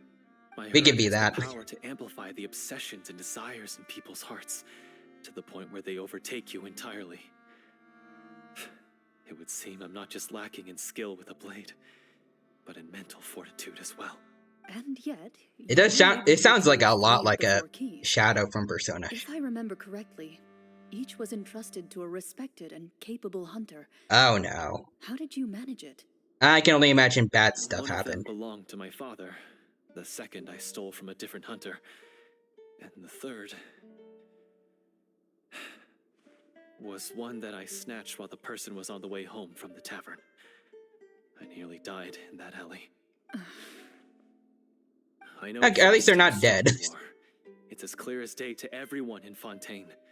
I observed you from dusk to dawn, but could never find any opportunity to sneak up on you. I never even saw you drink a single glass of liquor. The only way I could think to obtain that last key was to lure you here using your hobby, and then... Oh, I get it now. That monster, it wanted to bury you here alongside the treasure. Ah. Yeah, do anything about the monster, I won't or...? comment on anything else, but the script was good. Well, I did pour my heart and soul into it. That's the stories good. My father used to tell me about the glory of the heroic Marchose hunters and how they came to be forgotten. It's more than just a story. Huh? You're proud to be a hunter. You're still holding onto that part of yourself, no matter how small. I have done so many despicable things. I have nothing to be proud of. Then explain the purpose of the evil sorcerer in your story. Is the Deverance. Isn't he the true antagonist? The one who sought nothing but his own gain, and used the people as pawns to attain it? In your heart of hearts, he was the one you truly wanted to defeat. But I've already tainted my sword. I no longer have any right to... Wake up, Florian. Remember how you introduced yourself earlier. Do you really think the hunters acted out of a desire for honor and glory? Or to be loved and acknowledged by the people? What did your father teach you about our order? This is a story quest, so we're gonna get a pre-rendered cutscene at some point. You do not Probably. wield your sword for yourself, It'd be here. but to protect those you serve. There's nothing special about a blade. It's the intentions of the wielder that matter above all else. Do you still not understand? Even after seeing the treasure for yourself? The contents of that room, they represent the true legacy the hunters left behind. You're right. I am a Marashose hunter. It's time for me to redeem, no, to finally serve the people I vowed to protect all along. I wouldn't be so quick to push aside the need for redemption. I know. That's a charge I won't bother to defend myself against. Good. Then, come with me, and help me see the script through to the end. Alrighty. See the script through to the end? But there's no more script left. Improvise. Never finished it, huh? No, I mean, I wrote the script with the sole purpose of luring you all here. There was no reason to write beyond this point. Too bad. We'll just have to keep writing it. The evil sorcerer still needs to be defeated. You mean the Devorator? Are you saying I have to make up the rest of the script as we go along? Is that really so hard? You've already written most of it. Surely you can write an ending where the hunters win and justice prevails. Just blow it up. I'll be there to help you too. You aren't afraid your party will fall into danger?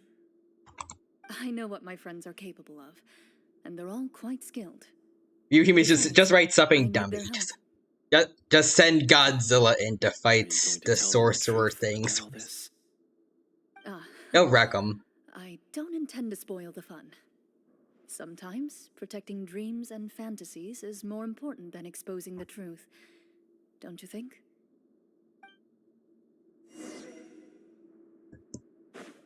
Alright, let's meet up with the others.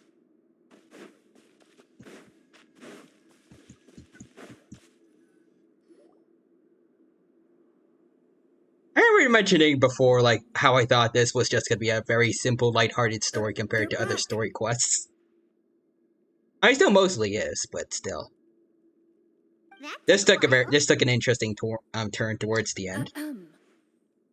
Real Humans is Godzilla versus Alex Steve David the 7th.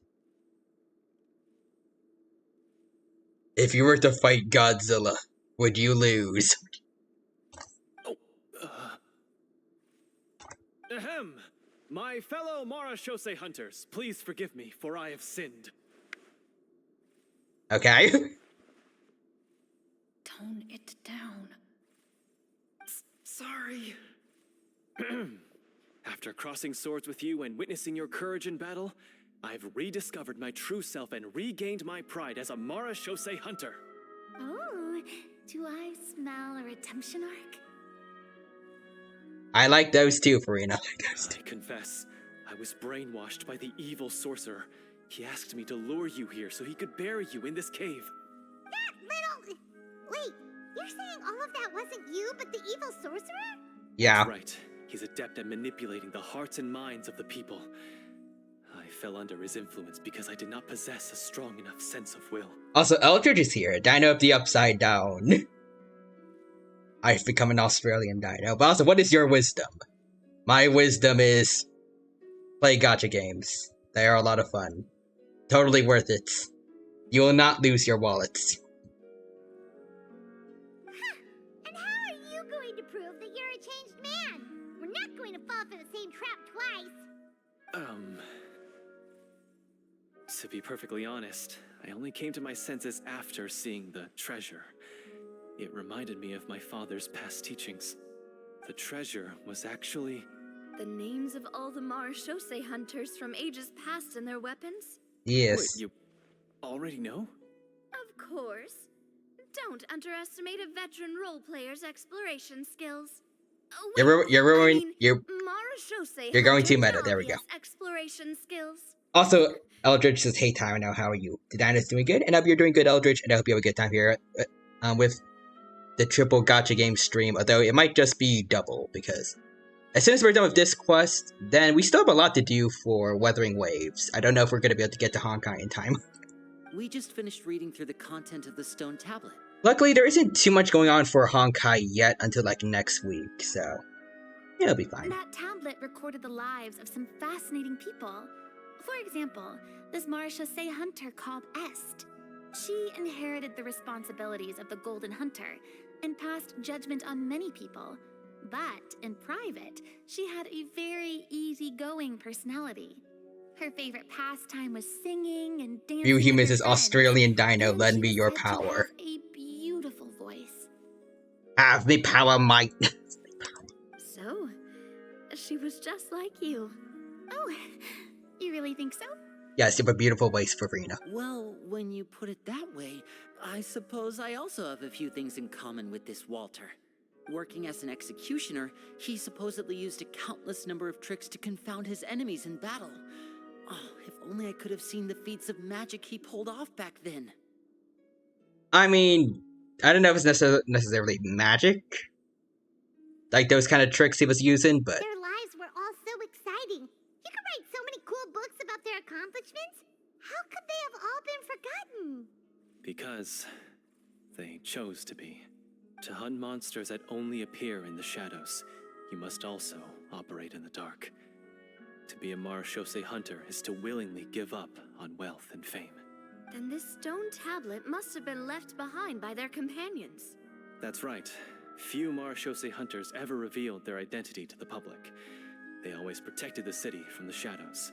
The only time they spoke of their accomplishments would be at night, when they gathered with their fellow hunters in front of the bonfire to share stories of the monsters slain by their hand. So, this tablet was created not so that the hunters would be remembered by the people, but so that they would be remembered by each other. aww. No wonder this place was so well hidden. You regard the stone tablet in solemn silence. The names of your comrades etched onto its surface serve as a reminder that you are never truly alone.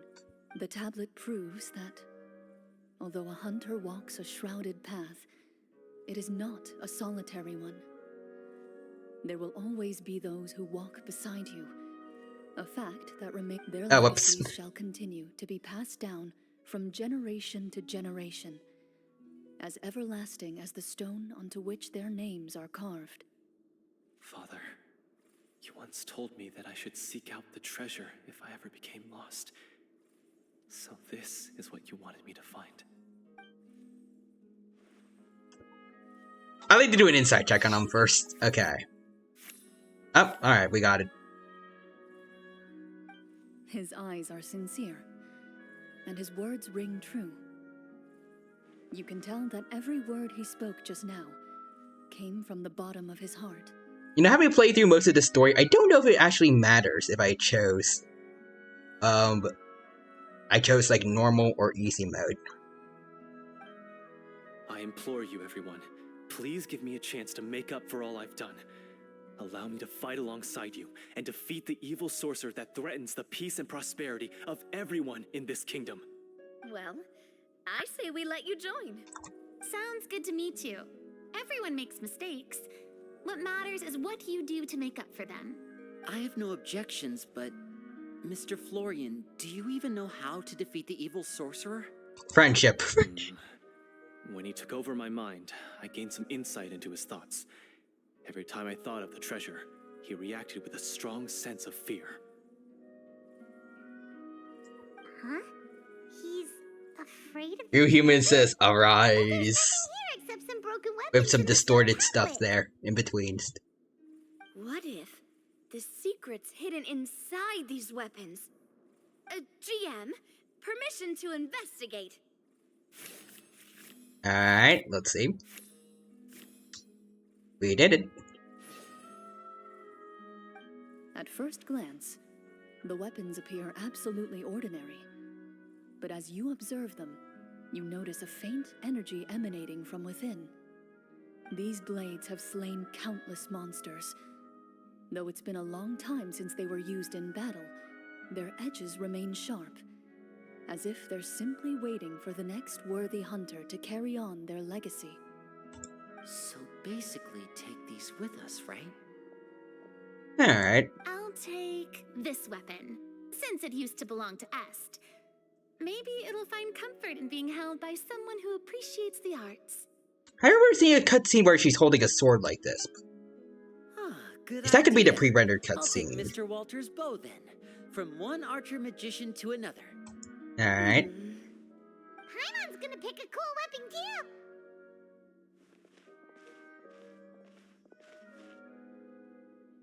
As you grip your weapons, you can almost feel the will of past hunters coursing through your being. It's a feeling of courage, determination, a silent vow passed down from generation to generation that says, eradicate the monsters, no matter the cost.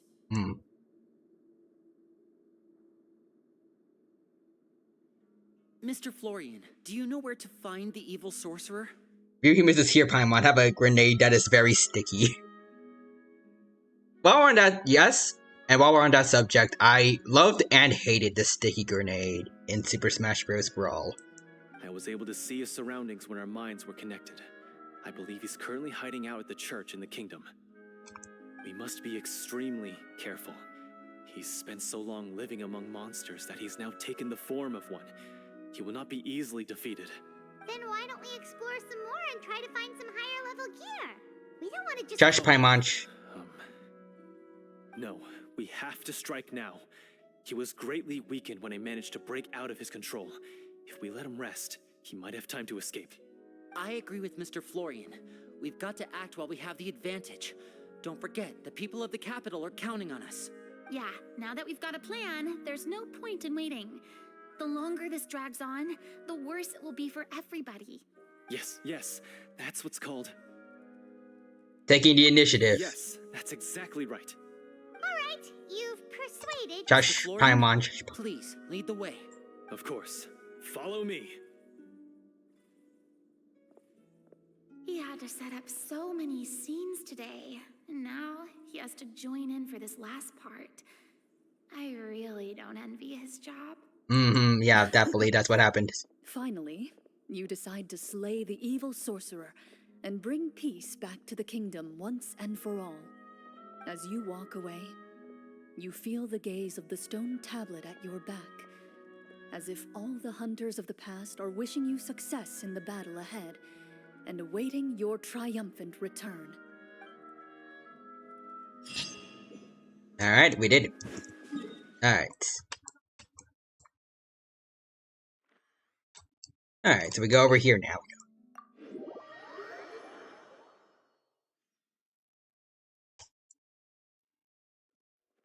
I see Sad Kitty saying meowdy dino. Hello there, Sad Kitty. Welcome to the stream. Thank you for stopping by. It's good to see you. Hope you're doing well.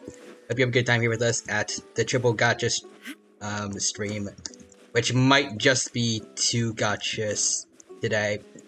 Maybe. After this, we should basically be done with Genshin. Then we're gonna go play Wuthering Waves, and maybe we'll get time for Honkai if there is anything to do Finally, there. You arrive at the church Florian described. Oh? As you approach, an ominous aura surrounds you. You get the sense that your enemy is close at hand. Let's see, how are you today? I am doing good. Thank you for asking. I hope you're doing good as well. How strange. This uneasy feeling seems so real. How did they manage that? Now, I mean, it's just the time house. for the final battle. Let's go.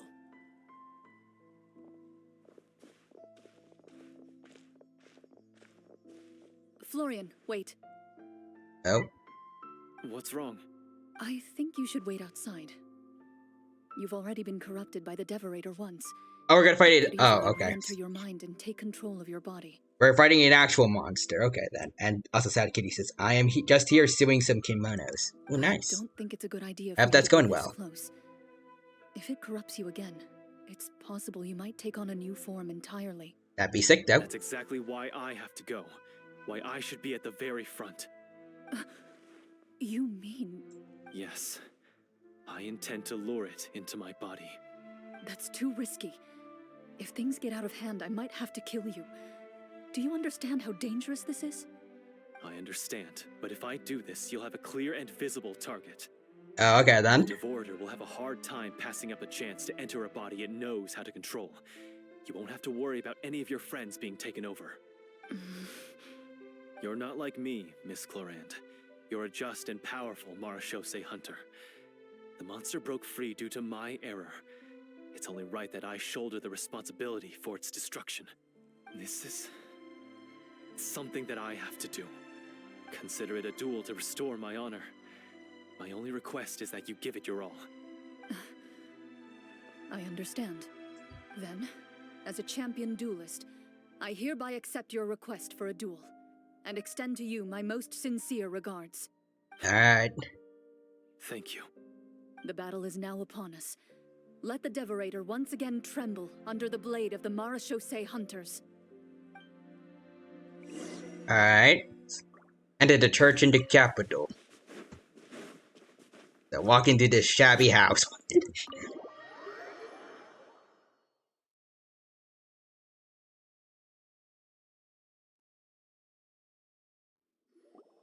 Oh. Oh, there we go. Pre-rendered cutscene. Finally. Oh, okay. Creature actually looks kind of neat. Looks kind of... Reminds me of a Heliobus from Honkai.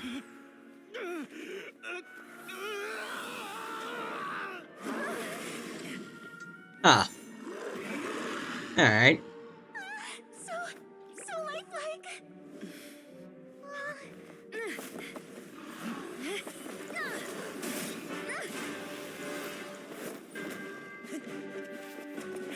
Ooh, okay.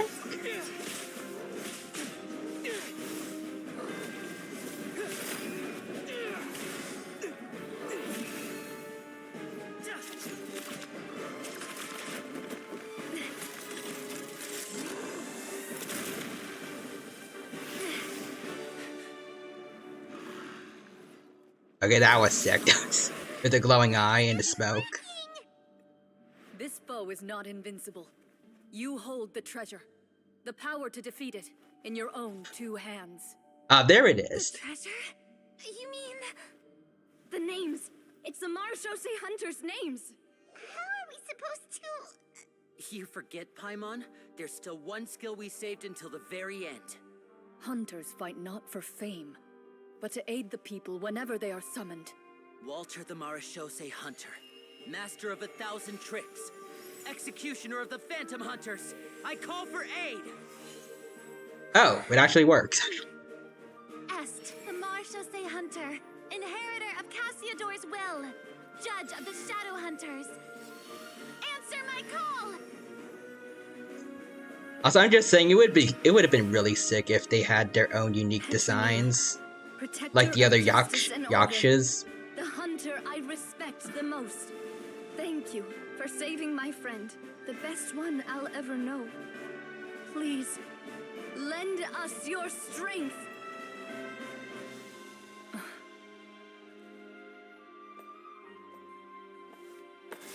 Okay, this is really cool though. We have come to answer your summons.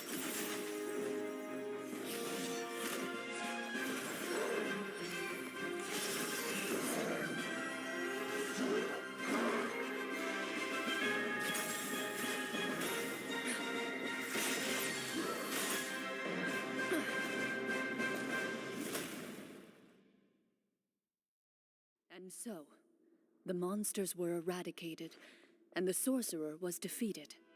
Yeah. Peace soon returned to the Don't capital. ask where the actor went. Those in the court, manipulated by the sorcerer, also recognized the errors of their ways. Some remembered the names of the heroes who saved their kingdom, but others simply continued their lives none the wiser. Such is the story of the Marechaussee hunters. They pursue the phantoms in the darkness and exterminate all who pose a threat. They will always protect the city, and those Also, who he was his dino isn't obvious. even should all memory of their accomplishments be forgotten by the very people they serve.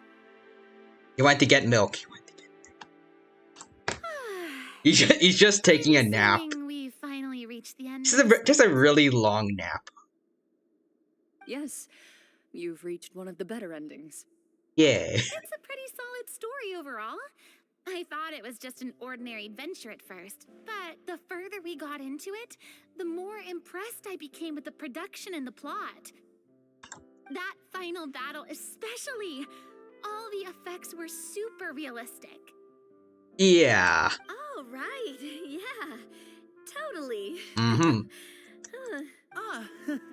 That's a really good point. I never expected the weapons we picked up from that vault would have that kind of effect. I don't know if I should feel bad or not for the fact that Farina's the only one that hasn't caught on yet. Yeah, mine nearly scared the daylights out of me when it started glowing. I took a good look at it after we got out, but I don't think it ever lit up again. So they're only one-time use, okay. Oh, we should probably give these props back, right? I'll just leave mine here. Did you have a good time? Of course.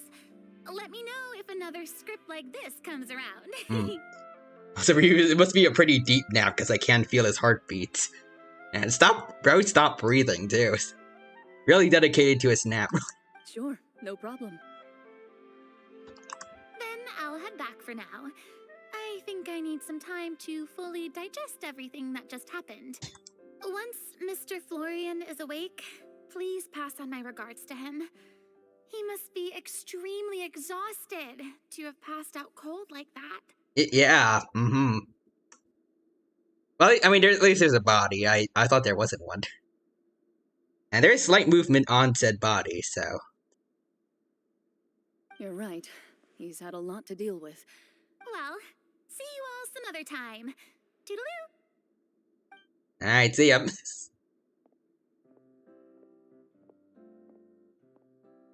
Okay, so, can I ask now? I think it should be fine, yeah. What in the world was going on back there?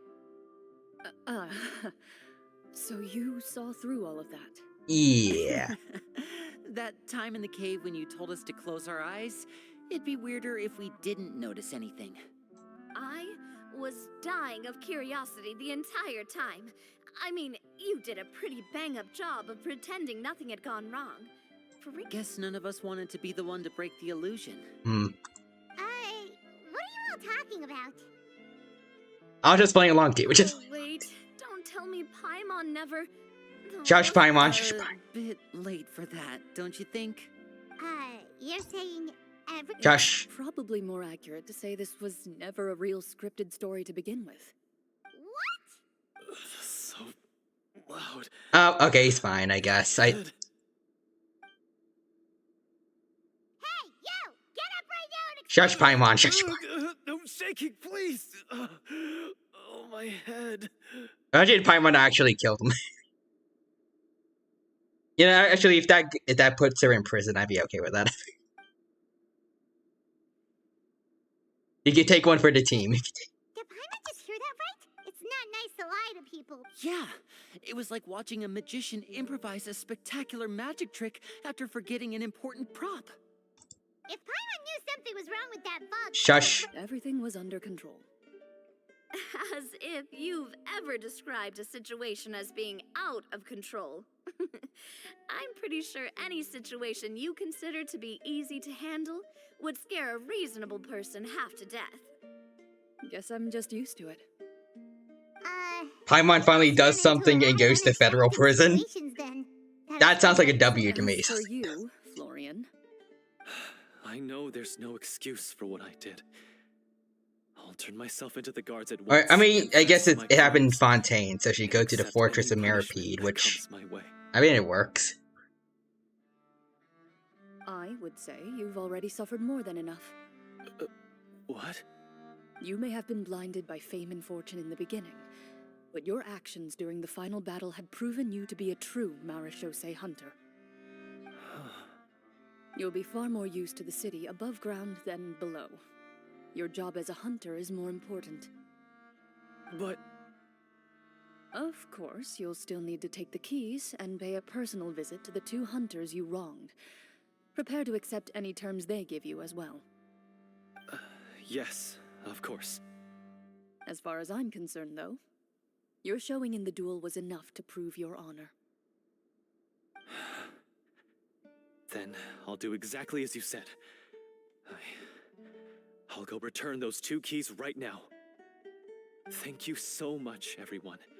I'll do my best to prove myself worthy of the second chance you've given me. I swear this on my name and honor as a Mara Shosei hunter. Until we meet again, everyone. Alright, see ya.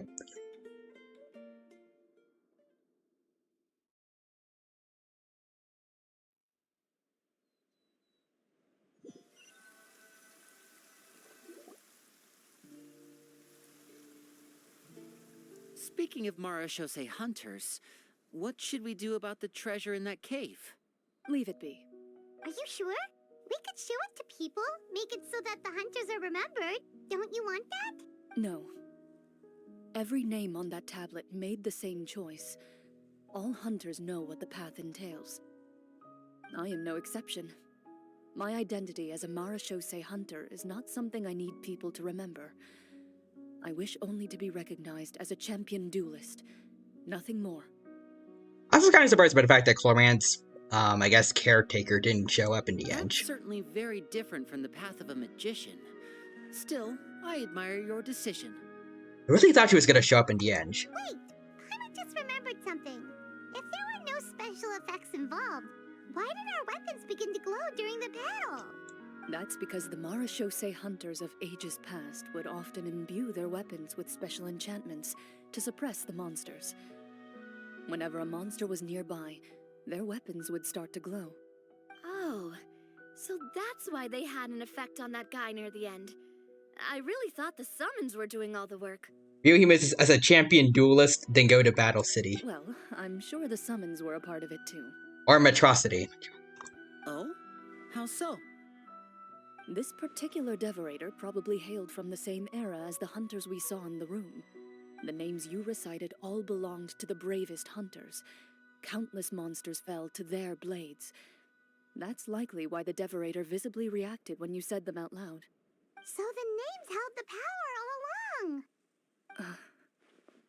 Navia, everything you said during your summon. Huh?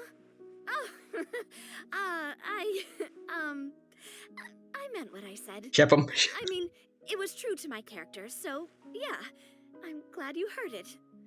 Just don't make me repeat myself. It's embarrassing.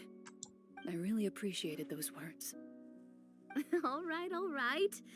Don't get all sentimental on me. Anyway, let's not talk about that anymore. I'm going to go on ahead. Don't fall too far behind now. She ran off! I should probably head back as well. This story was truly incredible. I might have to spend the whole night telling my siblings all about it. Alright, see you, Lenny. Goodbye.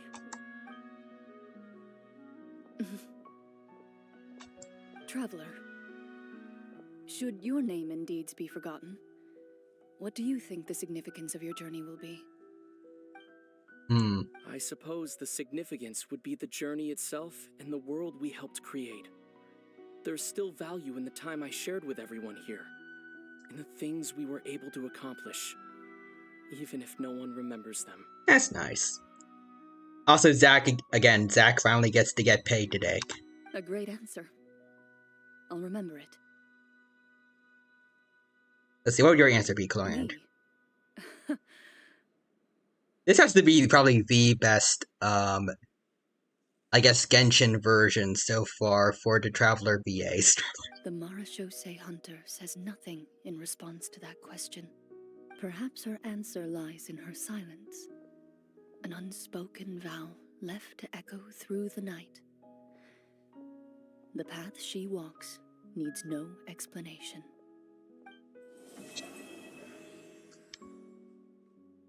That was fun. Alright, let's see. Marichase Hunter Judgment Day character album. Neat. Alright, well, that's done. So, guide. Ooh, nice. Okay. Well, everything's done for Genshin now, after almost over 4 hours. So, let's move on now.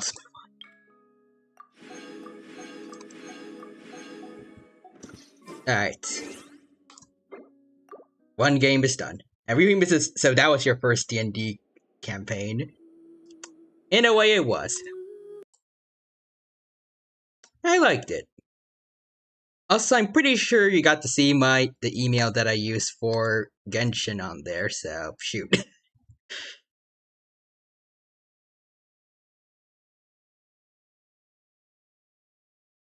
Just to be safe, let's go to like lobby real quick, so I don't mess things up for Weathering Waves. Alright. Yeah. I think Genshin did pretty good these new stories so far, and I'm looking forward to seeing what they cook up for Notland. Especially with the recent trailer,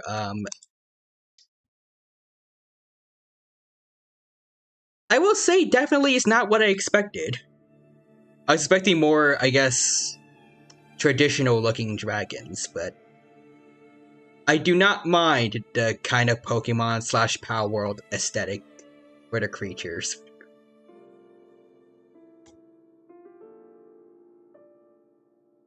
Plus, we still haven't seen what's like the Pyro Archon or like, I guess in general what the people are like yet in Notland. I think that's gonna be fun to find out later on. So, anyways, we're just getting into Weathering Waves now. Yep, American server, please. Tap, and there you go. Switch screens. And I forgot to fix this from last time. Okay. I was already upside down, so this works. I just need to get rid of the other two me's. Boom. And let's see. Neat, now that I have that email, I can sign you up for Club Penguin. Curses.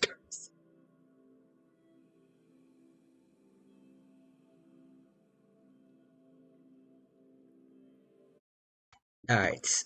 Continuing from yada yada yadas, I know. I'm going to work on that. Oh, we gotta go. Far as fudge. Also, is it Club Penguin shut down now, or? I guess I did hear something about people making like a new version, like trying to bring it back. I don't know if it was ever successful though. Alright. Now let's get to finally use the movement options that Genshin never gave us. Well, except gliding, but... And yeah, it is shut down. Waddle on. The words that traumatized many generations.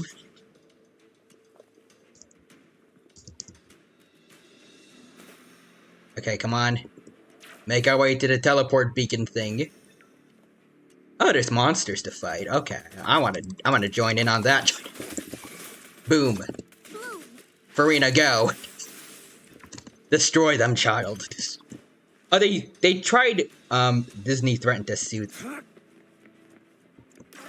It really do be Disney being the biggest op to people that like their properties.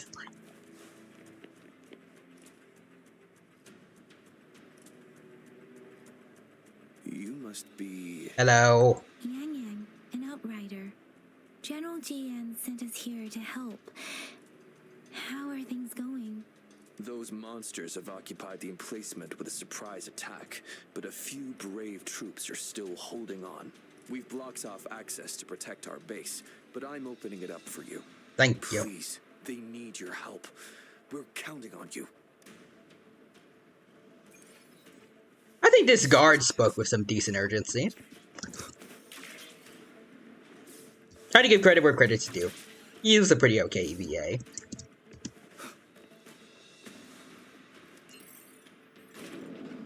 Again, I feel like there's some slight issues regarding the... Oh. Discords are everywhere.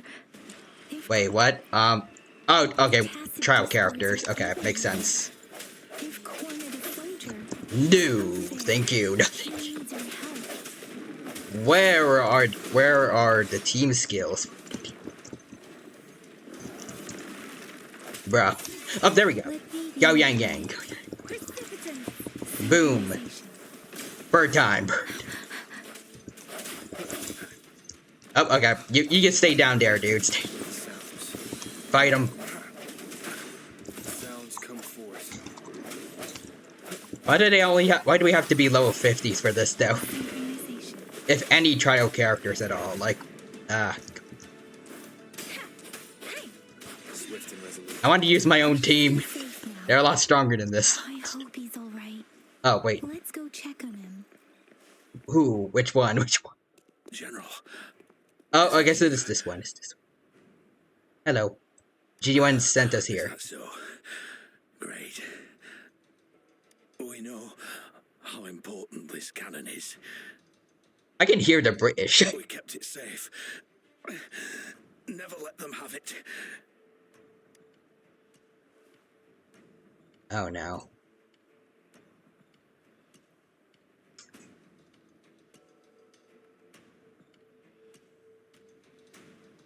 This reparation. Oh, I thought he was already dead. Alright, you good now, man, or?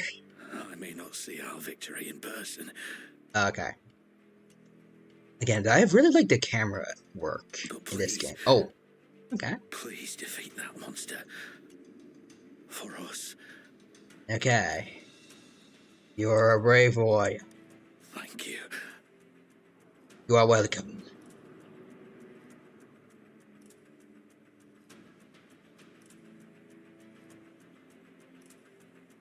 I like the little shake in Yang Yang's eyes after that. Yes, we will win. Please, rest in peace. Real humans is, of course they aren't okay. They caught the British. True. In all seriousness, though, for what I heard, I think they're, like the people that worked on the English dub for Weathering Waves. It was all from like one, like a British company, dubbing company. So that explains it. I think they mentioned before, like, why some. The reason why some voice acting deliveries might be a little bit off is because they were told to try to, they're supposed to hide their accents, and there was mixed results there. Also, I feel like it's probably whoever, the voice director they were given probably also might have had some problems, because from what I've heard, they have roles in other games, and they do really well in them. Like, I think there was someone in Xenoblade, maybe? I don't remember. I think Quadro gave me some examples, but yeah. I feel like, I don't want to hate on whoever the voice director is, but I think they might need to, they need to, I guess, can't word. Just learn from the feedback from the first version of this game and hopefully make something better next time. Because I don't, especially with people like Scar, I really don't feel like there was just like a rushed job for this game.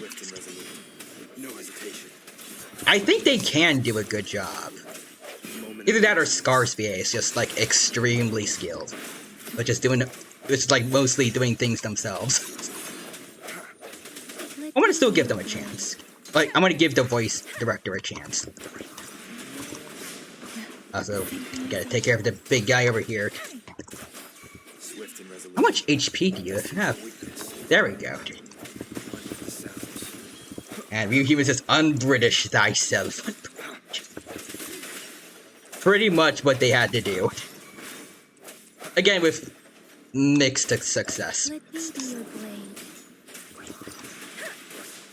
Yang Yang, for example, I feel like she's a little too dull with her deliveries. Oh, there's Jian. And a martial arts lady. Well done.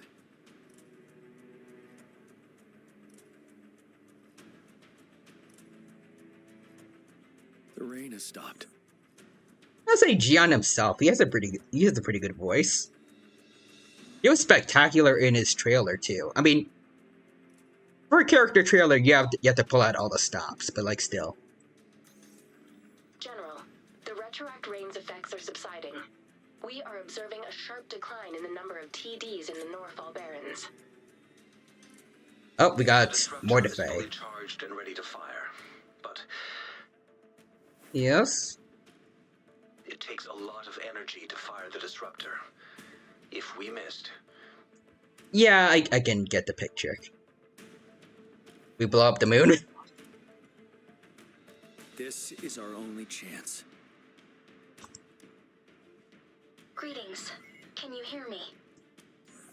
As the magistrate at Jinzhou, I've obtained the approval to use the disruptor in combat. The enormous energy consumption, the risk of a misfire, and the weight of this decision, I will bear the responsibility. And before the dude that controls this thing sneezes. I alone will be accountable for the outcome of this battle, whatever it may be. You humans is already pulling an Eggman on the moon? I'm gonna go higher. Rover, please march on. May victory prevail the lasting night. I pray for your safe return. Alright, see ya, Jinchi. While we're on that subject, actually, I forgot his name, but if they could get Eggman's VA from the Snapcube videos, he was also in some of like Theros videos. If they could get him to voice a character in this game, that would be awesome. I mean, a lot of Hoyoverse games managed to get a couple cameos from YouTubers. I think Lily Pichu voices Sayu in Genshin. And Honkai Star Rail, the people in the Trash Taste podcast. Namely for me, one of my favorite YouTubers, Sea-Dog VA played some of the Vagrants. Plus, both Genshin and Honkai VAs themselves are YouTubers. Or YouTubers / Twitch streamers. At least a lot of them are. I think it'd be nice if Wuthering Waves can get a couple, I guess a couple of well-known names. Not just for the sake of having them there. Like, I hope like they also get ones that are good with voice acting. Like the ones I mentioned. They are very good at their job. Sweet Human says, how do you like that, Obama? I'm pissing on the moon. Thank you for your trust, Madam Not yet. Magistrate. Soon though. We have the permission from Jinshi here. We've always shared the same goal, you and I. Mr. Dragon Man, do we have the right to do it now? Everything you can to assist. You are authorized to use the disruptor. You are authorized to piss on the moon. Target the Norfall Barrens. It's not the moon. Okay. Stopping to relax. Oh? Oh, cutscene! Let's go. Alright.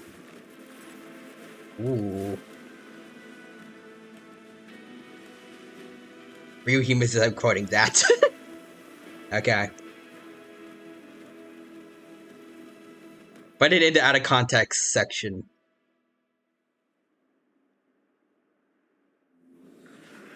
Ooh. Okay, let's go. Let's go.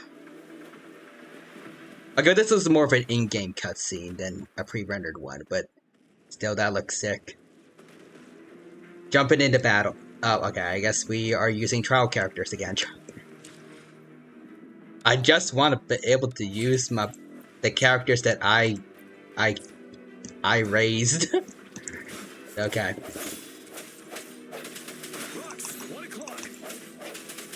I'ma help them. I can see them. Ow. Well, I didn't see them well enough to dodge that. Okay, there we go.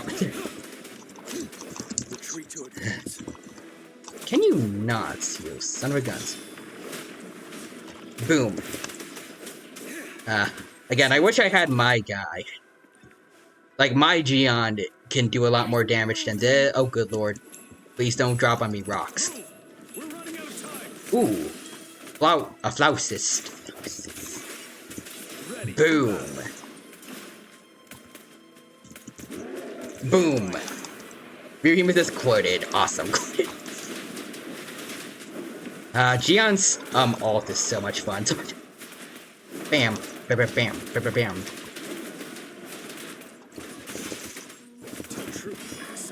And ba-boom. Okay. What? What? I'm going to use my grapple in a bit, but hold on. Ah, dang it! I see the thing. Look, there's where is it? I see the cube on the map. One of the collectibles. I need it. Okay, fine. Okay. After the story, I guess. Ooh. Oh, well. Thank you, martial arts lady. Oh, Xianxin. There's too many of them. Someone must stay behind to keep them at bay. Everyone, let's part ways here. Okay. Carry on with your mission. You can leave the rest to me. Yeah, it's. I'm pretty sure during our strategy meeting last time we were not supposed to split apart, but okay then. Rover, follow me. Oh, whoa! We slide. Okay, T to grapple. I have learned how to use that a while ago. Game, don't worry. Leap over the cliff. Rover, are you all right? I need to grab this. Good lord. Who invited you all here?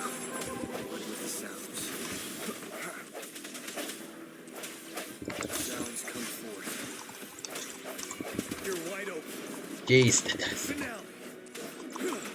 Good lord, the Tacit Discords. Okay, oh, there we go.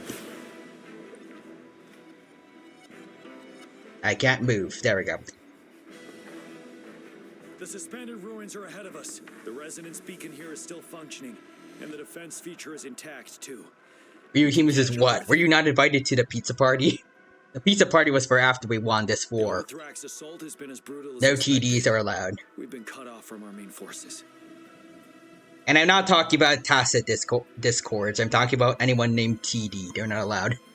It's the three of us against all of them from here. Master Tianxing, I hope she's okay. I tried to contact her and our base, but nothing came back. The Threnodians' power is possibly interfering with terminal signals. We have no choice but to trust them now. Let's press on. Alright. We're bound to face a vicious fight. Thank you, Gian. Reach the suspended ruins. We'll get going once you're ready. You got it, boss. Alright. Let's head in. It's unusually quiet inside. This wall. We should Okay. be able to pull it away with our grapple. Ah, neat. Okay. Yep. Okay. I just did that game. You made me do it to progress in the story. Every path ahead has been cut off. I could just use the grapple. I could just use the grapple to get through. There we go. Might be waiting for us ahead. Oh my. Boop. Can't stop us now. Having such a good time. The hour is upon us. Boom. You're wide open.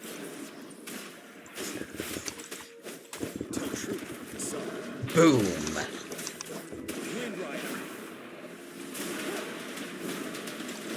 Boop, boop, boop, boop. There we go. Just keep going. There we go. My boy Gian, he is awesome. As expected, the enemies are increasingly strong as we approach the statue. Have you been injured, Rover, Yang Yang? A little, I'm good. But Rover, I'm fine.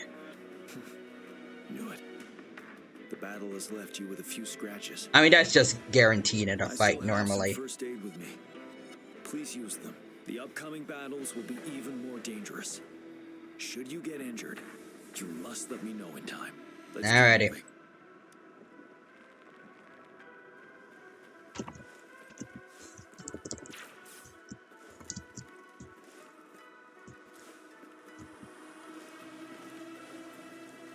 Okay, let's go.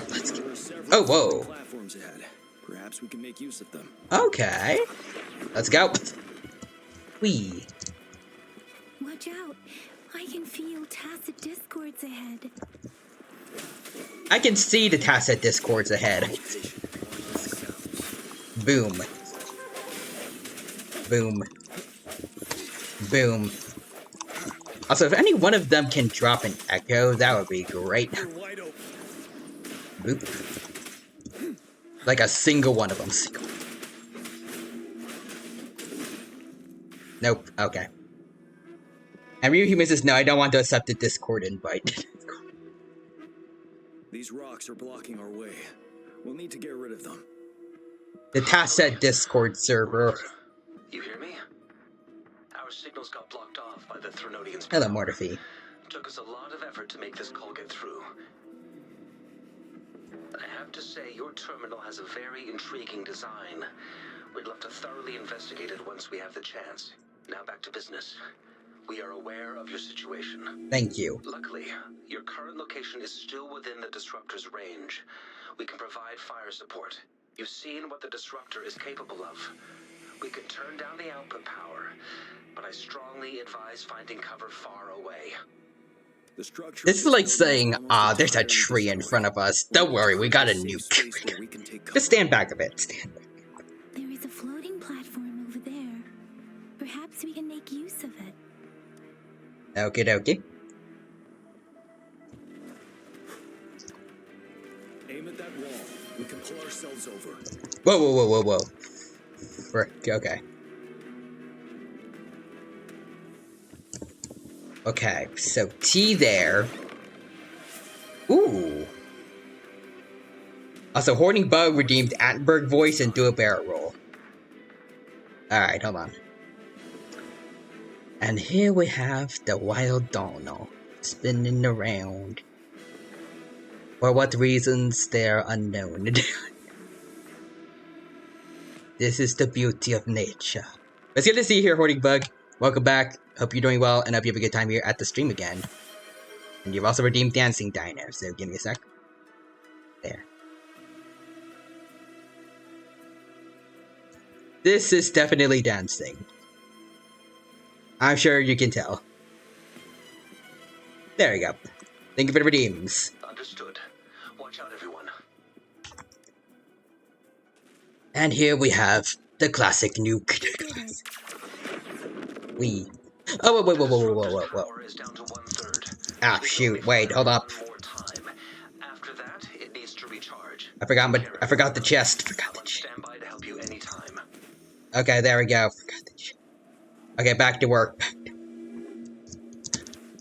Oh, what?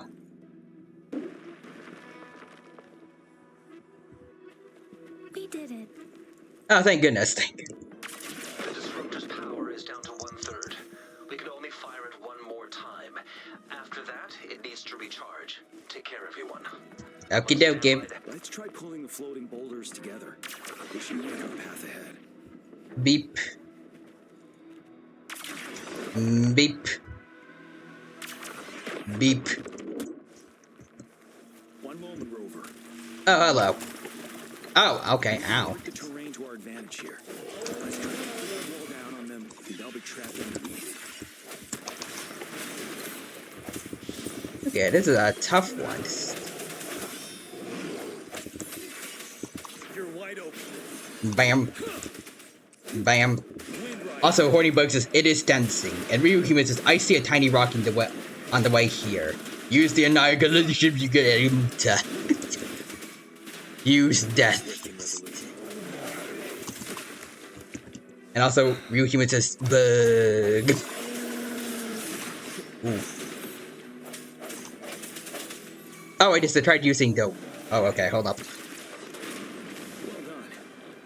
I did. Same situation. Okay, boop. Okay, this thing is actually kind of fun.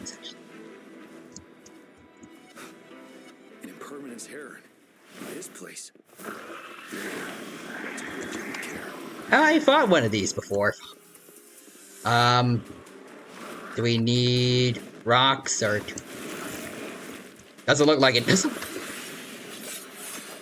Okay. Fight me. Fight. The hour is upon us. Let me be your blade. Boop. Synchronization. Bam. Let the winds roar. Also, or a short version of what I said was the Nylaberg. Boom.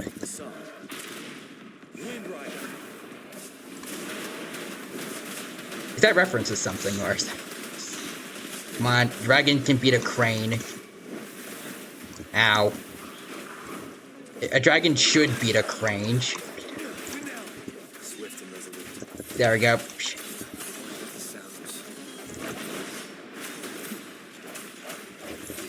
Oh, almost down. Almost down.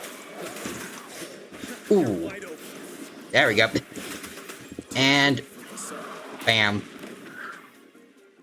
And yes, it is a reference. So many enemies along the way. I couldn't have made it past them so fast without you. You're welcome, Mr. Gian. Almost there. That's the power of main characters for you. I can feel it. We don't have much time left. Let's move on. You got it, Bouse. I think you can guess what it's a reference to. Persona? Maybe Persona.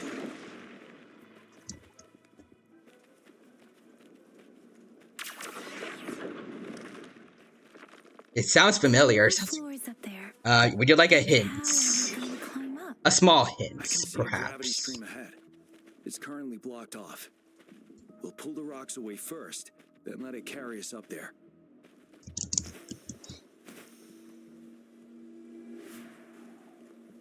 One, two, three, 4, 5, 6, 7, 8, 9. That's your hints. So 10.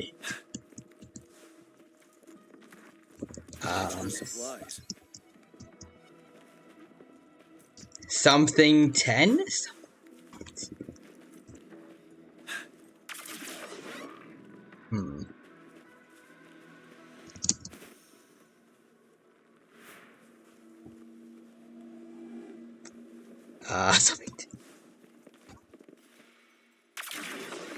Something 10, yes. Okay.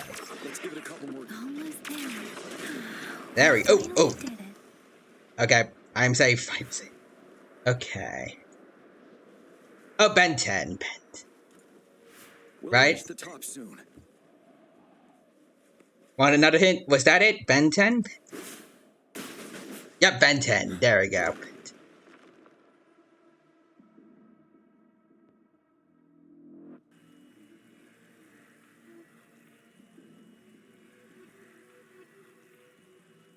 The road ahead is completely blocked off. You choose where the disruptor's last blast hits. Make it count, Rover. Got it.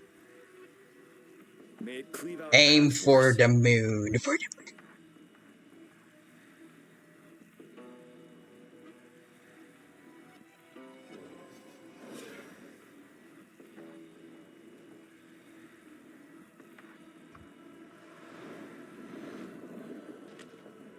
Oh, we got more tacit discords? What is with these guys? This amount of enemies, we cannot fire the disruptor again.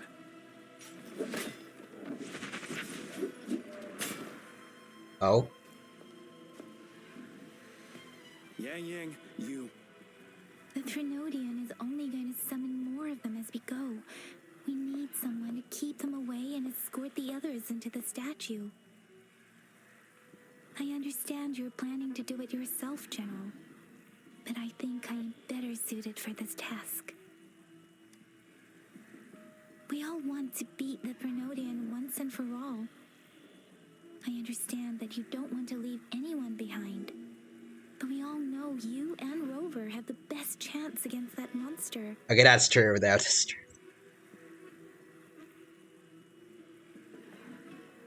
Now that our shared goal is within hand's reach, Let's see, it's pronounced Annihilogenesis. Or Annihilogenesis. Story An Isla Genesis story of the Melagos.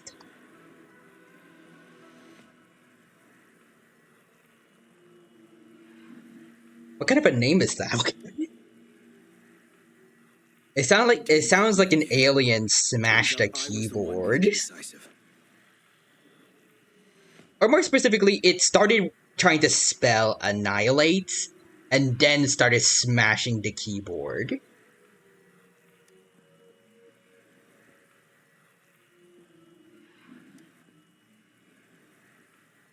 I've witnessed the faith and fortitude of so many on our way here. It's time I fulfill their trust.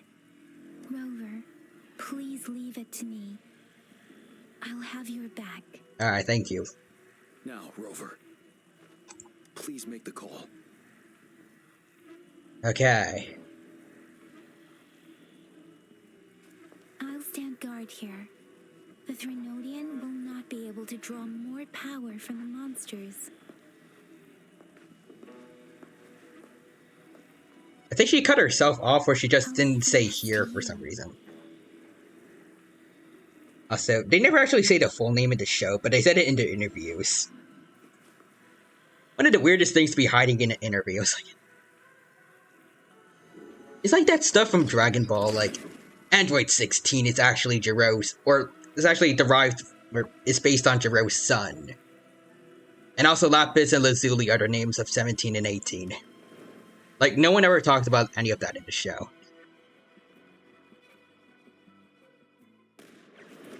Oh, cutscene.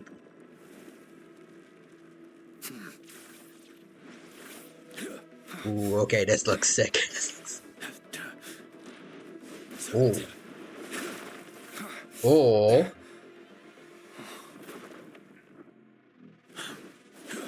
I thought we were about to have a quick time event.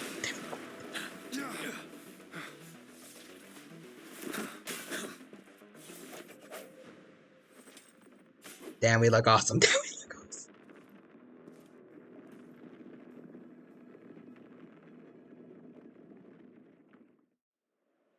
So, I mean, they explained that it wasn't the full name of the show because it would do its thing before you could finish saying it. Deep within this statue. Alright, fair enough. This will be our final battle with the Threnodian. Rover, are you ready? Oh, I was born ready. Let's see. There's no funny options. Or this one's a little funny. Let's go with that. Let's kick some Thenodian arse. Let's bring an end to this war once and for all. We're pissing on the Thenodian. Alright, let's go. Also, I mean, how fast do you think you could accurately say another ghost? Oh, you don't have to say it accurately. That's probably another moon. What on earth is happening?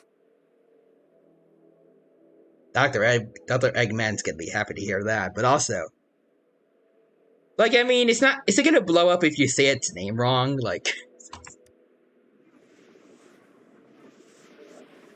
although that would be an interesting idea for a bomb. Like, if you say its name wrong, it's more like it speeds up the countdown. Is that a crownless? Also, it takes like 5 seconds to say it accurately. It is a crownless. One of the first ones I ever fought. And no, it won't blow up if you say it wrong. Okay. But it's not that bad. Just say what you... Just call it what you will then. Also, this guy is getting mortified. Ooh. Oh, he got wrecked. It'll blow up regardless. That's fair. Oh. So, giant ball of death is over there, and I don't think that's a good thing. Got a Primo Gem in it.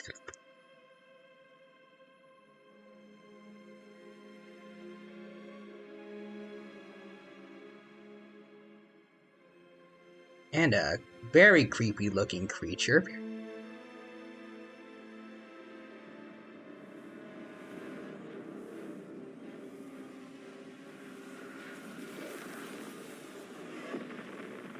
Okay. That moon has cannibalized the Crownless's remaining Oh. frequencies to create another monster. I think I could tell. I saw it during the battle beneath the crescent.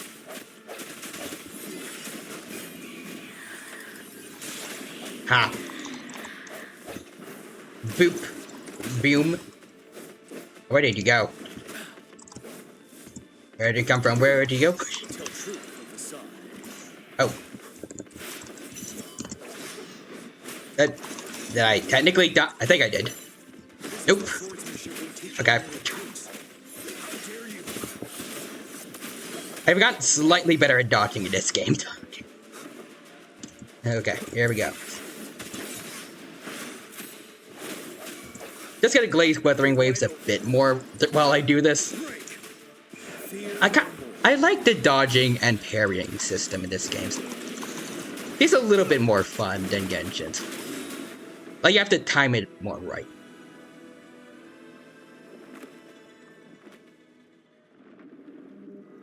And I feel like with Genshin it's a little too easy to get invincibility frames, but I do also like misusing. I like using those invincibility frames a lot. I would not want them to be harder to get, but watch out for its ranged attacks. Oh, what? Rover. Oh, okay. It tells us ahead of time where it's gonna be. Okay.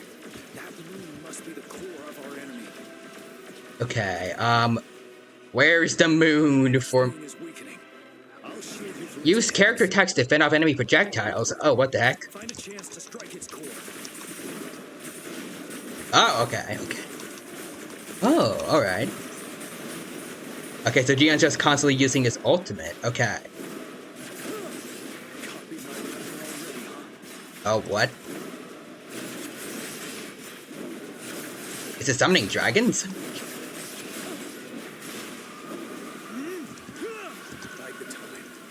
Oh, yikes.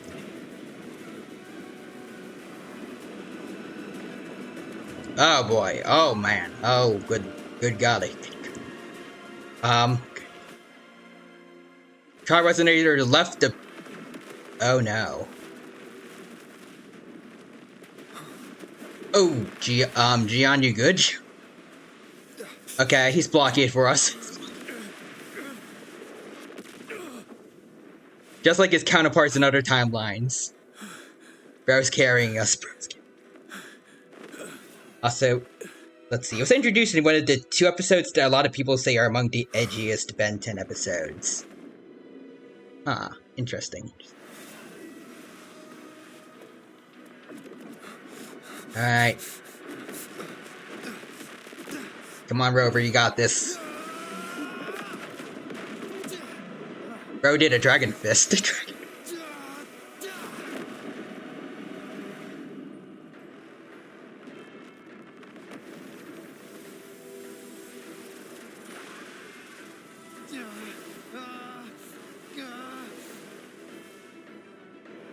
Ooh.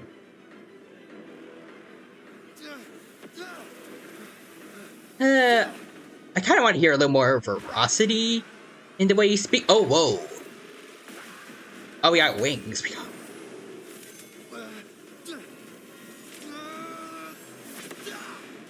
Oh, okay, there we go. There's a little bit. I like hearing a little bit of like growling there. Oh, let's see. Oh, Rover Havoc gains a new ability dealing havoc damage and gains Umbrus. Ooh, interesting. Ooh, and also we got raided. Nice. I got the big dynamite real quick. Thankfully, we have this tutorial screen to keep us safe for now.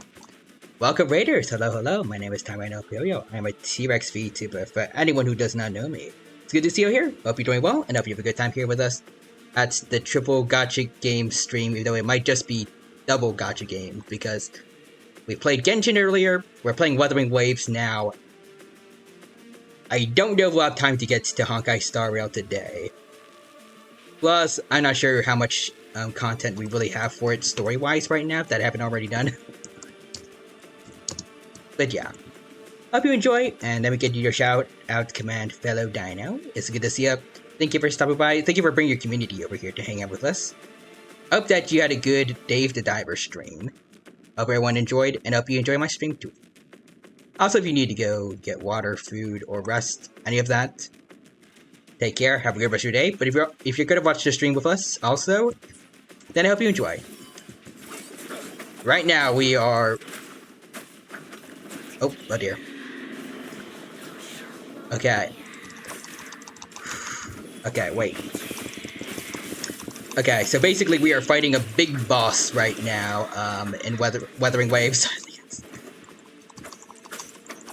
I don't know if it's like the final boss for now. I feel like it probably is, Oh dear. Bam. Okay, this thing is very hard to fight. Okay.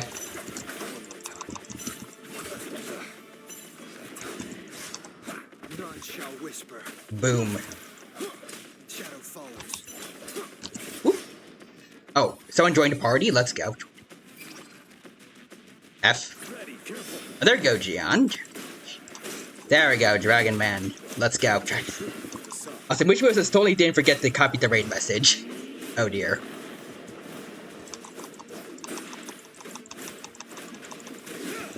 Boom. Ow. Oof. Bam. Got him. Okay, whoopsie daisy. Ooh.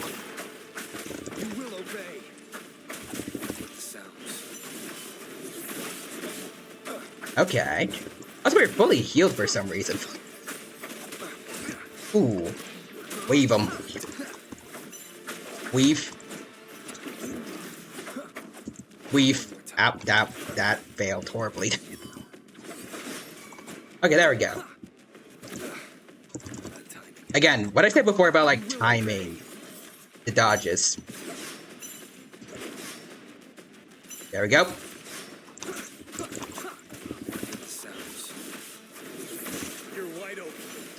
Boom! Oh, come on, break it, break it. Time to fight back. I am desperately trying to fight back, dude.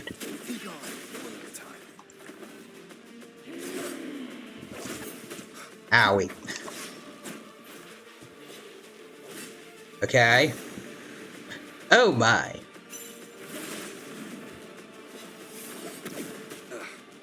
That looks like it should have been a one-shot. Also, Real Human System Mushiro felt that. F. Ready for battle. Retreat to advance. Retreat to advance. Okay, there we go. Oh, whoa. Was that our moves combined, or? It looked like it was for a second. There we go. Now it's dead.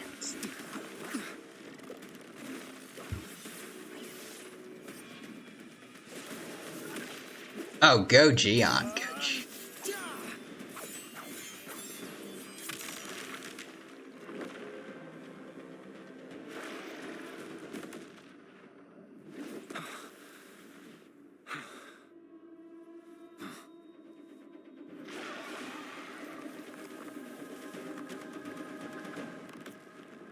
Can we absorb that?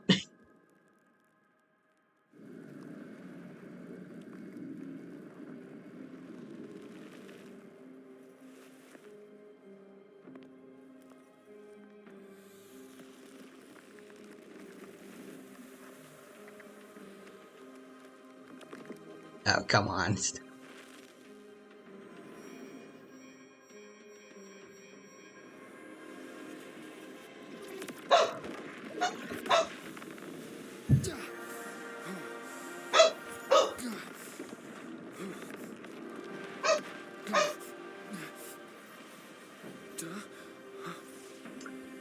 Oh, whoa, what is that? What is that?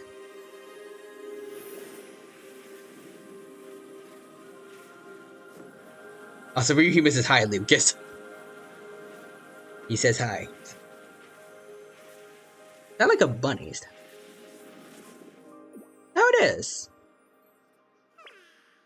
Food. I want food. Oh no, is that this game's Paimon? Oh no. No. Also see Ryu Human with the smiley face emote. As the conceptualization of war, somehow it opted to flee instead of fighting us properly. It's avoiding us. Oh no. Oh, K Dig Dig says sorry, Dig Dig, my Wi-Fi died. It's okay. Hope the raid went through. Sure did. Again, K Dig Dig, hope you had a good. I think it was Dave the Diver stream. Thank you for bringing your community over here to hang out with us.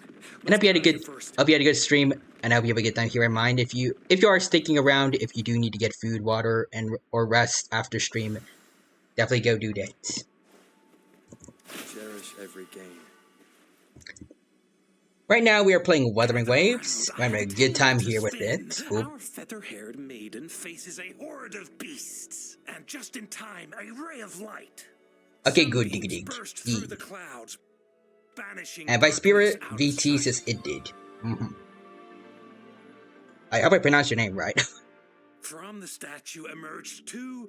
Guess who we have? Heroes? None other than General Jian and the legendary Rover.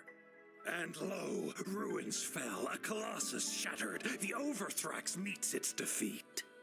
Mountains and rivers exulted in glee as the war's finale came to be. As they say, why fear when fate is ours to shape? This is ours to take in the captions. Oh. Amidst setbacks, heroes Oh. rise to Hello. conquer. Their determination fuels the fire of hope in our darkest hour. Under starlit skies, we battled, divine rune roared. Camellia!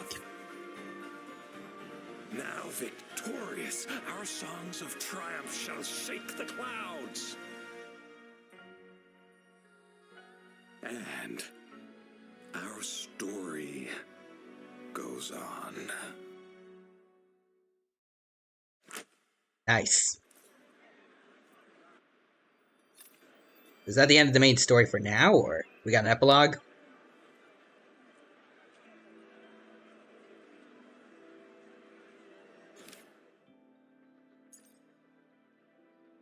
We got something. Alright. Chapter 1, Huanglong Acts. Okay.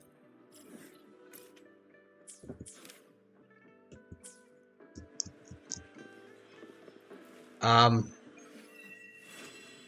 there you go. The quest is complete. Such a rare species. Also see, Big Quack saying, Venom. I got that adrenaline momentum. And not knowing when I'm ever gonna slow up. And I'm ready to snap any moment. I'm thinking, it's time to go get him. They ain't gonna know what hit them when they get bit by the venom. Welcome, Big Quack. It is good to see you here. Hope you're doing well, and hope you have a good time here at the stream with us. Right now, we have just wrapped up the main story for Wuthering Waves. The Gacha stream's going well, and hope you have a good time here with us. Also, Real Human says, hello there, Big Human. And Big Quack says, hello there, Real Quack. Oh, hold on. First, we gotta do this. Yep, okay.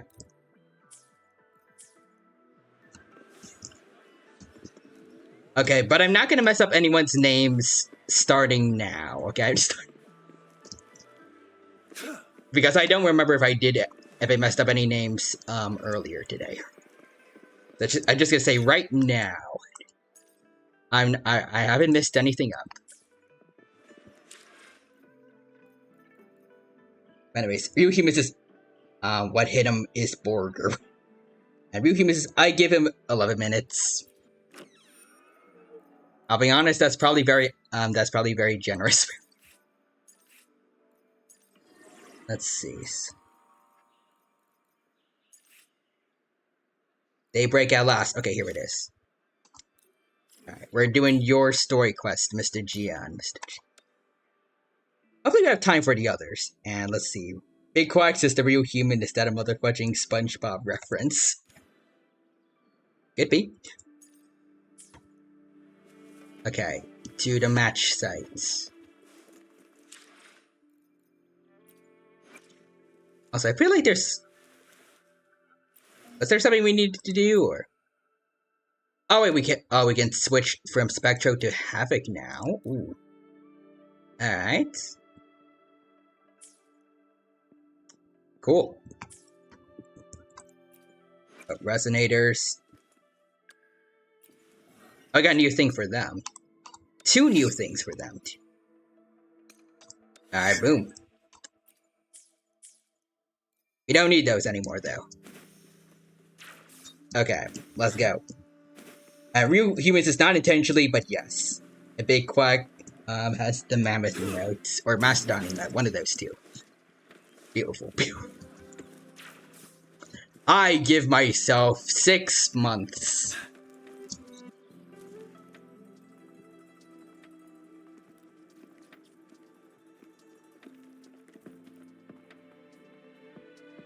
See?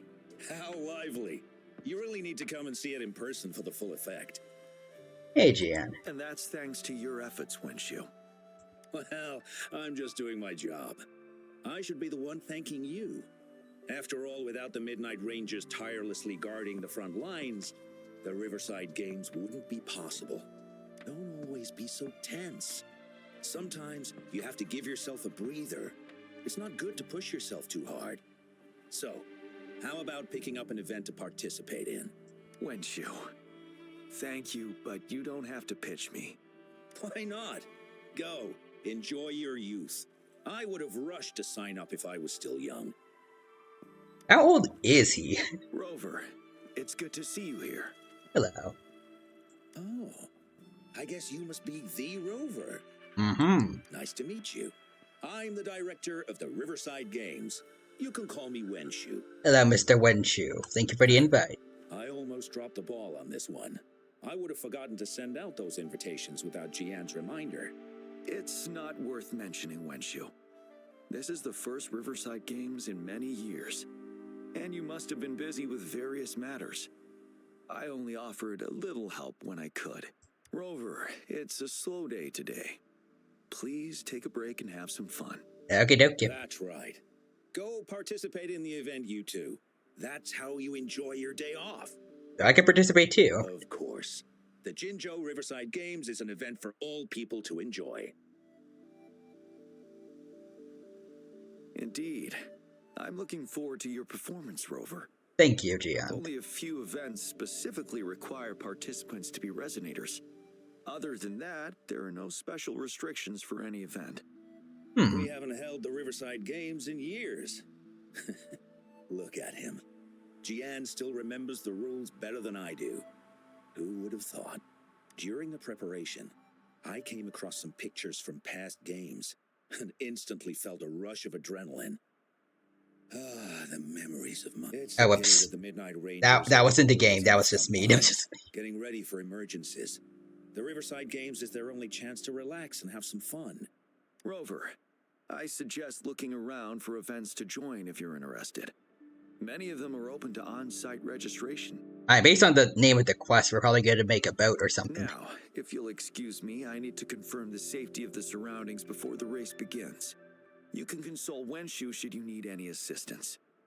Yeah. Have a great time, Rover. Alrighty. Real Humans is a boat? I didn't invite him Yes. for that. I hoped he'd come and relax, not find a new place to work.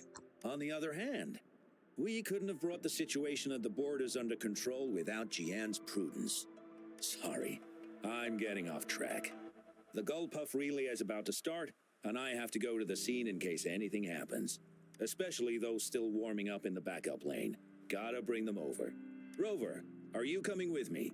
Yeah, I guess sure. I thought it was supposed to be my day off, but... Alright, story quest, begin. Let's see, talk to players? Or learn about the... Oh, okay. Oh, never mind, I guess I didn't talk to anyone. All those hours of training for nothing. We're doomed. Don't give up yet. We've still got some time before the relay starts. Hi. Ling Yen, Ganchuan, what's wrong? Hi, Wen Shu. And this is? I'm Rover. This is Rover. Perfect timing. We're having a bit of a situation right now. What's the issue? 2 of our teammates accidentally injured themselves during warm-up. Luckily, the wounds weren't too bad. But the doctor said that they wouldn't be able to participate in the relay anytime soon. Damn. We've asked the organizing committee. Said we could still participate with temporary teammates. But the relay is starting soon. It's impossible to find another person to join us. Not to mention 2. I got this. I'm a main character. First our captain had to quit because of some family emergency, and now this? Are we supposed to just wait for the next Riverside Games? Who knows when that will be? Speaking of which, do you have a team, Rover? Nope. Rover is also a resonator. He's fully qualified for the Gulpuff Relay. Still, it depends on whether he'd like to join you. No. Anyways, what kind of competition is it? 4 people take turns controlling a Gulpuff. You humans listen here. I have plot armor. We're fine. Exactly. The finish line wins. We're gonna be glazed by the writers. Anyways, count me in.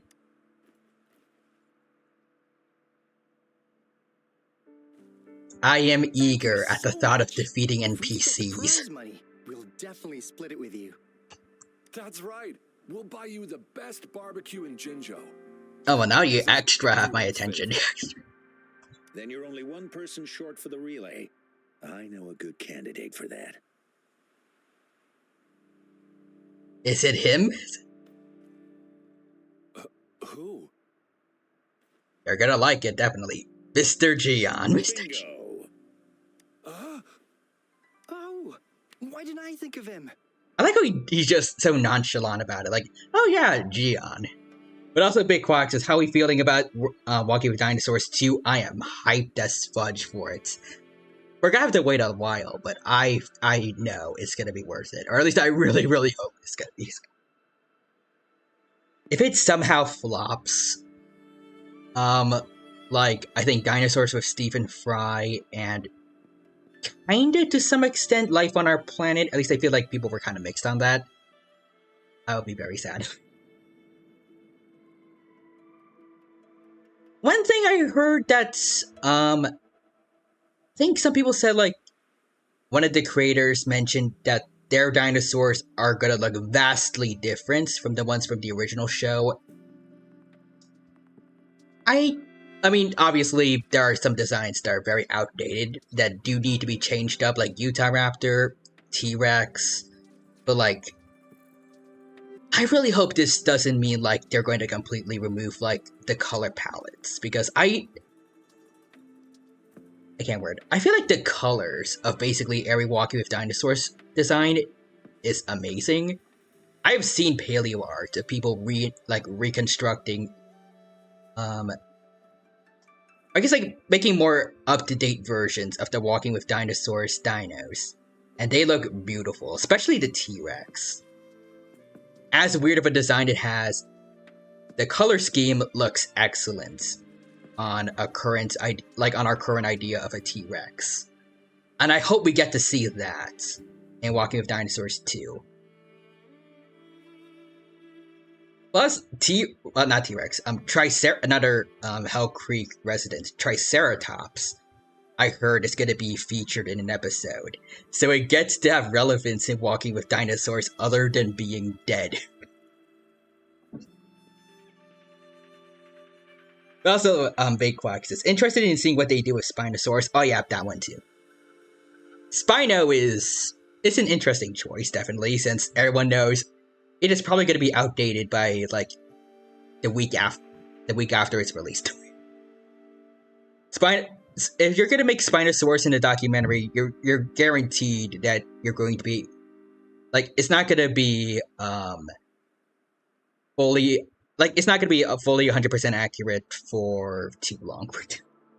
But also, all it has to do is live up to the standards of prehistoric planets. That's not so hard. Beans. It just has to live up to the golden standard. The god of the god compared to every other paleo documentary that has ever been released. Literally ever.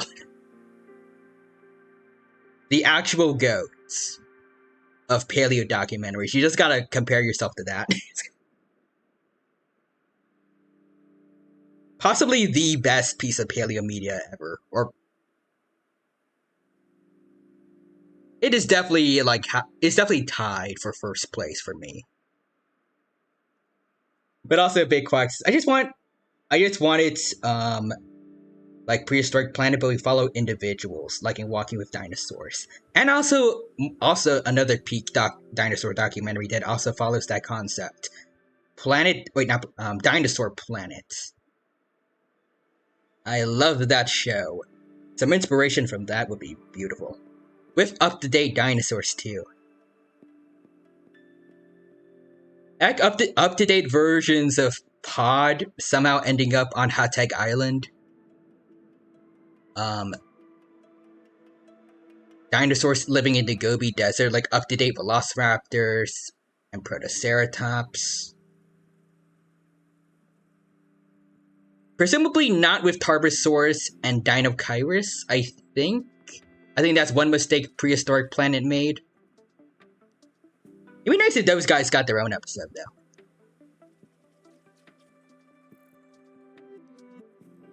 And also, let's see, if this show is peak, I pray it results in Walking with Beasts 2.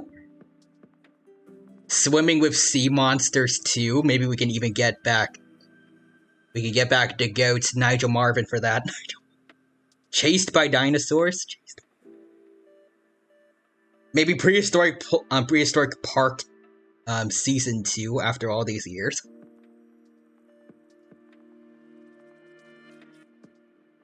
Like, things are kinda iffy after we thought Prehistoric Planet was gonna lead to like a whole big renaissance of dinosaur media. Well, like of paleo media. It led to some, at least some okay documentaries, like Life on Our Planet. Sort of. But with the addition of Walking with Dinosaurs 2, I think that could be like a little extra push we could get to hopefully a new era of paleo media. We'll see. Also, Tarbosaurs, yes. Dinochirus, no. Okay. So it did live at or at least its temporal range might have overlapped with Velociraptor.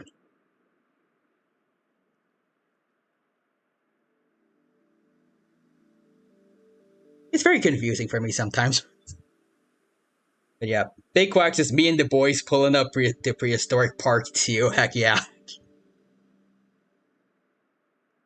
Me and the boys, we will manifest Prehistoric Park 2. No matter what it takes. I will make as many sacrifices as we need. I will be one of the sacrifices for us to get Prehistoric Park 2. And also to make sure Walking with Dinosaurs 2 is peak.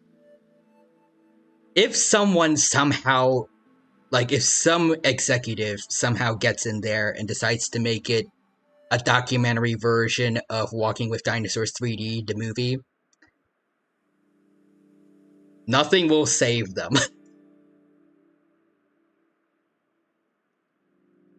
But I hope that everyone has learned from that. Except on that subject. That movie actually, it has pretty good designs, definitely, for dinosaurs, especially Gorgon, the Gorgosaurus. Maybe they can reuse it, or at least change it up a bit. Maybe get a bit more flesh on its bones. I feel like the Gorgosaurus in that movie was a little bit too lean. Because Albertosaurines are more leaner than Tyrannosaurines, but not by that much. As I've seen plenty of paleo art giving them a bit more meat, while still being more slender than Tyrannosaurines.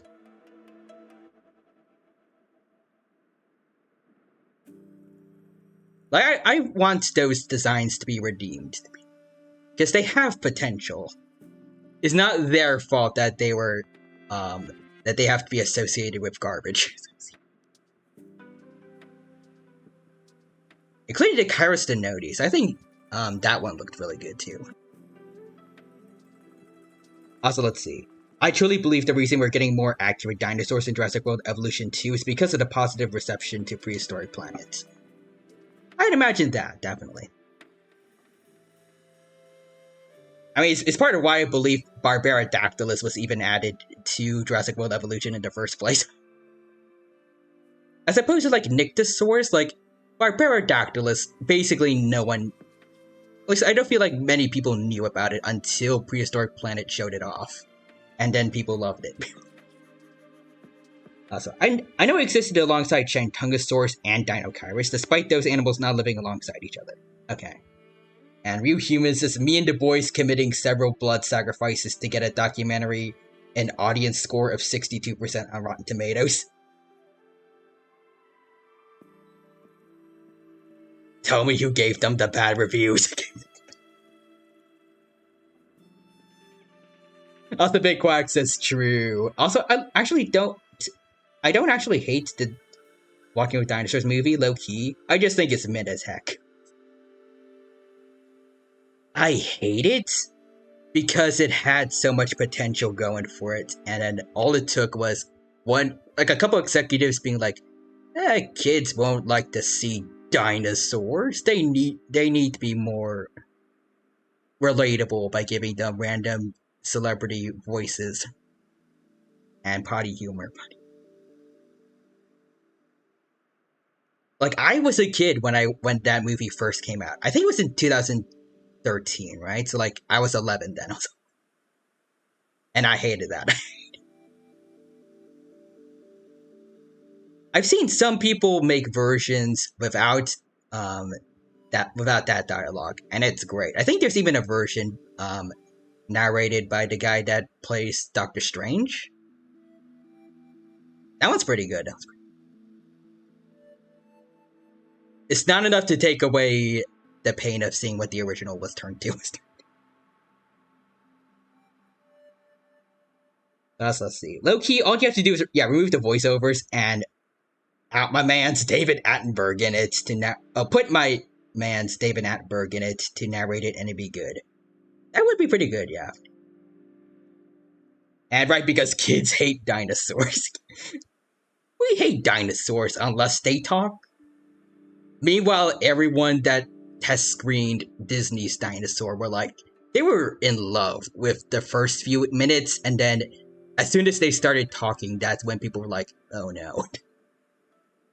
I distinctively remember that from watching a video about that movie. Everyone unanimously agrees the first bit, without dialogue, in Disney's Dinosaur is beautiful. But then I remember them saying something like, as soon as the dinosaurs started talking, everyone's smiles just disappeared.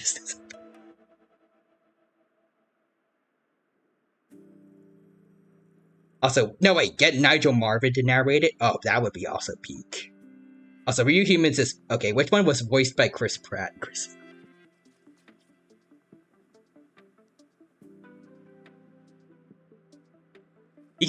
Chris Pratt can voice act one of the baby pterosaurs from that one segment of Prehistoric Planet. Also, actually, I wonder if you could just remove dialogue from Walking with Dinosaurs. Some people have. There are definitely versions that exist where the dialogue was removed. But again, the taste of the original version, it stains that. It's hard to think about the good version without the original bad stuff still being there. Does the movie convey the thoughts of the dinosaurs through their actions enough to not need dialogue?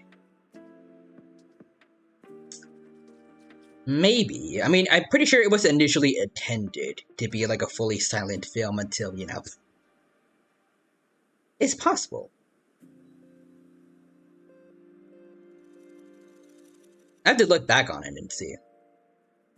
Yeah, like a long episode of Primal. That would be beautiful. Huh? Are you serious? Maybe get Get people that worked on Primal on this project. On this theoretical project. That would be amazing. Well, there's more to your general than you know. That's all I can say. I see Gian down there. I see Gian. What do you mean? Instead of asking questions here, why don't you just go and invite him? Okie dokie. I don't have the guts. I'll do it. Okay, but before I do that, just want to say, like, again, big hopes for Walking with Dinosaurs 2. Can't wait to see it next year.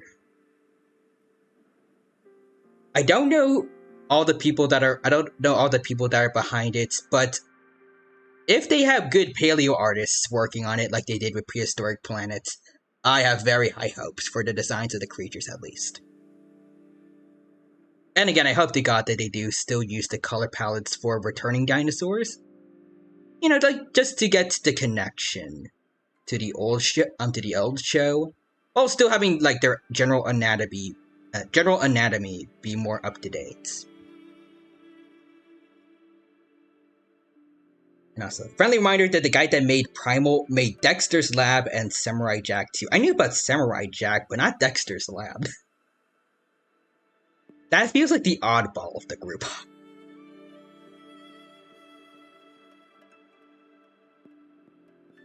Like, badass samurai, badass caveman with a pet T-Rex, and then snobby scientist kid with a sister that annoys him to heck, I think. It's like that one meme of King Ghidorah with Kevin.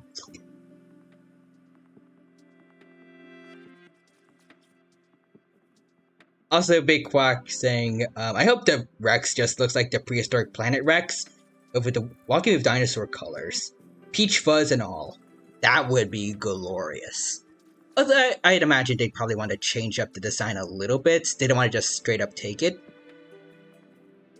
Although, I mean, you can't really take scientifically accurate reconstructions of an animal. But I guess what I'm trying to say is, like, I guess, like, the adult Saurian T-Rex that they have now, and I guess other reconstructions of paleo-accurate T-Rexes right now, they do have a little bit of variety with between each other. I would like if it looks I want it to look closer to Prehistoric Planet's T-Rex than, say, the Life of Our Planet T-Rex, definitely. There's something about that T-Rex that feels a little off of the skull. Prehistoric Planet's T-Rex's skull is perfection. With the Walking with Dinosaurs colorings, plus as you mentioned, the peach fuzz, because I love that. I think it would look amazing. The little ones would probably, I mean, they're probably going to need to be changed a bit, because I'm pretty sure the ones from Walking with Dinosaurs, I don't know if they had the same coloring as their parents. I feel like I remember them just being, like, completely gray. And I mean, maybe gray extra floofy Rex babies could be cute, but I would like some extra color, like what Prehistoric Planet's baby Rexes have.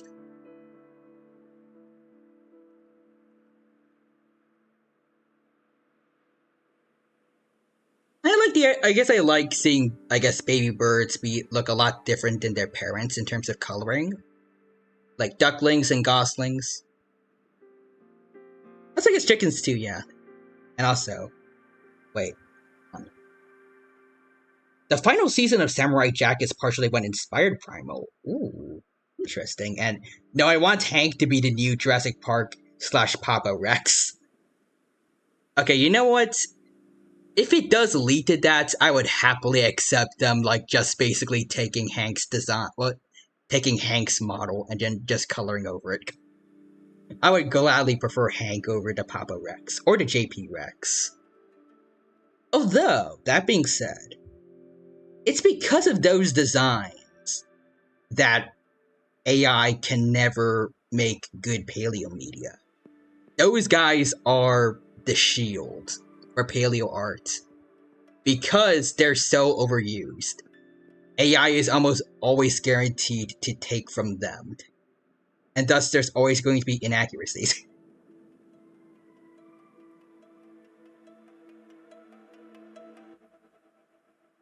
It's like poison basically to the AI.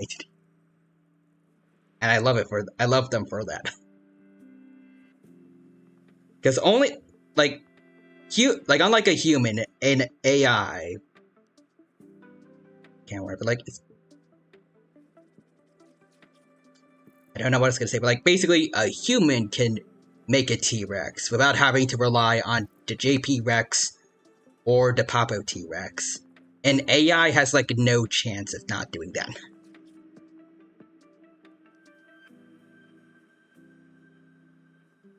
At best, it's still probably gonna take inspiration from probably outdated T-Rex drawings or whatever. Since as much as I love scientifically accurate dinosaur depictions, I feel like they're definitely a lot harder to find compared to inaccurate ones on the internet.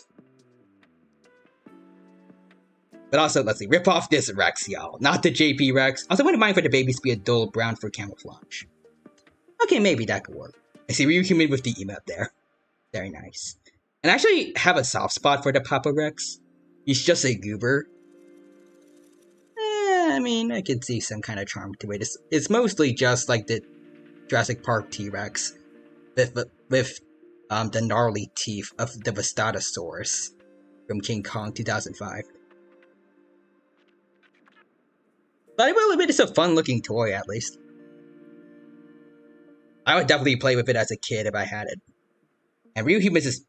Here is poison. It comes in 2 flavors. Regular and rats. Also, I love the JP Rex. I just wanted specifically to appear in Jurassic Park media. Also, that's it. Stop copying it. And Big Quack says, everyone praising Hank for its model, but part of why I love him so much is his neat patterns.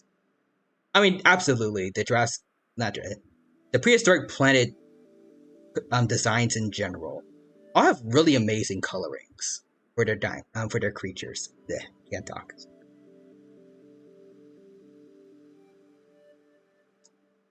Especially the T-Rex, but also some noteworthy examples too, like Dino-Kyrus.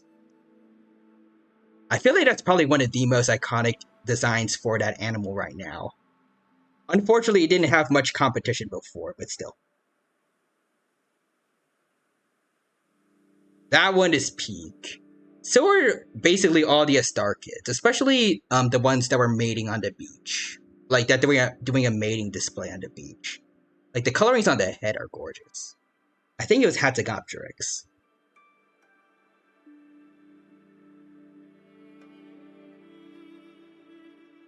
As for Dromaeosaurids,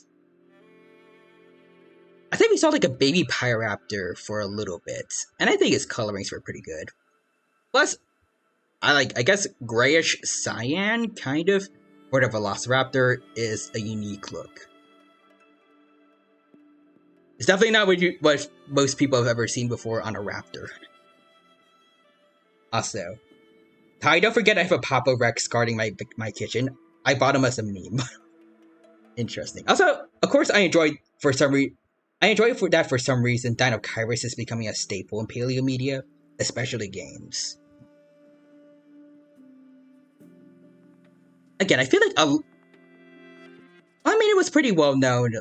It was covered before in paleo media a couple of times beforehand, but I feel like a lot of other creatures, showing up in prehistoric planets just skyrocketed its fame. When it comes to pterosaurs, now people can actually say people actually talk about the likes of Barbarodactylus now. Definitely the Astarchids. A lot of people are probably scared of them now, considering how much they ate baby dinosaurs and baby pterosaurs at one time. We're counting on you, Rover. Plus scaring off a T-Rex in one segment. Like, anyone who's actually watched Prehistoric Planet are not gonna see pterosaurs as just those fudgers that fly anymore. There are a lot more than that. Dinochirus is noteworthy now, Tarbosaurus is noteworthy too. And it's not just a carbon copy of T-Rex.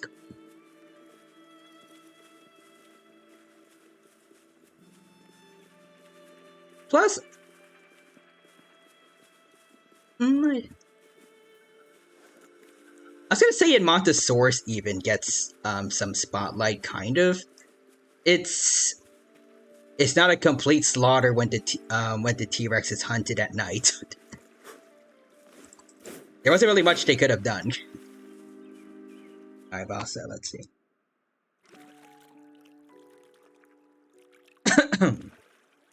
Let's see, Paleopines, Jurassic World Evolution 2, Prehistoric Kingdom, and Path of Titans. Let's go. What are you doing here? Every human saying, those fudgers can fly. And Big Quack saying, the IL-2 is planning to bring it in as well. Heck yeah. And yeah, they're baby snatchers now. Yep. They have gone from, again, like I mentioned, they have gone from just they've gone from just Pteranodon but big to, oh god, get every baby animal away from that thing.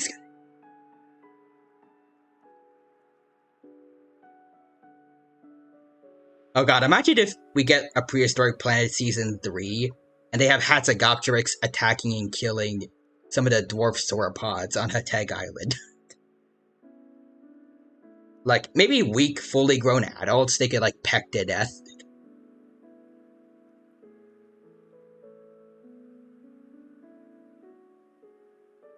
Again, specifically, like, the weak and sick, probably. That would be horrific. And I would love to see that. Also, the number one thing Prehistoric Planet gave us was aggressive sauropod behavior in recent media, and I love that. Okay, that was sick, definitely sick. Especially since how I remember, one part of that segment, or at least in the segment I was thinking of, like, one of the males was, like, raking their teeth against the other's neck. I think that's sick. Like, a mix of, like, giraffes and... Well, not giraffes, because they weren't, like, smacking their necks around, but, like... It's, like, building-size horses biting at each other. Alongside bears, kind of. Feels like they went on their hind legs and, like, were kind of shoving each other with their front ones.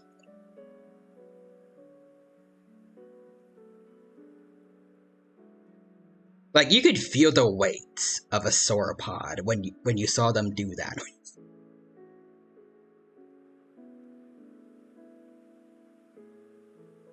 Also, Big Quack saying, we're getting closer and closer to an Star Kid horror scene in a movie. I feel it in my bones. That would be awesome to have. I mean, Dominion had something kind of there. But kind of. I mean, they had it attack a plane / helicopter, I think.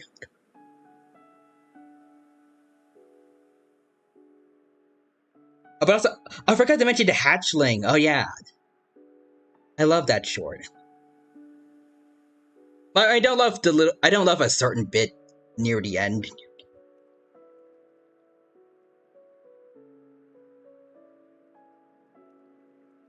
But the rest of it is good. I just hate it when movies, or I guess when media in general, just feels the need to kill off a certain type of animal. I don't want to talk too much about it. Like, just for emotional damage. Also, Ty, as an immense bear enthusiast, I gotta say I did not get bear combat from that at all. It's the only animal I can think of right now that, like, has the whole go up on two legs, shove against each other with front legs. And then I said, like, also combined with horse, because, like, they're biting at each other. Kind of, really. Again, I remember the narrator saying something about, like, raking the teeth against its neck or something. These are the closest modern examples I can think of. I'm just dumb. I know there are definitely better ones.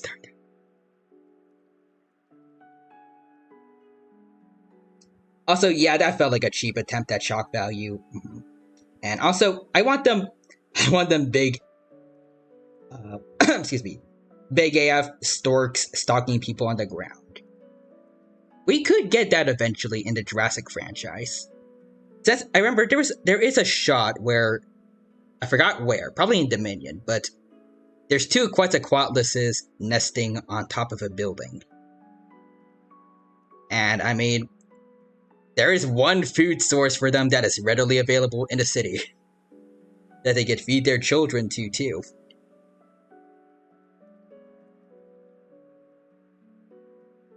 That would be sick. Also, let's see. Yeah, definitely horse-coded. Stallions will rear up and bite each other, I think. I know about biting each other, but like rearing up too? That's cool.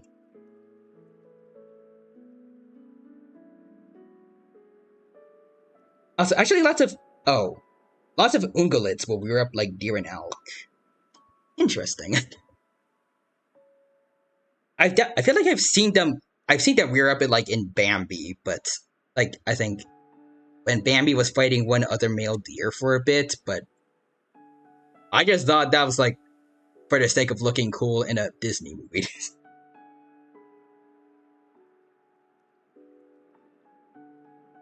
Also, let's see. I will make the as dark and horror scene I need in Wild West Dinosaurs, I swear. Also, I refuse to believe those Quetzals were left there to nest in peace. Ain't no way, bro.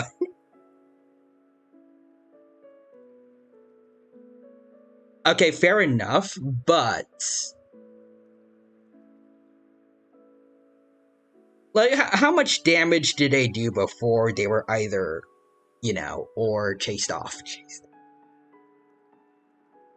They have to have killed at least one person. And the Jurassic franchise could show us that, maybe.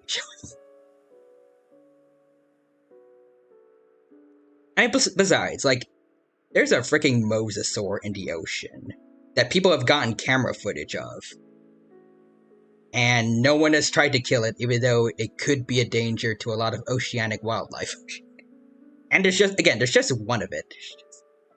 It'll be the easiest to make extinct because, again, it's literally just one. Kill it, it's over. But they haven't done that yet. Granted, if it is like a great white shark where it's like roaming around the entire ocean, basically, like swimming globally, that could be a problem, but again, people have gotten camera footage of it at least. I don't feel like it'd be that hard to maybe like one day for someone to at least get a tracker on it. And then take it out there.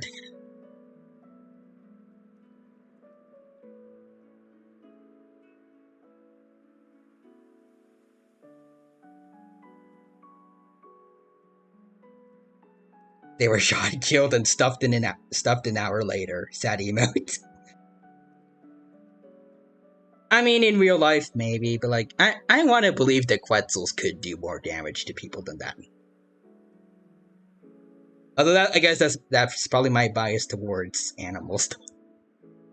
Specifically cool-looking animals.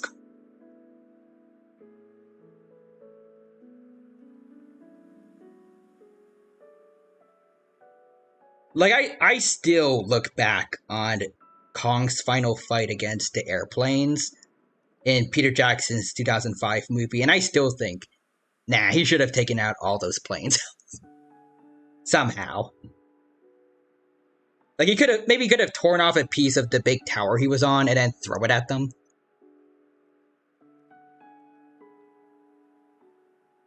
I just want cool animal to beat mean human that try to hurt it because it wants to live in a way that is slightly inconvenient to human.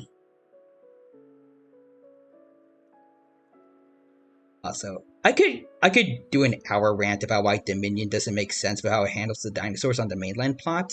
That's a whole can of worms. Fair enough. I actually despise the ending of Dominion, not gonna lie. They might do some killing in the country, but in the city they would die immediately. I'm sorry. I wouldn't want them to. I want them to live. And kill off humans. I just think that'd be cool.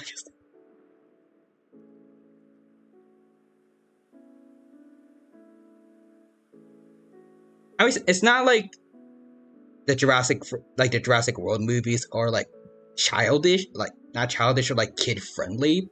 They do have their fair share of human deaths, but like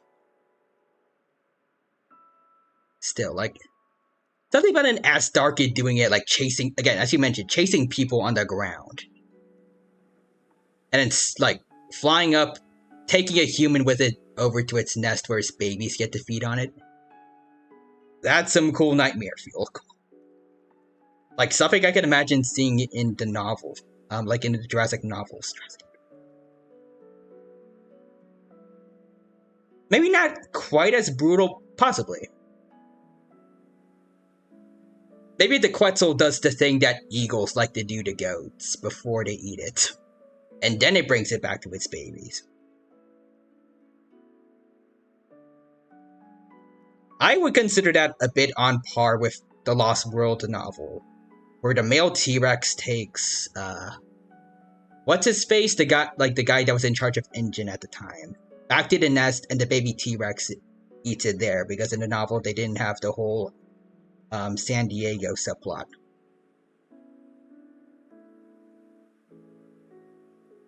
Yeah. But also, the fact he took down 2 planes is impressive. I'm sorry, guns are overpowered. It's cool though, it's cool. But yeah, I get it. Also, I will make pterosaurs scary again, don't worry.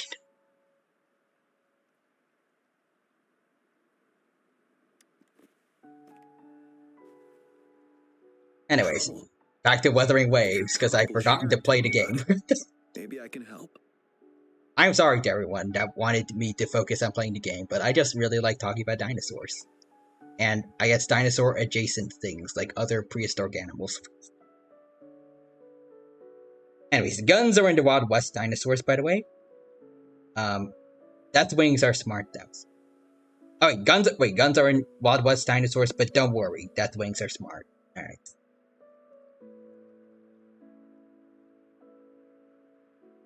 How does that one horror analog handle this though? Like, Strange Birds, I think? I think that's what it was called.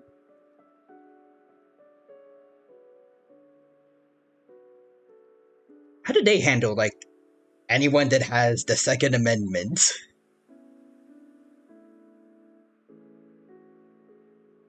Maybe I should read it on my own, just so I don't get spoilers, but I would like to know, maybe. Non-spoilery explanation. But also, back to why we're here. I mean, we can always talk while we're listening to dialogue. Because people like to yap a lot in this game. Or, well, I guess in gacha games in general. So, you want me to join the relay as your temporary teammate? Yes, Mr. Gian. Are you scared? Main characters are usually folks without guns, and the dinosaurs basically spawn in.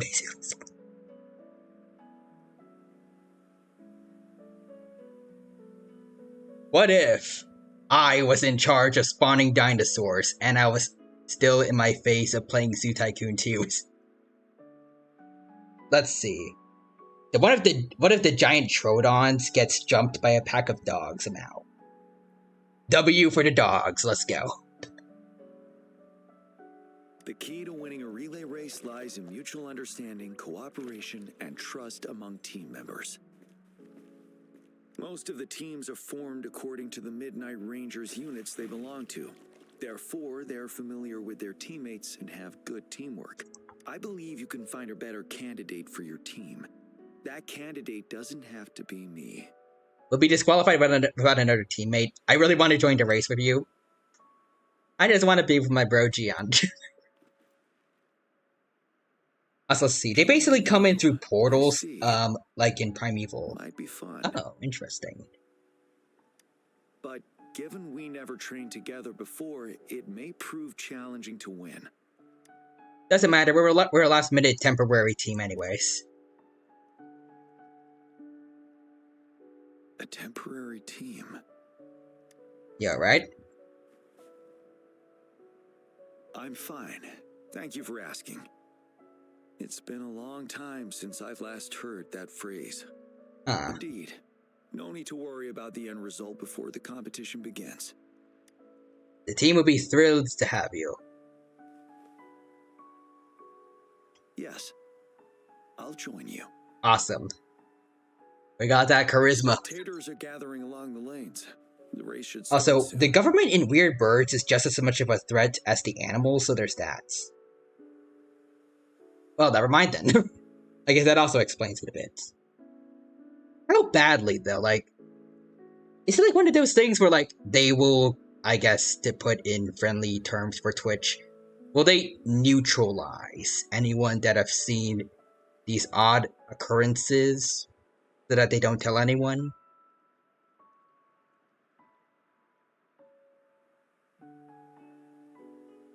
At least I'd imagine if it's just like the Men in Black thing where they just kind of erase your memories, I feel like it's not that much of a threat. Unless they're somehow behind the portals, which is also bad. Also, actually no, it's actually worse because they're the ones directing those animals to attack people. Or in places where there's people. A Big Quack says, yeah. Oh no. Let's go join our new teammates. Huh. Nothing wrong? Nothing. Perhaps it's just my imagination.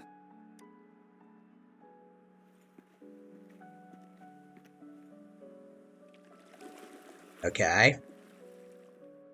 Does that fish have beef with Gian?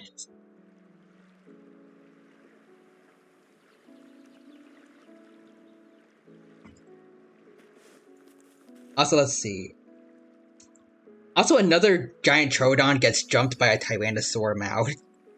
Oof for them. Oof for them. What's going on with the poor giant Troodontids?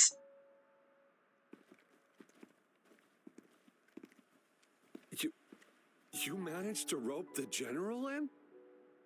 Sure did. Like, I guess, is it happening like in different, I want to say like chapters or? Because damn, if it's like just one pack of Troodontids that are getting absolutely wrecked. It feels like Looney Tunes. Like pratfalls and stuff happening to them. Let's see. Don't remember what it was, but specifically remembered it was a more obscure one. Ooh, interesting. Greetings, General Gian, Rover. Rover has told me what happened. I will join you. Hooray! Now we can join the race. With General Gian and Rover on our side, maybe we can even aim for a new record. Not to be a party pooper here, but as a last-minute team, we probably won't hit the record. Unless... Unless what? Sorry. Forget about it. What? What record? Like record time, I'd imagine? 10 years ago, a team set the record in the Gulpuff relay race. That record remains... Let's see, they're the main antagonists of Season 1, but... like, they're still animals, so they get jumped on occasion. I see. They also have the highest confirmed kill count in the story. Oh, dang. Okay. Since then, every time the games are held, a major highlight is whether the record will be broken. Yeah, I really wanted to learn from their strategy. But the video of that race got borrowed and never returned. Bummer. They set the record. They must have trained together for a long time. Well, we're a temporary team. Would have been able to learn much from it anyway. Oh, we're getting raided. Hold on, wait. Let me go to Big Dino mode real quick. Wait. This is good enough. But, oh, it's Damien. Hello, Damien. Welcome, welcome. Thank you for stopping by. It is good to see you here, paleontologist friend. Welcome, welcome. I hope that you had a good stream today. I hope that all your raiders had a good time with it too. And I hope you all enjoy my Wuthering Waves stream. Welcome, welcome. Let me get you your shout out command real quick. Let's see what were you guys up to. Shout out command and Warhammer 40,000. Nice. Mechanicus. I hope I pronounced all of that right. But it's good to see you. Hope you're doing well. I hope that stream went well. I haven't played Warhammer myself yet, but hope it was fun. Right now we are playing Wuthering Waves. We did have a thing going today where we're going to be playing like 3 different gacha games. First Genshin, then Wuthering Waves, but actually now that I think about it, I did not change the category. I don't know if Twitch is going to be mad about that. But yeah, things are going well so far, and I hope you have a good time here with us. And let's see, I got Verde with the raid message. Welcome, welcome. Finally gets to return all your raids. Well, I appreciate it, Damien. And it's a pleasure to raid your streams. Always fun to stick around with them for as long as I can before I have to go, because normally it is super late for me. Because I like streaming late. I don't know why. But how goes the Genshin? Genshin went well. So is Wuthering Waves. Right now we're hanging out with a dragon dude here. Keep your chin up. Here he is. Your hard work will pay off. I don't know if he's really a dragon guy, but he has a dragon motif, at least. He can summon a big energy dragon, and it looks awesome as heck. But also, let's see. Damien Verde says, we were servants of the machine god and totally not raiding alien tombs. Definitely not. But also, Big Quack says, we're raiding, release the weird birds. No, leave them be. But the Troodontids back in the cage. It's okay. They are friends. Also, Verde says, Lord, and Hoarding Bug redeemed the Roar, so. There's your Roar redeemed. Thank you for that, Hoarding Bug. And Big Quack says, we are being raided, my bad. And Hoarding Bug redeemed more dinos, so give me a sec. Oop. And now there is another meat here. Enjoy. And Damien Verde says, I hate to raid and run, but I am the big sleepy. That is understandable. I gotta lie down and hope. I gotta lie down, but I hope you have a wonderful rest of your stream time. And out. Thank you, Damien Verde. I hope you sleep well. Take care, and until next time. Hoarding Bug says, there is a quack in the chats. Quack, quack, quack. Big Quack says, the quack. Ducky mouth. Beautiful. Alright. What do you got to say, Gian? I guess also for everyone who just stopped by, a bit of a, I guess catch-upper. Or, I guess recap. We have basically a little, I guess, a little festival going on near this river. There's a bunch of games being done. We are helping some NPCs with a boat racer, I think. And we got this guy to help us out too. Yes, it's his story quest, so he's gotta be in here. Not to mention the team you were talking about was a temporary team too. Wow. So even General Gian has heard of that race. Yes. That was a good race. He was part of that team, wasn't he? Well, it's been 10 years. I wonder how that team's doing now. We should worry about ourselves first. There's not much time left, and we haven't even decided the relay order. Ah, the relay order. It used to be decided by the captain. Then, General, can you decide it for us? As you have trained together extensively, I trust you. Oh, Big Quack got a paleo summon. Okay.